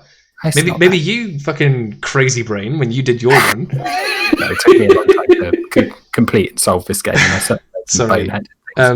I mean, Christ, some of you guys didn't know that you could fire a probe into the warp. So there you go. Yeah, it doesn't say that in the fucking log, does it? Well, some people had to fucking Google that one. Well, some people did. It was so funny when you're in the black hole force because you're like, so that means that I've got to be on the warp pad when it's aiming in the middle of the sand. And then you went, no, I've obviously got to fly in the middle of the sand. You're just like, no, Sean. Well, no, that was part one of my two-part theory. Part one being maybe the black hole activates in the middle of the two planets. And like, I'm not technically wrong that was an idea. If that's what they were alluding to with the center of a planet being the center of the two planets. If you're gonna draw a line down the middle of the planets, then yeah, that's it. Sorry, Aramero also said it's only been there for 22 minutes. The probe tracking thing was a part of the probe cannon, but it explodes in the loop. And that's that's something that just outright confused me this entire playthrough, is the fact that the damn thing explodes at the start of every single launch. Well, yes, it's because someone sets the power too high. Yeah, no, and they've explicitly said, and they've explicitly said that it doesn't matter if they set it too high and it explodes because it only needs to fire once. Yes, and I actually noted that a couple of streams ago, but I never came back to that. I never remembered that was a thing that was important. I think it was at the back of my mind, but yes, you're absolutely right. They were correct in saying it doesn't matter if it explodes because we only need to fire it once ever. We're just going to fire it repeatedly over and over again. But that if anything, ingrained the idea that this was a whole time loop. So yeah, I mean, it's a testament to the game's design that that's there in front of you, literally in front of you every time you wake up, and yet it tells you the opposite of what you're led to believe to begin with. No, as in it tells you the game is perfectly consistent. No, that's what I mean. You from day one or from run one, you are under the impression that you're in a time loop. Maybe you've heard it from somebody else. The game involves time loops or something like that. The first time I saw it was like, oh cool, I've woken up again. From movies, it's probably to blame. Groundhog Day, the one that Tom Cruise is in. Freaky Friday, I guess. Is it Freaky Friday? Whatever it is. Both models are reasonable, right? They explain in the game that seeing it as a time loop or having your memories transplanted are sort of the same. Yes, but this is fundamentally different in the sense that the world, the solar system, the environment that you're around you is not the same every single time you reload. It's different. It's very obviously different because the first thing you see the only thing is a cannon firing in a different direction. The only thing that's different is the quantum stuff, like the direction the cannon fires. Absolutely. Well, that's also because I think, if anything, that's something I haven't figured out yet, is how do they get the cannon to fire differently every single loop? Because they say the cannon makes decisions like you make decisions, right? It knows how many times you've been around the loop. And it knows where it's already been shot at and where it is. Every time you go around the loop, you do a different set of things. Yes, but I'm also sentient. Yes, but, well, no. You have the information you've been around the loop. Mm-hmm. So does a cannon. Yeah. So the cannon goes, okay, I've fired in that direction, I'll do a different one. Yeah, no, I agree. Absolutely. Presumably at random. Yes. So does So does the Harthian on Giant's Deep, but they're too chill. They just want to play their clarinet or whatever. Lazy bastard. Hmm. Life is all complete coincidence, friend. Oh god. Yeah, I mean, this is a very existential game, and obviously it brings up a lot of very pertinent questions with regards to the meaning of life, or at the very least the fragility of life. And I love it for the fact that it doesn't just go straight into that and says, like, the most sort of artsy sort of thing that's happened in the game, really, or at least that sort of level of contrivance, is the shrine to the eye of the universe. What is the eye? Is the eye real? Has it got a voice? That sort of thing. I was like, it's a thing. So I think It's got coordinates to it. So because you so repeatedly absolutely declined to go anywhere near the Hanging City, which is like quite an easy place to go to and explore. That sort of thing is the sort of thing that, at least, it doesn't matter, but it's the sort of thing that I found first. So it's kind of like, okay, what's this eye situation? Whereas you kind of went like to the stuff that was like, we've been to the moon while it's around the eye. We want to go to the eye. So you kind of went straight to the ending bit and then kind of work backwards, which is part of how the game works. Mhm. So it's absolutely. quite interesting to see and that. again, another testament to just how amazing the game design is, that you can do that. You can go to that place near the end of your run or at the start of your run and have different interpretations that not only doesn't ruin the run completely, but also, you know, just changes your interpretation of the whole concept of the eye. I was starting to doubt whether it was a physical thing. You, when you did your run, were starting to wonder what the eye was in the first place, rather than having the coordinates already and having kind of been there and had an alien dude, robot dude, whatever, explain to you that the eye was the thing that they tried to get to. She's not a robot. Yeah, okay. My point is, I don't know what she is. I don't know where she is. I'm assuming that she is not the thing I talk She's to. explained. She's on the quantum moon, Yeah, orbiting the eye of the universe. yeah. And she is essentially You don't have to... trapped in time. Yeah, well, that's... Hence, I have a theory that I may not necessarily be alive. Yeah, that's stuff I haven't found out yet, and stuff that I have No, you theorized have. about. She's Yeah, told- well, This is- yeah, I mean, it never gives a definitive on Yes, that, and there's I guess. nothing definitive at this point in time. There's what the I think it was Aramo said in chat that was kind of a spoiler but not a spoiler, but also what I've learned so far with my idea that the thing the being that I talked to was not, it was either not the thing that I was actually talking to and was merely a projection or some sort of proxy between the actual Nomai that exists somewhere as a means to, like, you know, like a controllable drone or something like that, or that the Nomai themselves are not technically alive. But that, again, there's all sorts of things that could go with that. Point is Well, that there's anyway. obviously a right answer, but that's what I was gathering at that point. So it was merely another theory to add on top of the other stuff. So yeah. I think any more shared speculation will be too informative. Yeah, Exactly, agreed. yes. That's what I was So- trying to get to, is that I don't think... What is- Yeah. What is your plan now? What's my plan? Just I out of don't fucking interest. know. I don't know. I'm gonna I'm gonna really think about it, because I kind of want to take the warp drive and go to the vessel, and I kind of want to not fuck with it ever again. I don't know. This is kind of it, really. This is more meta in the sense. Does the game want me to do that? Does the game want me to do any of those things? Is the game simply going to go along with the ride and say, well, if you take the warp drive with you, you've got just under 22 minutes to get it into a thing, otherwise rip your game? Or is there something else I can do? I don't know. I'm really going to have to think about it. I have to weigh up my options. So I don't know. That's why I was so surprised when you were still thinking she was alive, because she said she thinks she's dead. Yep, no, I agree. Sorry for my fingers typing, then my brain thinking, oh, I shouldn't say that. It's fine. I mean, like, obviously, if it was a worse spoiler, then it probably would have deleted faster, but, like, I don't look at chat all the time anyway. Like, I'm glancing at it when there's, like, a moment or, like, a beat where I have to think, and I'm kind of looking to see what guys have said. But like, I'm not constantly glued to it, so it's not like the moment that you type it out, I'm screwed, or you've revealed something. It may be unfortunate if it happens in future, I am looking at the time, but, like, you know, the mistakes happen. It wouldn't be the worst thing in the world right now.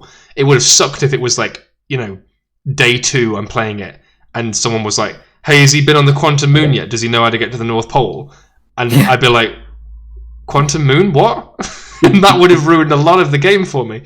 But even then, it wouldn't have been completely ruined because there's so much stuff to it. Like I said earlier, there was a whole section dedicated on the ship's log to quantum theory, and that's not even the base of the game. You could make a whole game about quantum objects that you have to fuck with. Like, it's crazy how much they've crammed into this game and how well distributed it is. It's honestly incredible. Right. Well, we'll have to find out what comes next. Yes. So tomorrow at about 7 p.m, I think I'll make it 7. I will be streaming again, hopefully for 3 to 4 hours, maybe longer. And hopefully within those 3 to 4 hours, or maybe longer, I will have finished the game at least once. And then from that point forward, I'll just have to see what the game presents me with, and go from there. And then maybe I'll do an achievement hunt at the very end just to see if I can get all the crazy achievements that are in the game. Like, I still haven't died within 60 seconds of waking up, which I believe all of you guys have. So, worst space driver in the world, and I've managed to live every single life 60 seconds or longer. It's surprisingly hard to kill yourself within 60 seconds. I do not believe you. I think I could throw myself off the edge immediately. No, you can wake up and stand in the fire. Oh, right, that as well, yeah. I actually haven't burned myself in the fire. I tried doing it with the ship. Yeah. I flew up and I crashed into Timberhalf repeatedly. I couldn't get far enough to break the ship in an extreme enough way to kill me. Always good. I'm just bad at killing. I'm going to go to bed now. Thank you guys for the conversation, and thank you obviously for not spoiling stuff for me. I appreciate having some sort of debrief, I guess, after all that I've done. Have a good night. All we've really done is act as a rubber duck log of the ship. Kinda, yeah. But still, rubber ducks tend not to talk back and give information, so you have clarified stuff for me anyway. So yeah. Right. Thanks everyone, and I'll see you all later. Look forward to seeing you tomorrow. Good night.